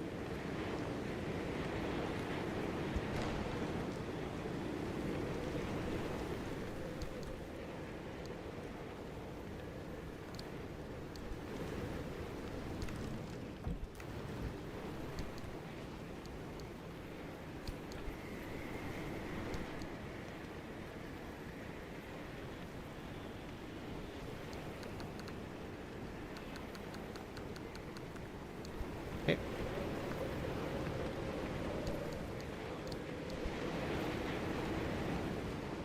So we had a couple new things, so you can scrap light blue, blue, paint chipper purple, and burnt orange are new. And then I don't need black stripes.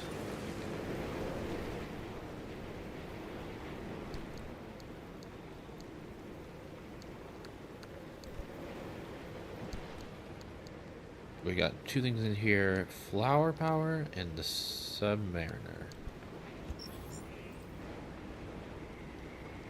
Submariner. The bobblehead. And then we have... I'll try this one out. Potato cup. Wait, no. Flower power. That's just a flower. What do I currently have on? The raspberry, yeah. Hi Haku! Oh my gosh, good to see you! Hope you're doing well. Let's put this door away.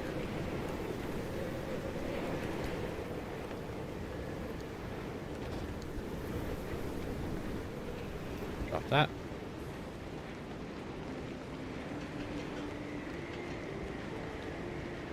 Doing kind of okay. I hope it's not too bad. Put all this away. Go. Alright, and then I should have collected enough swamp coral. Large backpack, let's go at last.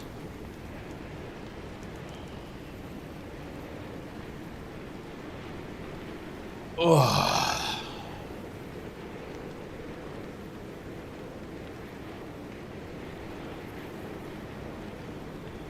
Whew. Alright. It big. And you know what? Might as well just scrap you.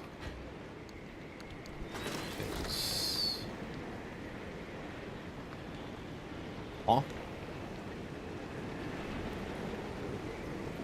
One of the scissors? Which one?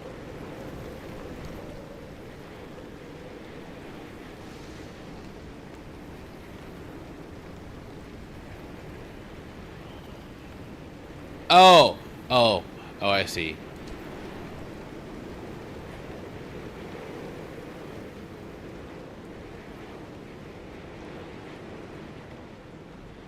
Oh no, Haku.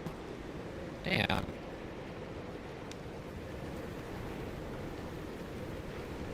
Do I have anything here? I have a bunch of shit. But let's focus on repairs first. I need 1, 2, 4 stealing kits and a mechanics kit.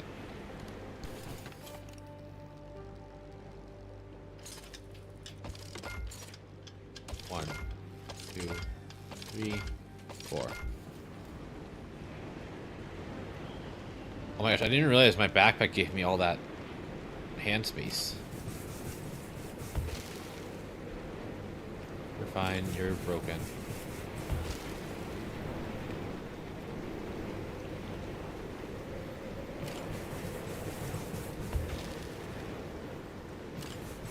Why am I doing this? I should not be doing this. Hold on, how many doors do I have in here? Oh my gosh, hi Dark! Okay, I have 4 doors here. Okay, hold on a second, hold on.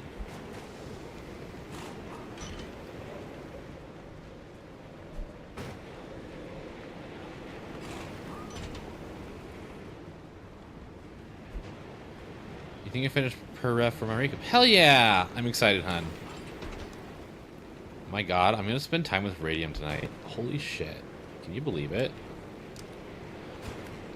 Me getting to spend time with my boyfriend? I miss my wife, Tails.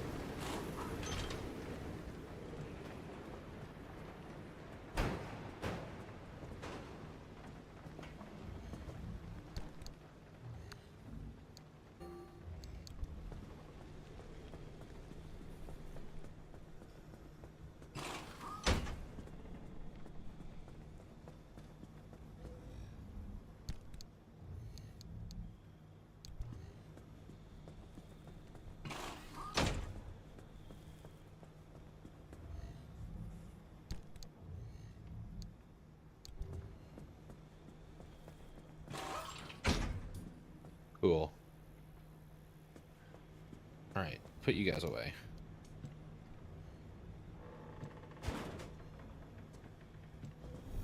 Start doing your healing thing.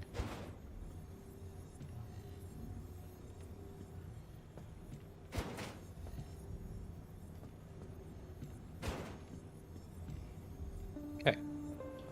What else is left? Bumpers need repairs. Or panels, sorry, not panels. Well, bumpers probably do too, but panels is what I meant.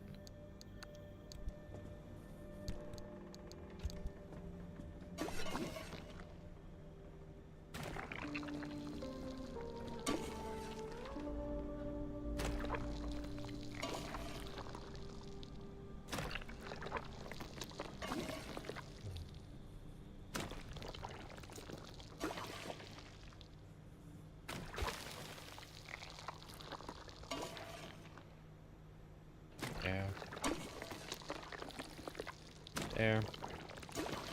I really, really want the upgrade to the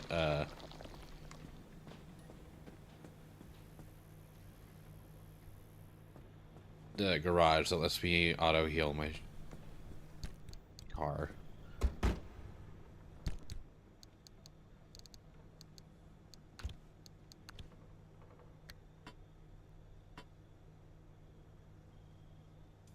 Okay. So I need to build some things.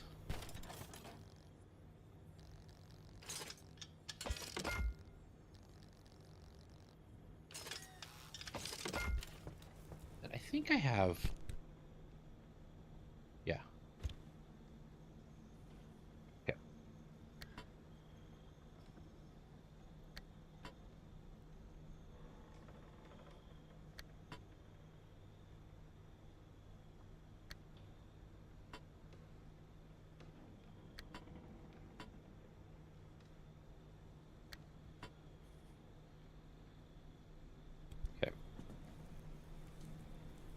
This is how I currently have it organized anyways, so... Oh, hello.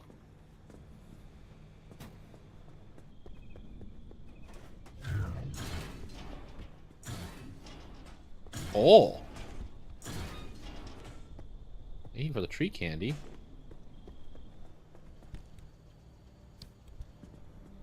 I still don't know how to use this. Let's take a look around and see what we can do.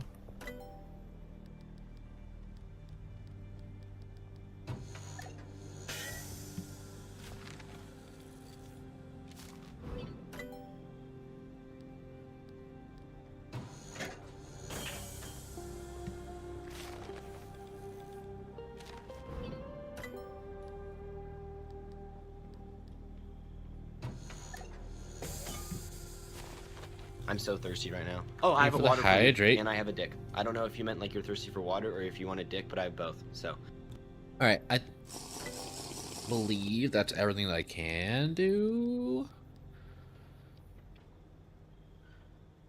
I need more limb magnets. I mean, I need to figure out how to make Olympium fragments. That's what's keeping me from doing anything. I guess I could make these if I really cared.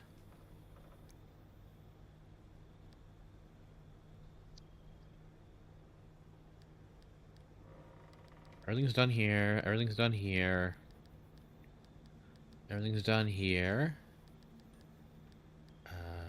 I need to scan a radial dredge. Don't know what that is. I need to scan a blacksmith. Don't know what that is. Done here. Done here. Done here. Done here. Done here. I need Olympium fragments, which I still don't know how to make or get. Yeah. Well. How many did I need for the next parts locker? 1, 2. I can only do 1, so might as well do the parts locker.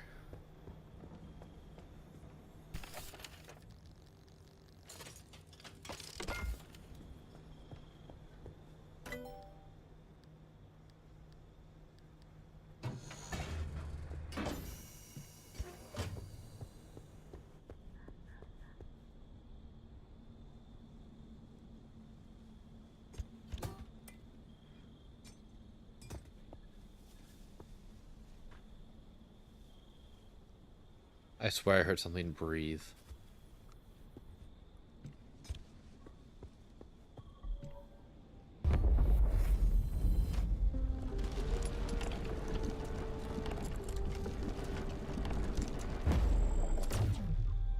Alright. Kind of useless, but whatever.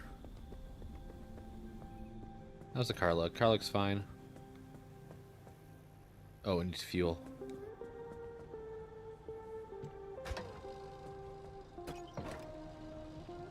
I probably need to fuel all the other canisters too, because we were in an area for fuel evaporation. That might apply to. Okay, didn't apply to that.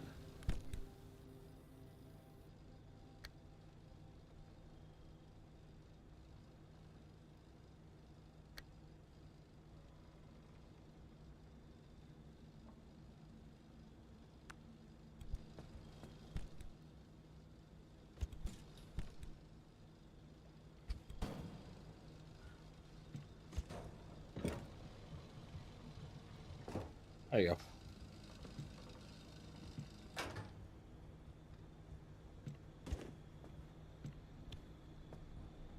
go. Okay. Think we're all good. I still wish I knew how to use this. Okay.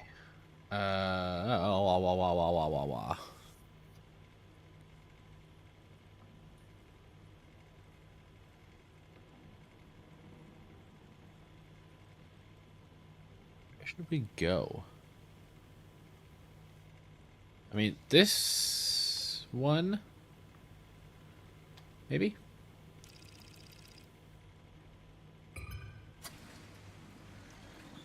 go to F1, then B1. That's probably our best option. Battery sapping. Hi, Kuro. Thank you for the good luck. Hold on. Do I have any spare tires in my car? I do not. What a dumbass.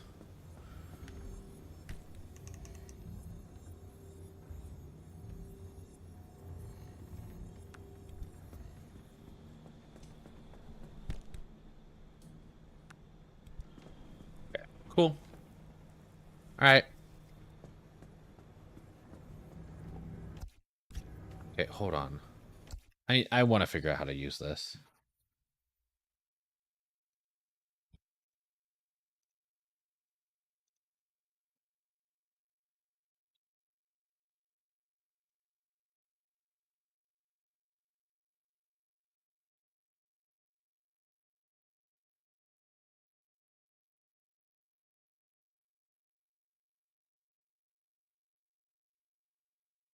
What is it called again? I'm really forgetting. It's down the bottom near junction bypass.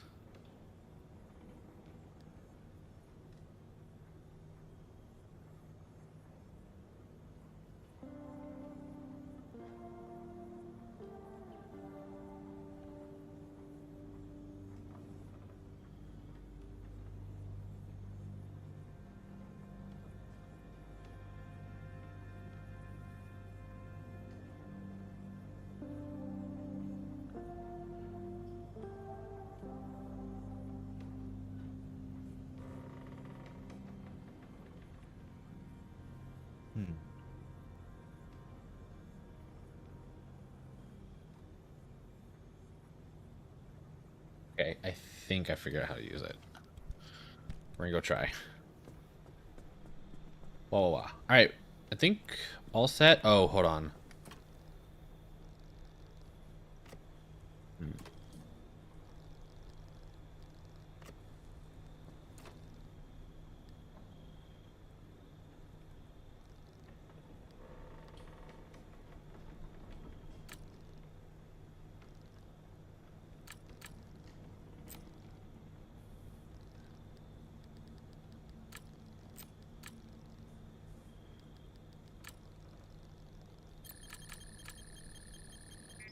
Damn it.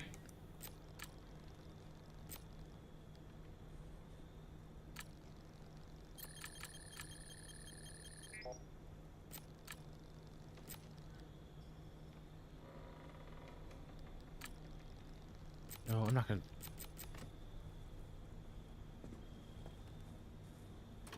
Wait, when the battery increases, either the headlights do something or the wipers do something.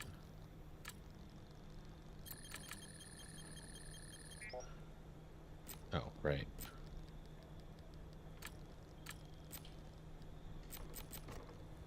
I need to use up my battery somehow.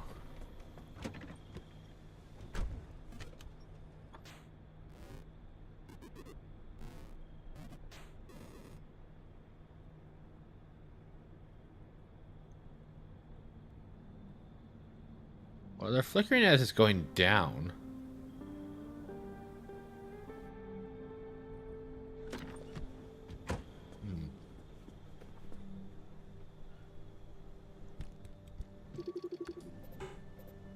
Just worn out. Okay, whatever. Battery increases. Headlights. Oh, hold on. Let's see what happens when I need something else. Hold on. I have an idea.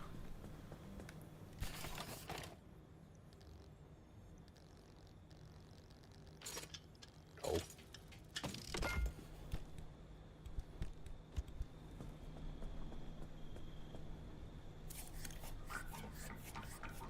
This will use up a lot of battery power.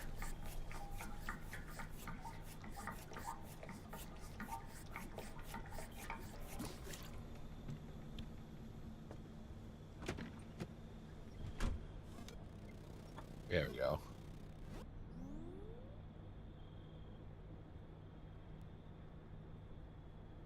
Alright.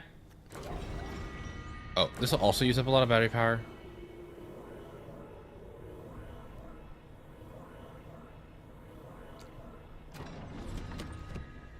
Alright, what happens to the headlights when I increase the battery power?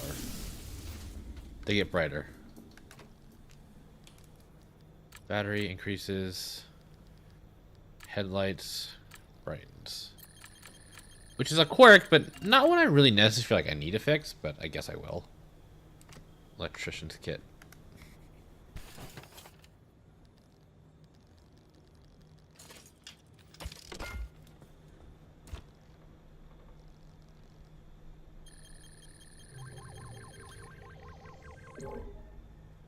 Alright. And then car, I'm going to take a hint for this one because there's so many, is on an incline. Wipers switch on. Toggle.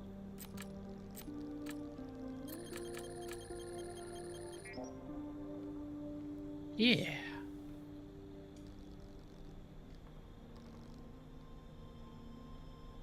Wait, what? Huh? Huh? Did I... What? Car is on an incline. Wipers. Toggle. Oh, no. I don't know why.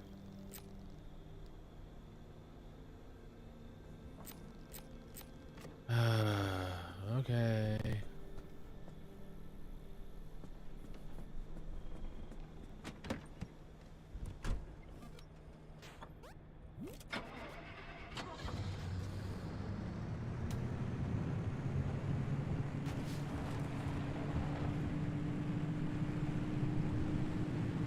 Okay, I was kind of assuming I could just go back to my...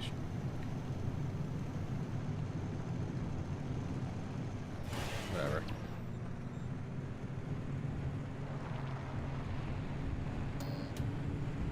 Need to find an incline.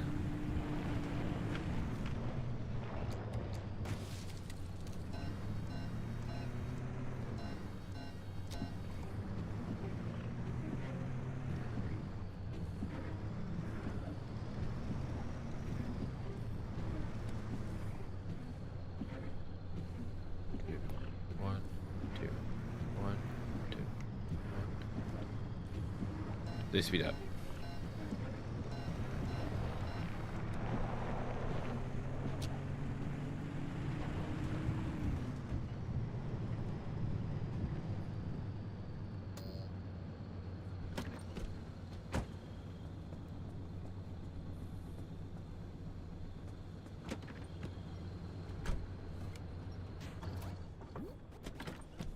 All right. Car on an incline. Wipers. Move fast.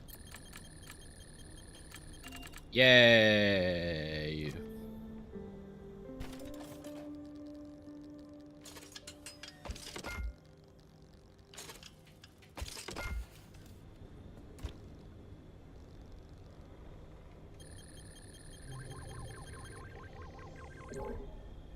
Cool. Problem solved.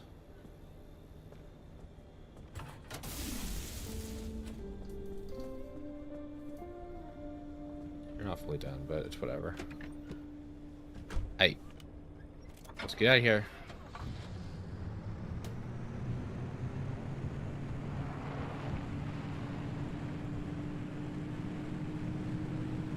Look at the little guy.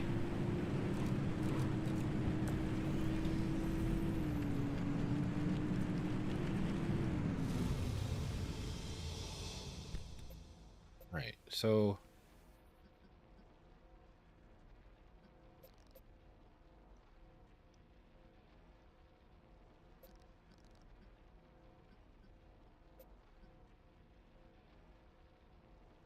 Wait, what? No, hold on.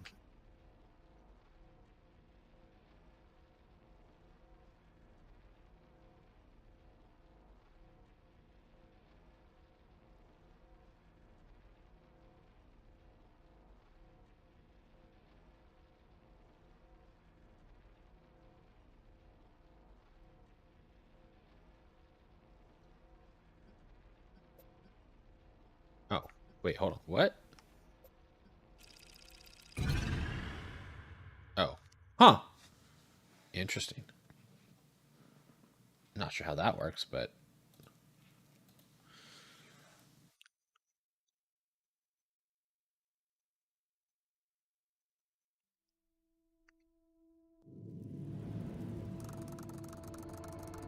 Alright. Just gonna go on. If I see a car, I might scrap a little bit.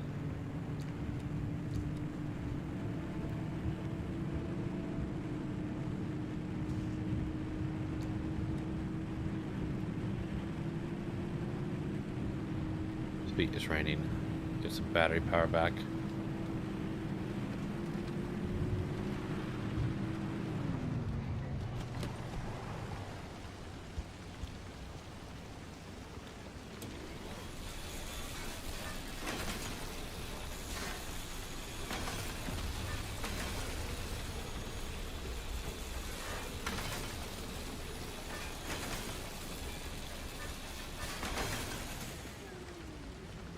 Is it called the Pacific Drive because you're in an alternate universe version of one of the Pacific touching states? Yeah, we're in the Olympic Peninsula, which is in Washington. A little, I mean a little to the east of Seattle.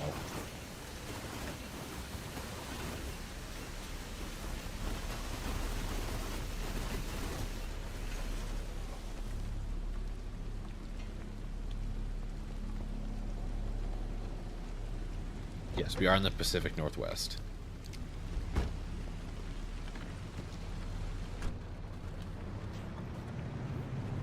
Wait, hold on.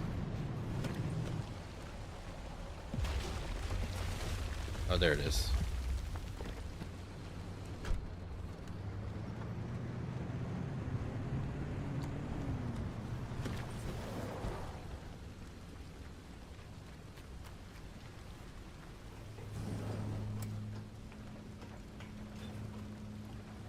Okay, cool air canisters.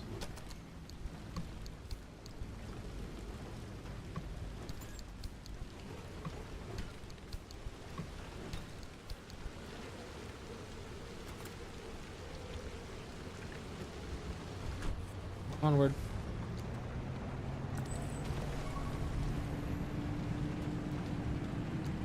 Artichoke, artichoke, artichoke.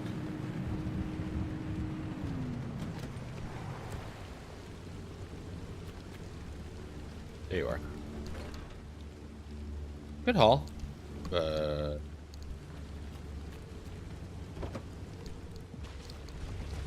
Like, even with my backpack upgrade, I'm still struggling for space here. Whoops. Put you there. Put you up here.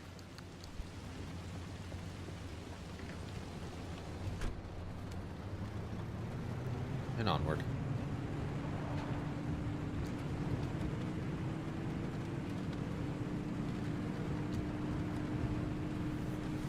Avoid the left, right.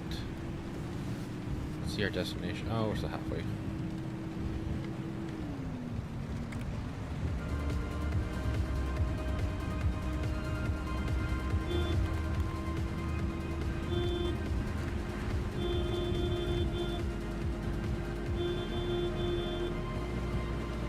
I wonder if there's an achievement for honking the horn like so many times.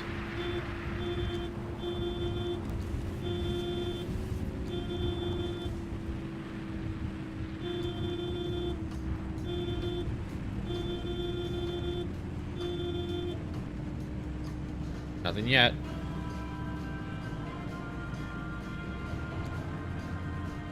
Alright, I don't really care to stop. Just keep going. Alright, let's see what the bypass does. Does it actually do anything?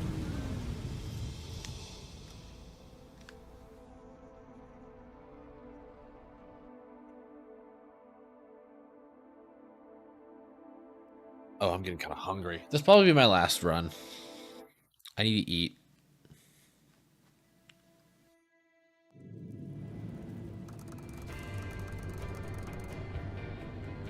Oh. Huh.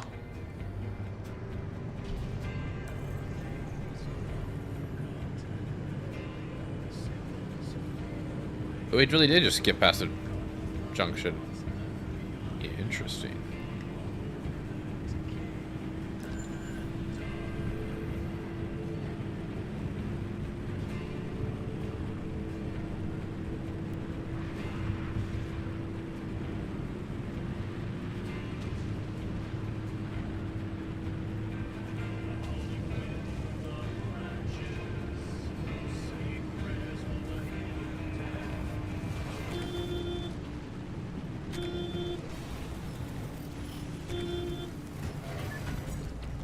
Beep boop.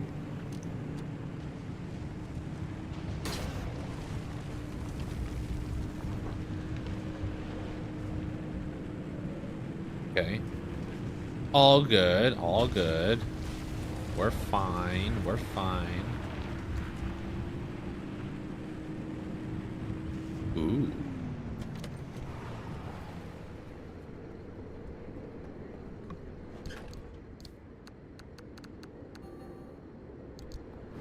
Oh, an off-road tire? Sweet.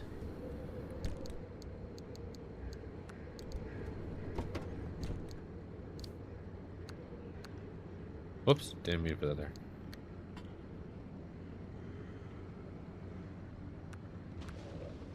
Howdy grade.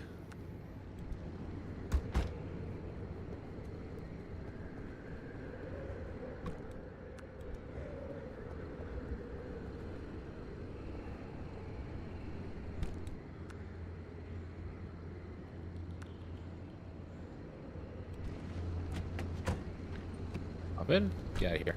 Oh, wait, nope. Hello, beautiful. Got what's inside. Ooh, sweet.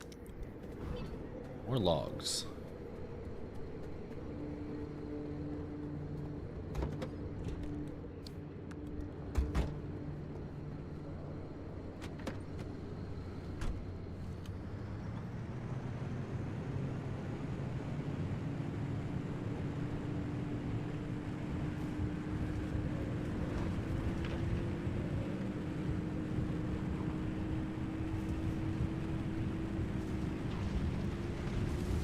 Bullard.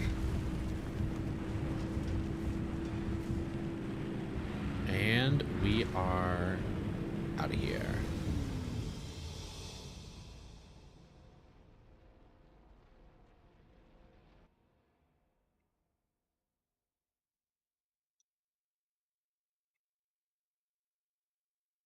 So we did manage to skip a junction. That did work.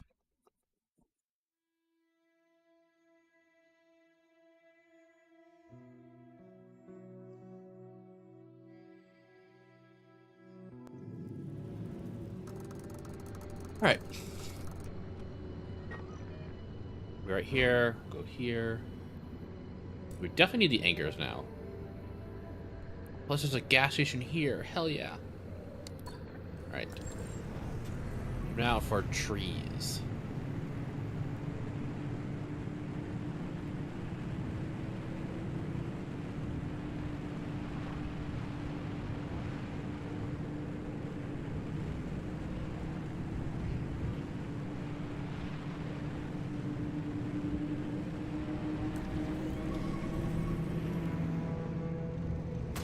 Ah!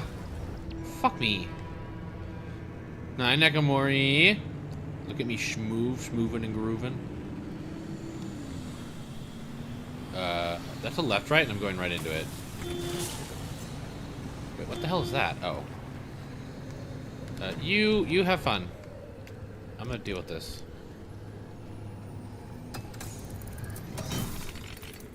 Wow. A lot. That was a lot.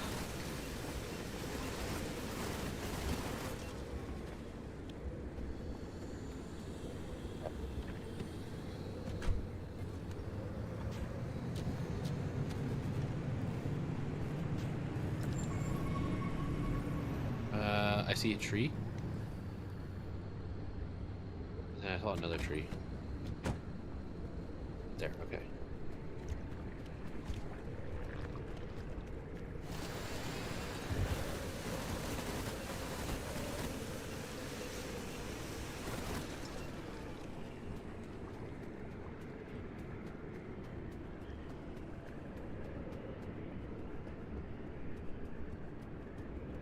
keep thinking I can run through those, but I can't.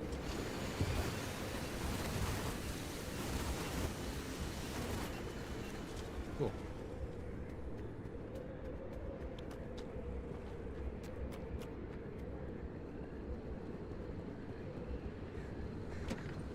Ben.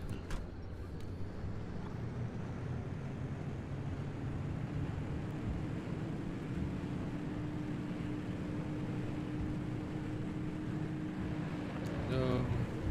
Okay. Bump. Avoid the acid. Avoid the acid.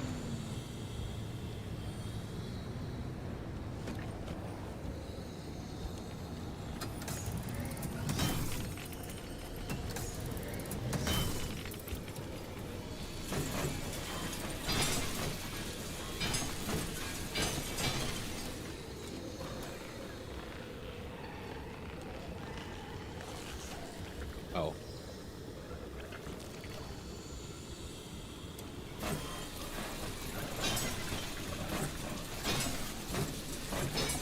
I'm being grabbed.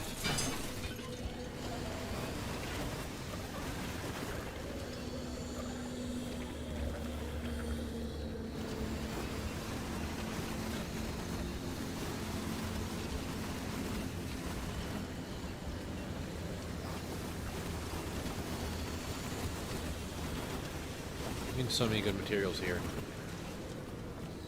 Nice. Alright, everything away. Going.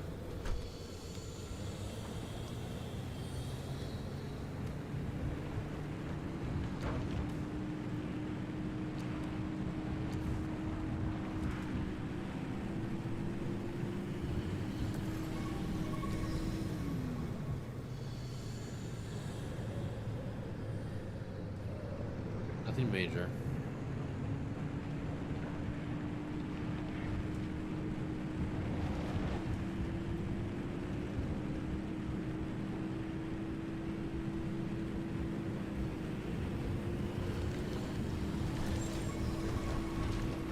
Ooh, wow.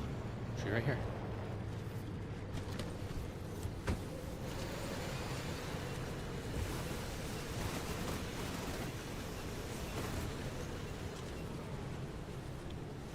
There it is, I see it.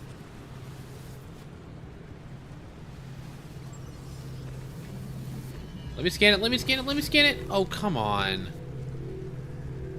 But also, damn. Look at that luck.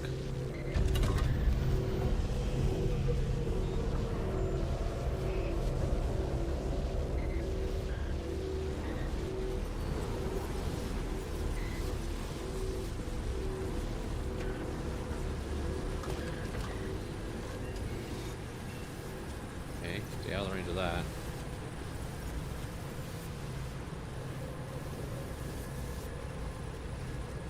I walked into it. Okay.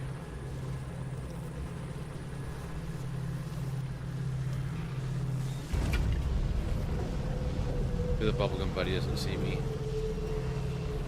Alright, let's get out of here.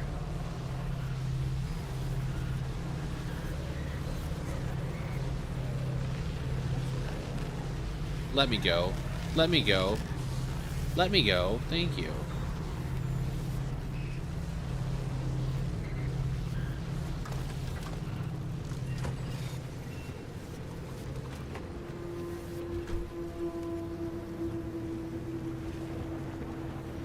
Okay.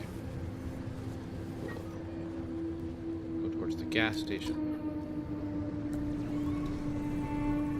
Ooh, there's a tree right there. Did I miss that one? I did.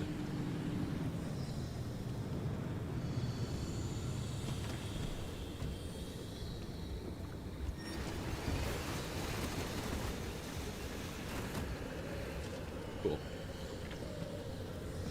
Onward.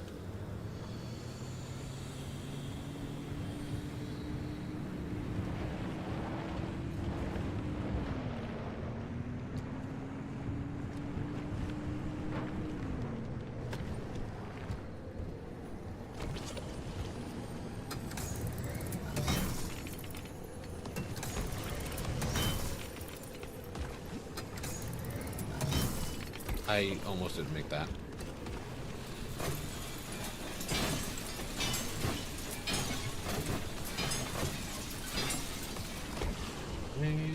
other one over here?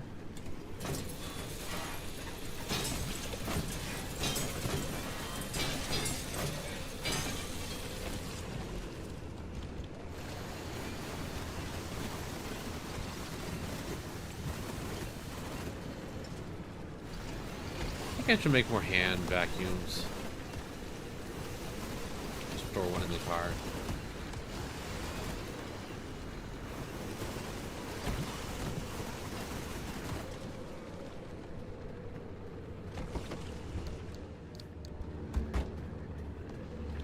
Here. Oh, another one.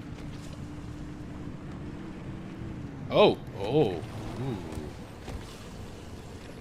Stay away from my car.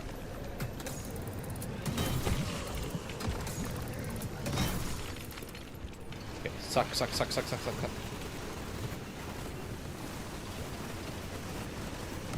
Delicious rock candy. God, I love radium.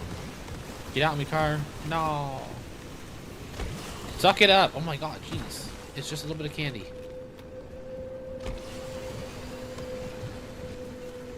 Wow. That either I already got all the stuff off that one, or I completely did not see it. Or it just didn't have any on it. Get out. Okay, car that I don't care about. Another tree. Another tree. Oh my gosh. I'm getting so much candy.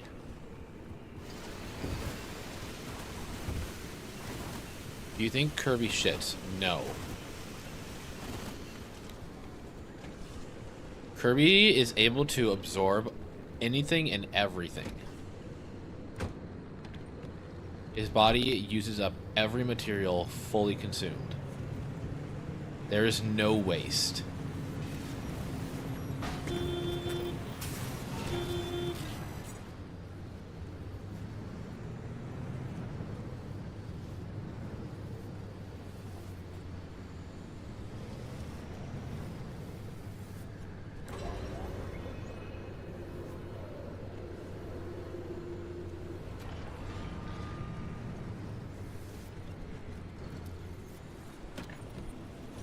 Alright, there was a tree over here, somewhere. Somewhere.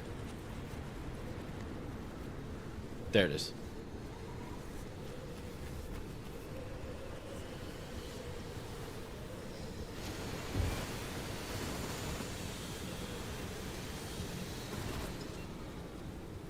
Yeah, I would say that Kirby is actually able, Kirby is able to inhale pretty much anything and use everything he inhales to do something with his body.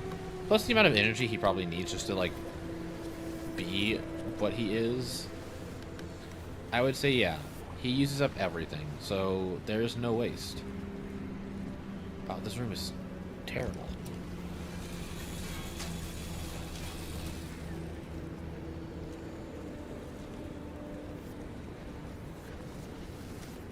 But I think vomiting and shitting are different.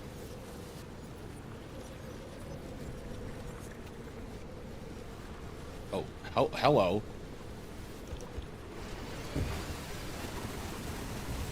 Hi, Jovi. Oh my gosh, Jovi's so cute. Hi, Jovi. That's it. One scrap metal. So friendly. Hi again, Jovi. My god. Give me your fuel. Pump it in me.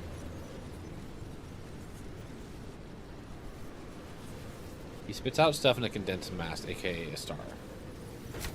Yeah, I don't think vomiting and shitting are not the same thing. Man, I have spent so much time here. Drive.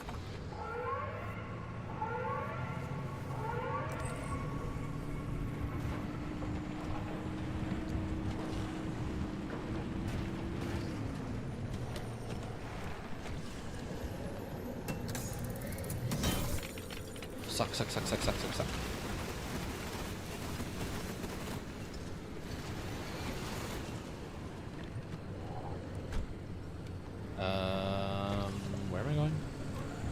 Not the bubblegum buddies, no. They do very little damage, but they're annoying. How much time do I have? I have time. I have time. I have time for this. Okay, get out of my way, please.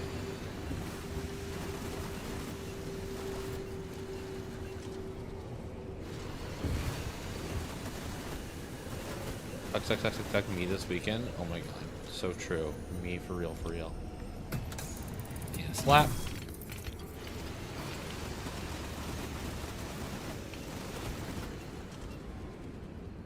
Right. Everything away. Get me out of here. I mean, the storm hasn't even showed up on the map yet, so we're fine, but still.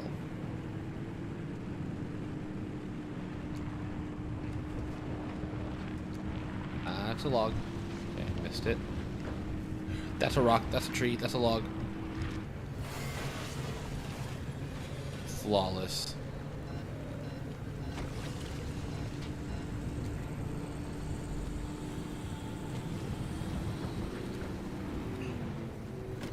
Oh my gosh, James!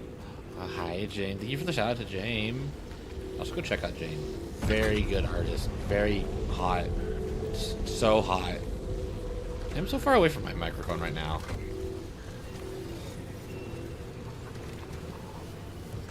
Hope you had a good. I had a very good. In fact, it was so good. It just. It was definitely a good.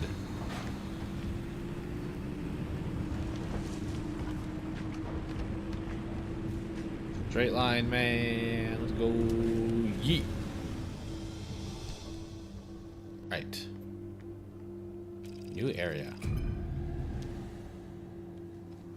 Still not sure how to make Olympian fragments, but we're gonna do it.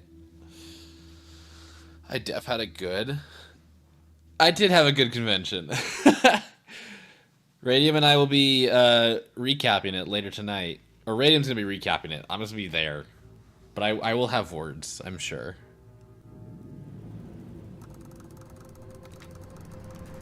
Okay. Oh my goodness, look at all them anchors. It'll be kind of late, but yes. I know, I was like, oh, okay, cool. Recap is at midnight.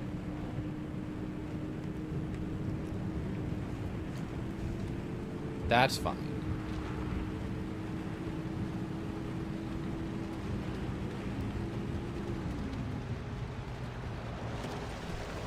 It's fine, hun.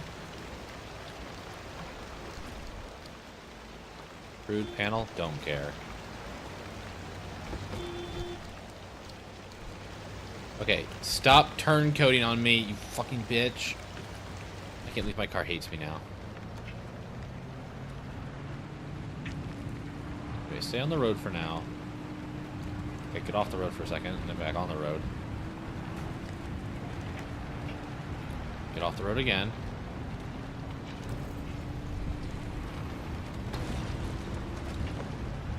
And then turn right up here. Hit the stop sign. There we go. Always hit the stop sign. That way you don't have to stop.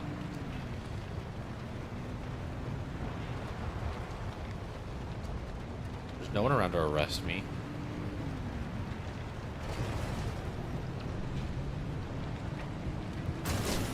Oh.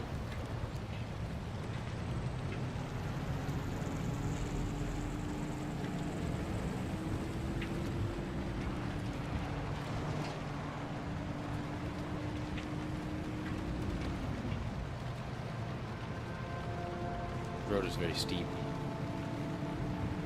Okay. Stop. Wait a minute.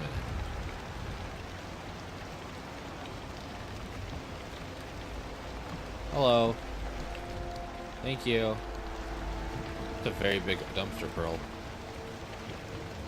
So large. Nope, wrong one. Stop turncoating on me.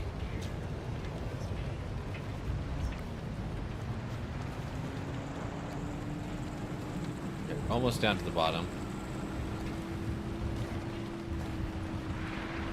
Uh-oh. Wah! I'm fine.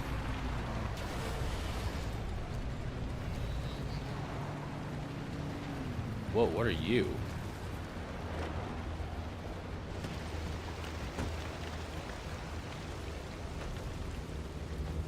No, come back! Come back!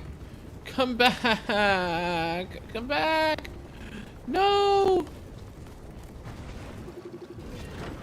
Radiant dredge. Neat. I needed that. I needed that for one of the items. Neat. I don't really know what I'm supposed to do with these explosive crates. Goodbye.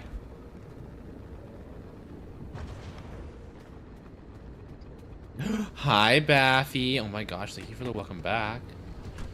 Are you excited that you can stream again now that I'm back? You have permission to stream again? Hello, hold on. Yeah, I'm gonna need more hand vacuums. I just picked up a door. It's a crude door, I don't want it. Get out of here.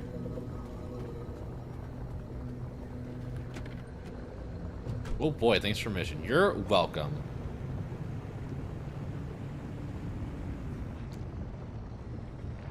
Okay, I need to start finding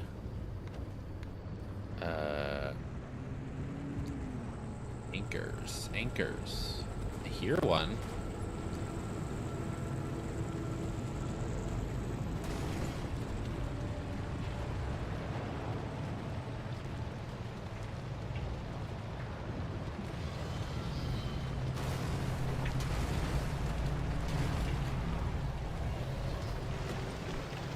Baffy is cute. Oh my gosh.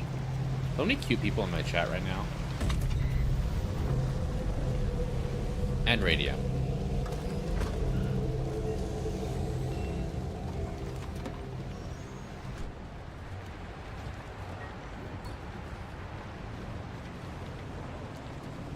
Okay. God, these are terrible options for where to go here.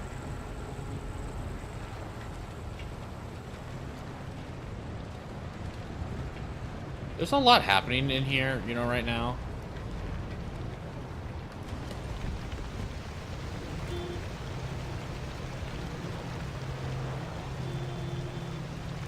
I still don't know.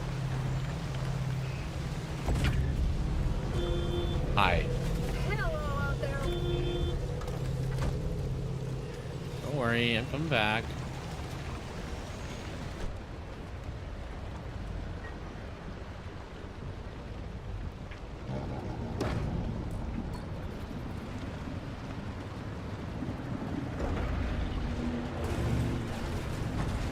That's an explosion.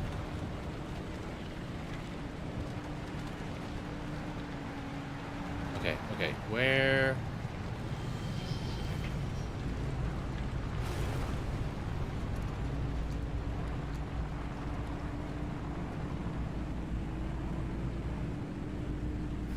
Okay, it's calmed down a bit, that's good.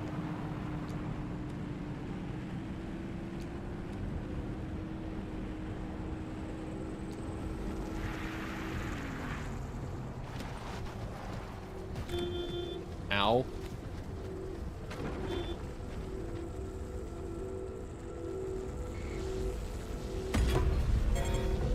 Stop it! Why are you doing this?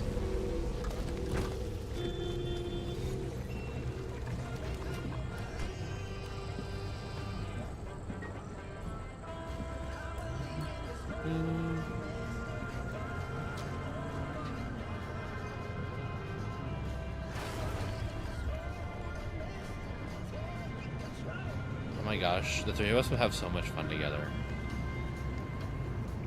We'd play so many games.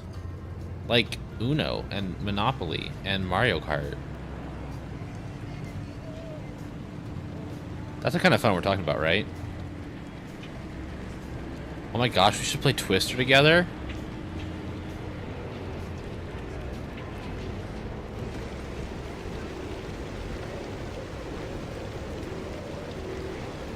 Wow, the weather here changes so rapidly.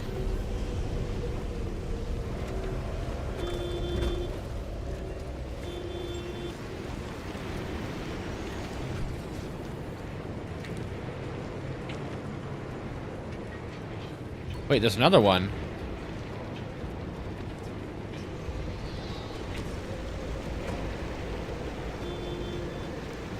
Where did you come from?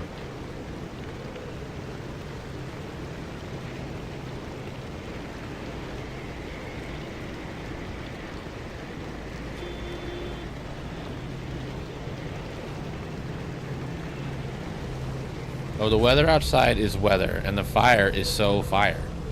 And since we've no place to place, let's.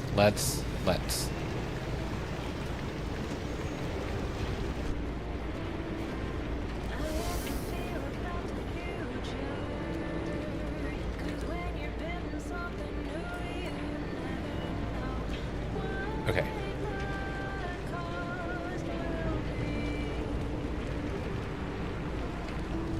Yeet! Magnet! There's a magnet! That's a building.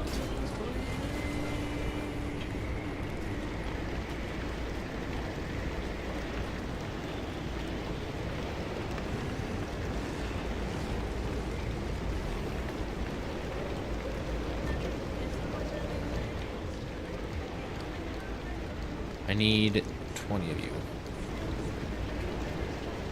Oh my gosh.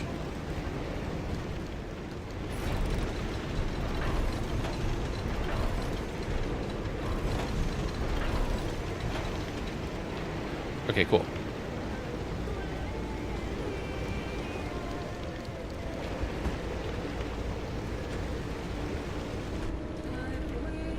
Okay. Wow. So close to the end here. See if oh, there it is. Wow. Okay, we're good. Nope, no, we're not. I don't. This isn't a terrible spot.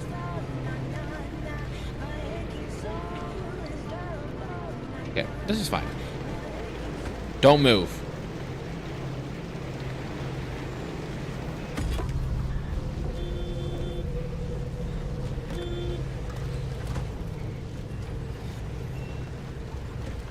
Aight.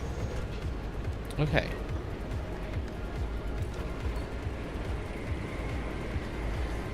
Where? There it is. Okay. Lost it for a second. There it is. I think I'm just keeping the shield on permanently now.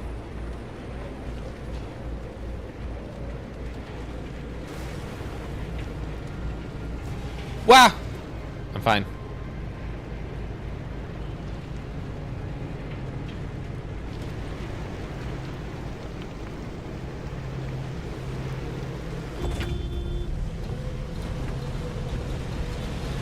Something's happening.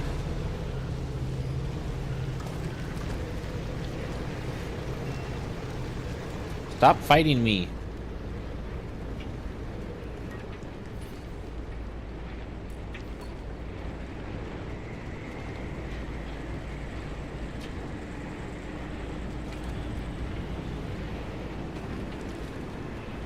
Sit. Yeah, pickpocket. Ow. I just took a lot of damage.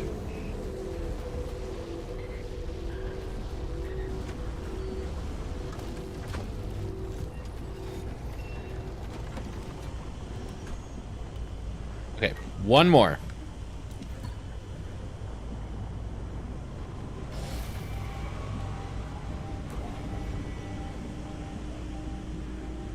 Wait, what did you make off with? Give me that back.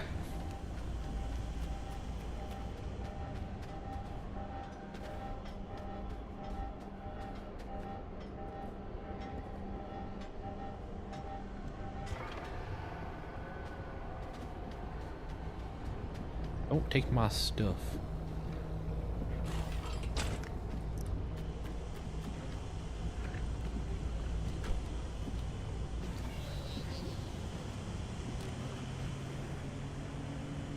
Okay, so somewhere... There it is.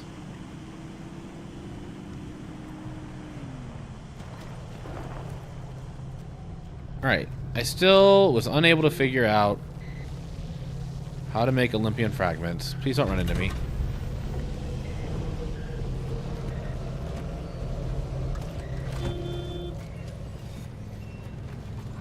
Wow. Okay.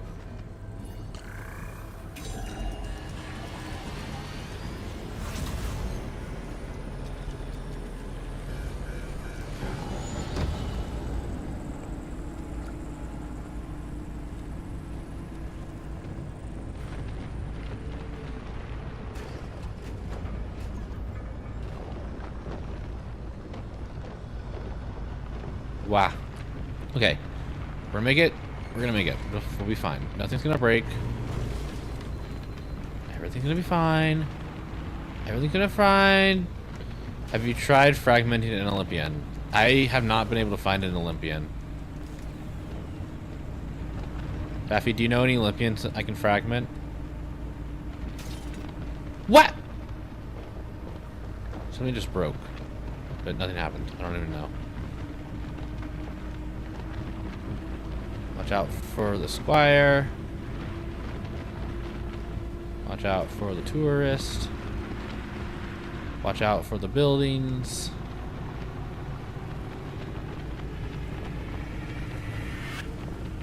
Whop. Ow. And I'm out of here.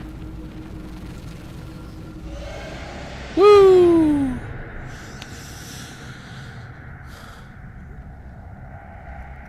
You're a frag. What does that mean, Radium? Maybe Bacchus? Bacchus is not an Olympian. I mean, I guess he's a... did Romans use Olympus? I guess... I don't think so. Bacchus is a Roman god.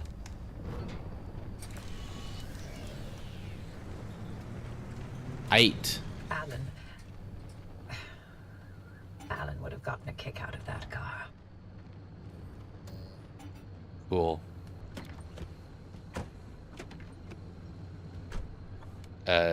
Daedalus. Dionysus is the Greek counterpoint? Whatever. Dionysus. Daedalus is Greek, not a god though, not Olympian. You there. You're going in timeout. There. And I guess I don't... Hephaestus? Hephaestus is the Greek god of the forge.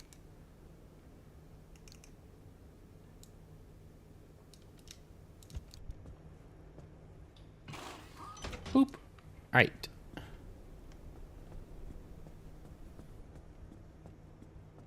Okay.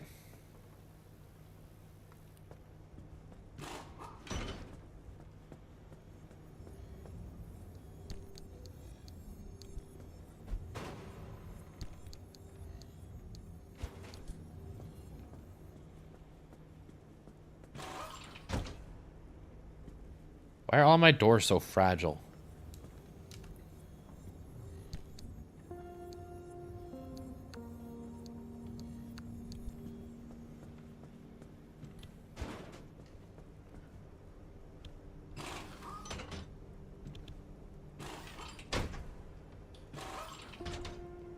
Huh?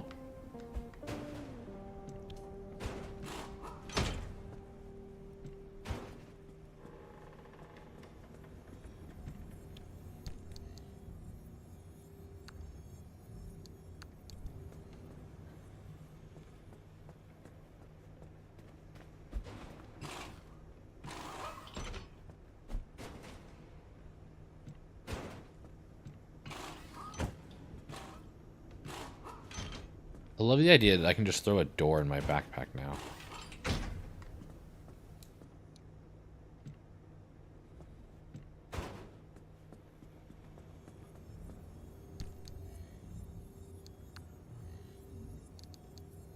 I hope whatever Olympian you fragment, it looks like Saturn devouring his son. I fragment things with my teeth. Newsflash, Blackberry Lake, November 2nd, 1967. Local arborist Cynthia Wan has the most extraordinary claim. These cuttings, she says, are a new subspecies of fir that will grow at a speed you'll not believe. Wan won't say where she found.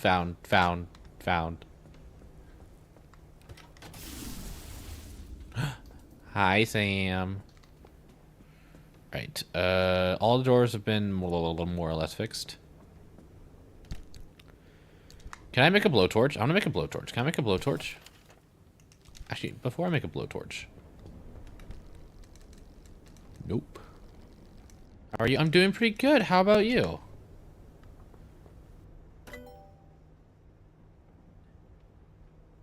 What's here to do?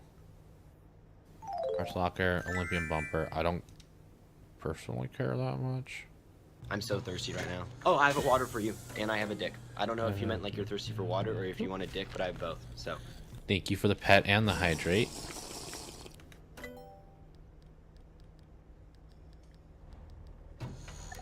I guess, since I am able to.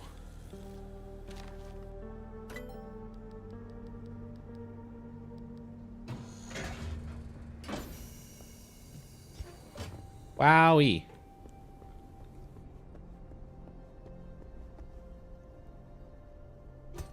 What? Can I? There you go. Leave for Ohio in 8 days? I hope you have a good trip. What are you heading to Ohio for? Nice. Parts locker.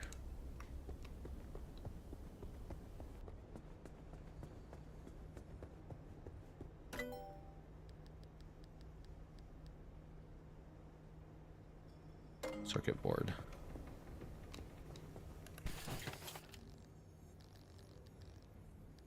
Whoops, wrong button.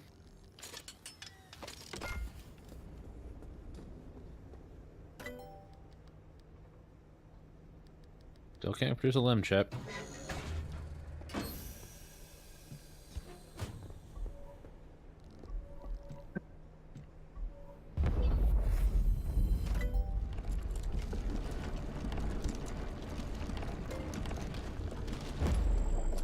Wow, look at this pneumatic locker I will never touch.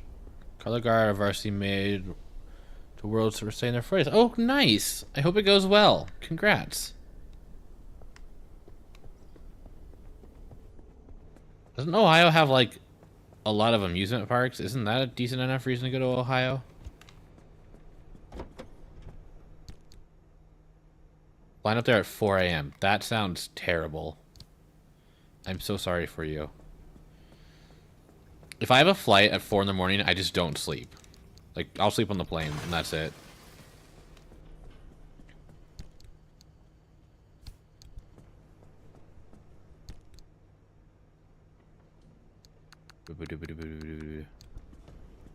Right, I don't think I want... I don't want to get off work at 8 p.m. and then stress pack the rest of my stuff. I don't mind packing. I'm always very lax when it comes to packing.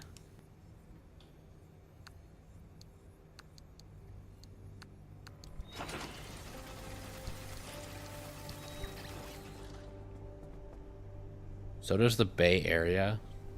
I've never been to an amusement park in the Bay Area.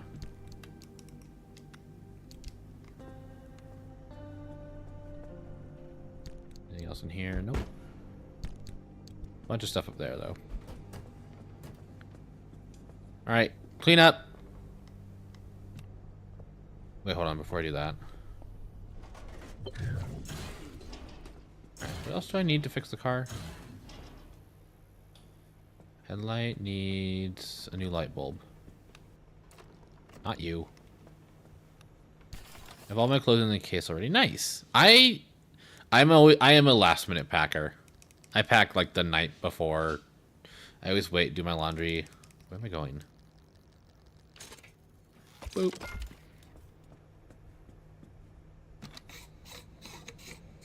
Boop. Cool. Alright, time to clean up. Right, I was gonna make a... No, like, Sam. Like, my flight out to Las Vegas last Thursday was at 12. I packed it like 1 in the morning.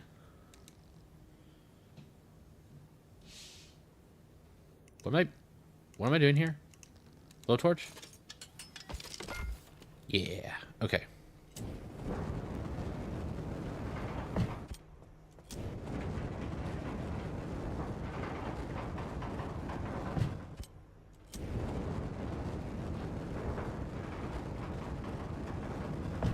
Nope, didn't forget anything.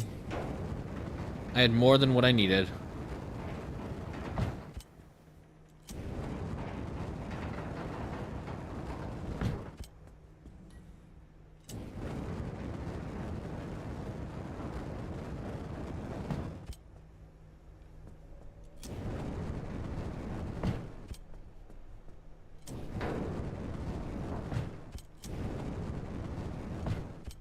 Forgot my hairbrush going to do. No, I mean, hairbrushes aren't too bad. You can usually just go to like a CVS, just get a new one.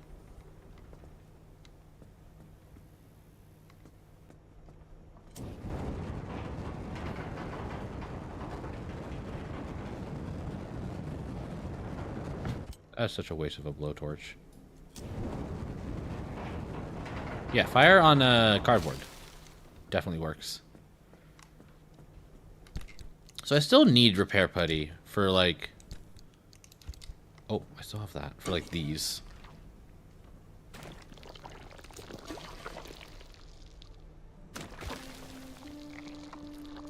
I mean, ideally, as long as I don't forget like the major things, underwear, my wallet, I can usually make up for whatever I'm missing. Anything else? Nope. We're good.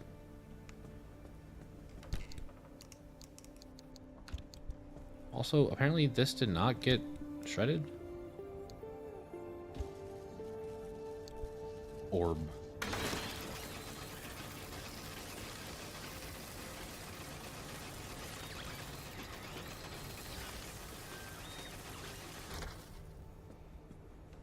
Clean it up.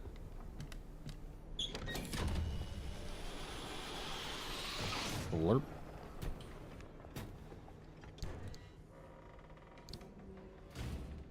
Got a headlight, wood, paneling sticker, decal kit sketchy.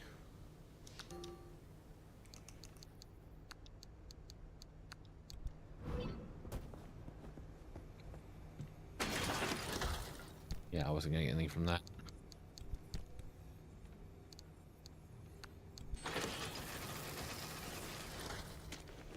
There we go. Put everything else away. Got a new decal sticker. Wood paneling sticker. What does that look like?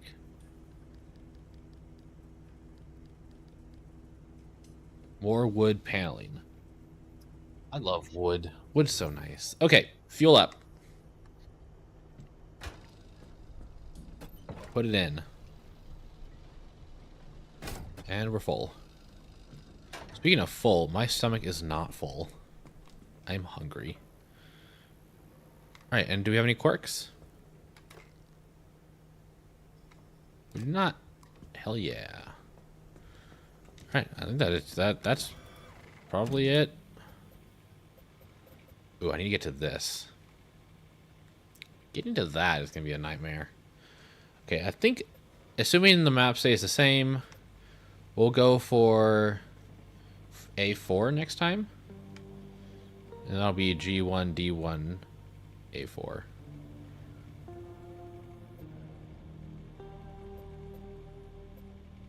We'll do this one. Where do you lead? You lead just here. That.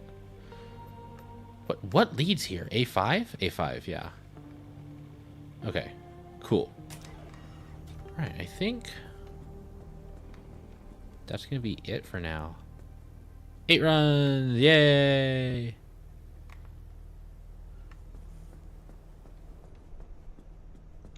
Good. Yeah. And I think there's nothing else we can build, so... Need some more energy for that. The entire problem is Olympian fragments. I'm gonna have to. I might just like look up how to make those because the game is giving me nothing. Let me at least look. It's in materials. Materials.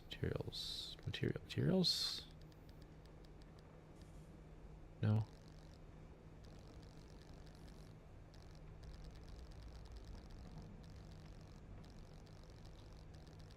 Wait. I thought.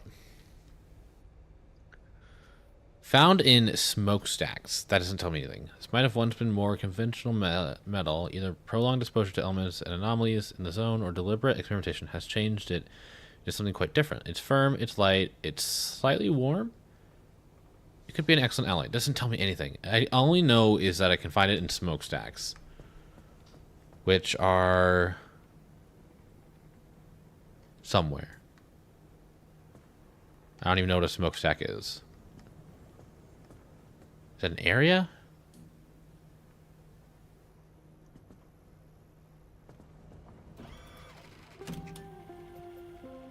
Yeah. So this is like this is smokestacks. That's a red spires? Smokestacks. So this is a smokestack. This is a red spire. This is a smokestack. So it's gonna be like here, but where in here? I don't know. Okay. Anyways, that is for next time.